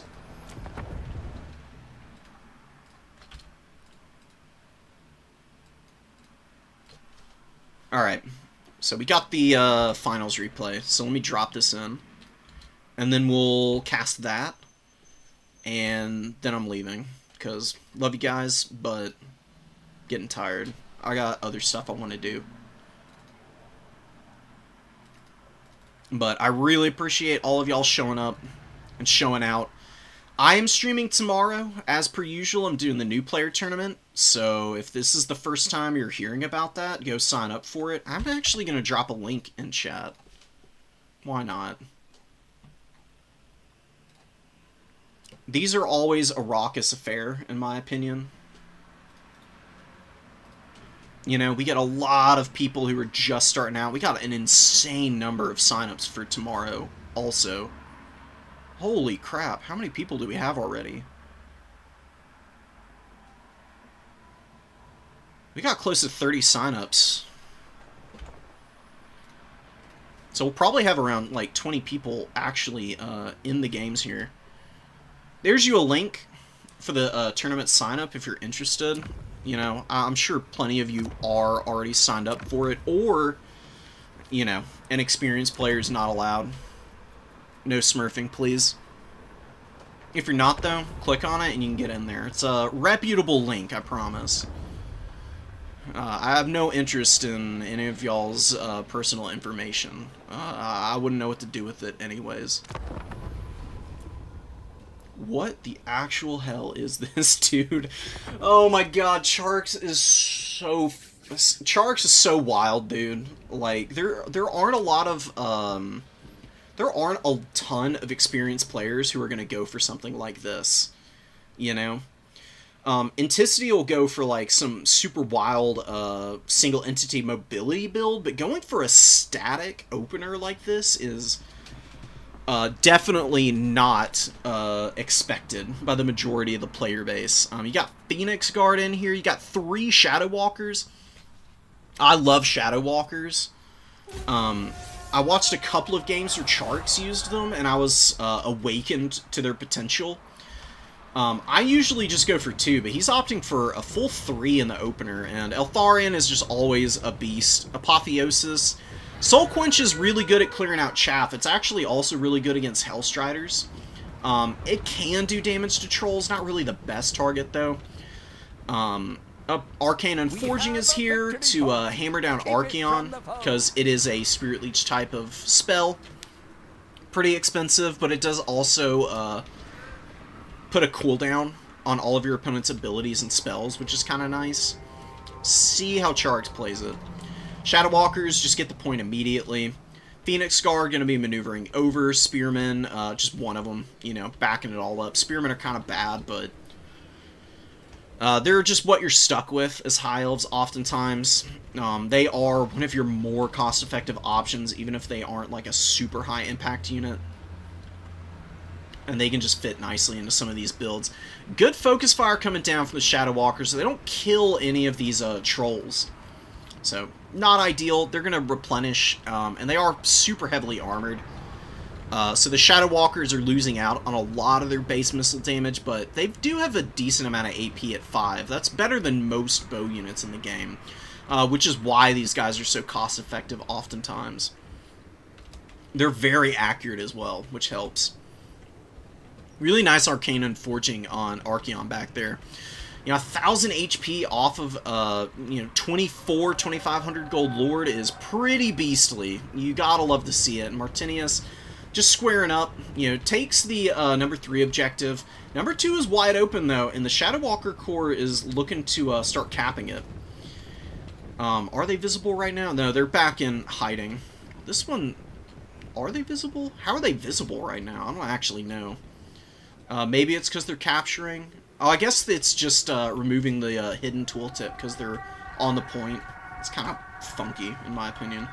Good volley going down on the Hellstriders. Pretty huge damage on those guys. Always hammer down the really quick mobility that can shut down a unit like this. These guys are pretty fast. 40 foot speed is pretty insane. With the poison, they can actually stay in front of the Chaos Trolls pretty easily. Martinius throwing out a Burning Head, kind of like I did in that Wood Elf game I played against Charx. It's just so hard to land it if your opponent isn't engaged in melee. Shadow Walkers kind of running into it a little bit here, but not tremendous damage. Getting a little lucky over here with it curving away from these guys a little bit, and just more effective fire. Such long range out of the Shadow Walkers, keeping the Hellstriders at bay here. Another Arcane Forging, nailing Archeon here. Pretty nice value lead for Charx right out the gate, man. You got 1,100 to your opponent's 88. Can't ask for a better start, honestly. And, you know, you got the infantry actually holding this cap now. Sneaky stuff from Charx. This is what I'm talking about, dude. He stresses your micro so much with just like good positioning and amazing focus fire out of his skirmisher corps. Brings up some Silver Helms. They'll be able to keep the Chaos Knights at bay for a little bit. Phoenix Guard going to be moving away from the Marauders and the Chaos Warrior great weapons because, you know, they've got good stats, but that's not really fights that they want to take necessarily. And they didn't have the objective cap, so it's not super important for them to hold it. Martinius does swing the number 2 objective, trying to play really patiently, but the value trading is going to continue to snowball like out of control because the Shadow Walkers, man, I mean, they will easily get you 1,000 value with all of their ammo being used. They haven't even used half of it, and look at the punishment going down on the trolls. Eltharion lands in here. He gets a terror route on them. They're taking some shots on the way out. They're very low. They'll start dropping models pretty seriously if they take any more focus fire here. But looks like the great weapons are going to be the target here. Really good effect on them. Serious amount of damage going down on them. About 20% of their health being lost with just one consolidated volley from the Shadow Walkers. And again, Charax is just refusing to engage in the front line. Continuing to stay ahead of Martinius in the positioning game. Silverhelm's taking the position up in the forest, or not the forest, the river here. On the edge, just kind of screening out the Chaos Knights, who really don't have an avenue of approach right now. I guess they could try to scream in through this gap that's been left here, but it's going to be a little difficult with the Phoenix Guard and Swordmasters of Hoeth on the field. Super elite high elf build. You know, only 18 units in this army. Apotheosis is going to be exceptionally effective with all of these high value units as well, just because it is single target. It's not a huge heal. It's a little less than 10%. But if you're using it on something like a Swordmaster, 8% heal on these guys is, you know, a decent amount of extra health, which can keep their martial mastery active as long as possible. And they're just going to cleave through the Chaos Warrior great weapons here. And they do have the support of the Phoenix Guard. So the Chaos Trolls, in theory, have a pretty good fight against these Swordmasters, especially with a Chaos Warrior great weapon next to them. But the Halberd's going to be chipping some serious damage in here, and there you go. You get a really nice Apotheosis, keeping those Swordmasters a little healthier. Oh yeah, and that's it, baby. Mistwalker Barrage coming down, doing some decent damage to those Trolls. Wavering leadership, and they actually break here. Brutal, man. Right before the fight or die comes down as well from Archie, so losing out on the melee attack for those guys. Archie did get hit by he's been hit by a third Arcane Unforging, ladies and gentlemen. He's down to half health. Eltharion can actually just go in to try and kill him sometime in the late game, I would imagine. As long as Charax keeps playing with the Shadow Walkers like this, continually just poking away at the expensive units before the engagement against the elite infantry.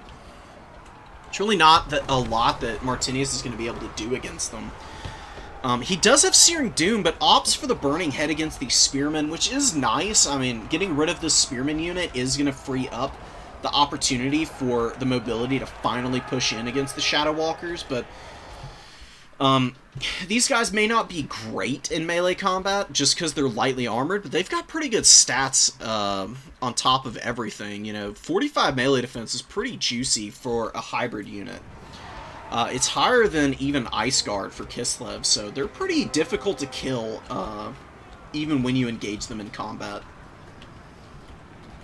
Fireborn and Silverhelm's looking for some opportunities, just smelling it out, not overcommitting. Martinius has ground the value back a little bit. Actually, really hasn't. It's actually gotten a little bit wider. Despite getting, you know, a decent amount of value, it's not been under favorable circumstances at any point here. And look at the Fireborn, dude. Beautiful bait with the Silverhelms, and then getting the Fireborn right up into the face of the Skull Crushers here. But a beautiful Searing Doom coming down. Oh my god. Half HP off the Fireborn with one fell swoop there. Really starting to chip down some of the elite high elf units here. You can see some of these Phoenix Guard looking pretty tattered, and the Swordmasters of Hoeth on their way out here in a moment, surely. Burning Head comes down, not really all that great. It does lower leadership, but the Phoenix Guard are just going to be impossible to break on the leadership front until they're basically on death's bed, so maybe a little bit of a waste. Look at the Shadow Walkers here, man. How much value did they get? Yeah, 1,000 value at range, and they're going to get in here and probably get like 400 or 500 more fighting in melee combat with their anti-infantry bonus of 12, which is making up for pretty much all of the melee attack they are losing because they're tired.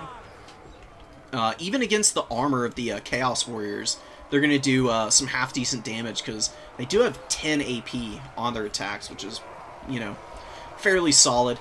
Fireborn going down is a big loss for the High Elves. Is the mobility and the regeneration on these Trolls going to start to really come into play here, man? They did take some serious damage, but look how many models are left on a lot of these Troll units. And without any real way to hammer them down, like the Fireborn being available or some missiles, this could be where Martinius, despite being down in value, starts to take over the game, because I would say there's probably been about 1,000 gold's worth of regeneration coming in from the Trolls. Look at this, Hellstriders, as well as these Chaos Knights of Slaanesh, really pushing in and kind of bullying the Silverhelms, or the Illyrian Reavers that are back here.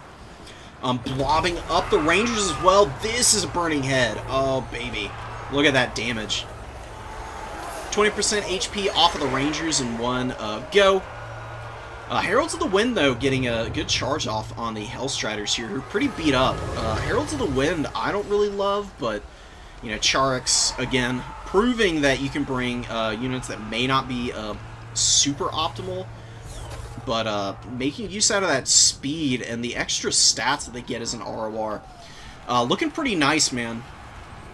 Shadow Walkers continuing to hang in here. You know, most of them are dead now, but there is one unit left here to continue to try and hold the line. Phoenix Guard, 1,700 value Phoenix Guard. Amazing. And how'd the other one do? 1,300, they're really close to paying for themselves. Shadow Walkers ended up with about 1,200 value. Really good micro out here on the edge of the fight. Number 2 objective, slowly swinging over in the favor of the High Elves. Got some Forsaken chasing down these cavalry units, but they're looking a little beleaguered. And all that you need as Charax is to just get the clean engagement with a good charge off on these Forsaken. They'll die horribly here. Trolls breaking. Oh my god, look, all the Trolls are running off the field now. One shatters outright. These other ones barely rally on the edge. Oh my god, super lucky for Martinius. They have not traded very well at all, man. These are 900 gold units, and they're all hovering around like 400 or 500 at best. One has 600. Not looking great. Oh, more Shadow Walkers coming. So he unsummoned 2 of the Shadow Walkers, maybe. Either that, or they just died and went back into the pool, and now he's bringing them back out, and they're going to be really useful in the mid-game here. Or, I guess this is kind of technically the late game. They'll be able to shoot down the throwing axes. Beautiful shots in there. Heralds of the Wind get a little damage, but then disengage. Eltharion has just been bullying Archaon with the magic all game. He's just been dropping Arcane and Forging the entire time, and Archie, with 2,600 value, getting a nice Searing Doom here. But combat ineffective at this point. He could die here, and that would be devastating for the Warriors of Chaos. They can't really afford the leadership penalty right now. Because these Trolls will just immediately rout again, and there's no recovering from it at that point. You got some barely functional Forsaken, and Altharion's just going for it, man. Drops an Apo on himself. Oh, did Archaon actually break here at the end? Either that or he's just wavering. Sometimes it's hard to tell. It's the same, like, banner effect, but yeah, the second wind of the Shadow Walkers coming back out, definitely a little too much for Martinius to contend with. These guys, without all the Hellstriders and Trolls and everything to threaten them, they're just going to be able to sit back here and just pummel all of the infantry that might come out. Any of the Hellstriders coming in and trickling in one at a time are just going to get killed by the focus fire. Chark's playing this game so patiently, doing such a good job of flipping caps as well. Bouncing between the 2 points at various times in the game, keeping Martinius occupied with some of his more expensive units over here. You had Silverhelm occupying, like Forsaken and Hellstriders, as well as Chaos Warrior Great Weapons out here on the home objective all game. It's a lot to have to, keep back here so that your opponent doesn't just flip it for free. And the High Elves just trading evenly on the other side, on the middle objective, and just, pulling back, keeping their formational cohesion online pretty much the entire game. Martinius just never really found a way in. I'm not really sure what you do to get around that. Charks is just so good with the positioning. The lore choices are so clean. The spell casting is amazing. It was just Charks' day, man. Just all over any and all comers, and just taking them down to the mats and just wrestling them to death. If you're wondering, I didn't even notice this. There's 2 beast mages here. I'm going to show you why they're in the bank. Yeah, Starwood Staff is online. So that's how Eltharion was casting all game. I was kind of curious as to how that was happening.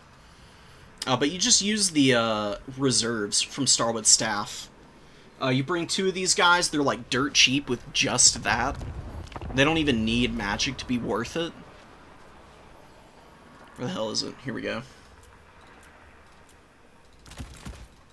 So, 2 mages. All of the variants get this item, by the way, so it doesn't matter what variant you pick. Charks just brought the Beastcasters because they're the first thing on the list here. You cut every spell. You cut all the abilities. Oh, sorry, that's the wrong ability. And you just bring the staff. They're 450 gold. That's more than worth it to get more power out for Eltharion to just throw down Soul Quenches and Arcane Unforgings as he wishes. Apotheosis for more healing. Killing these guys isn't that big of a deal. You know, you just unsummon them once they've gotten all 3 uses out. They go back in the pool, and if you need to, you can bring them right back out and do it all over again. It's really powerful. High Elves love centering their, builds and identity around their magic usage. It's probably the strongest thing about the High Elves is just that they can get so much extra winds of magic in reserve. I just loved it, dude. I mean, not afraid to diversify the spell kit and, make Eltharion, fairly expensive. Going for... Oh, Phoenix Guard are 1,300. I was thinking of the ROR, which is 15. So those did really well. They got 1,700 a pop. Just good cost value across the board, especially on the infantry that game, dude. The skirmishers were a nightmare. The elites actually held the line and kept the Warriors of Chaos from being able to just bulldoze and bum rush through to take out the skirmish corps. Had the Silverhelms and some Illyrian Reavers. I just love it, dude. Watching Charix just outplay people with elite builds is a pleasure every single time, dude.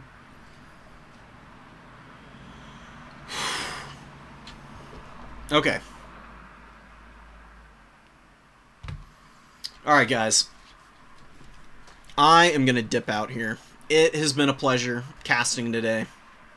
And I'll be here tomorrow, so come tune in and come hang out with me. I'm going to end the stream here. I'll catch you guys later. And I wish y'all a very pleasant rest of your day. Peace out. Take care of yourselves. You know, spend some time with your loved ones and with yourself.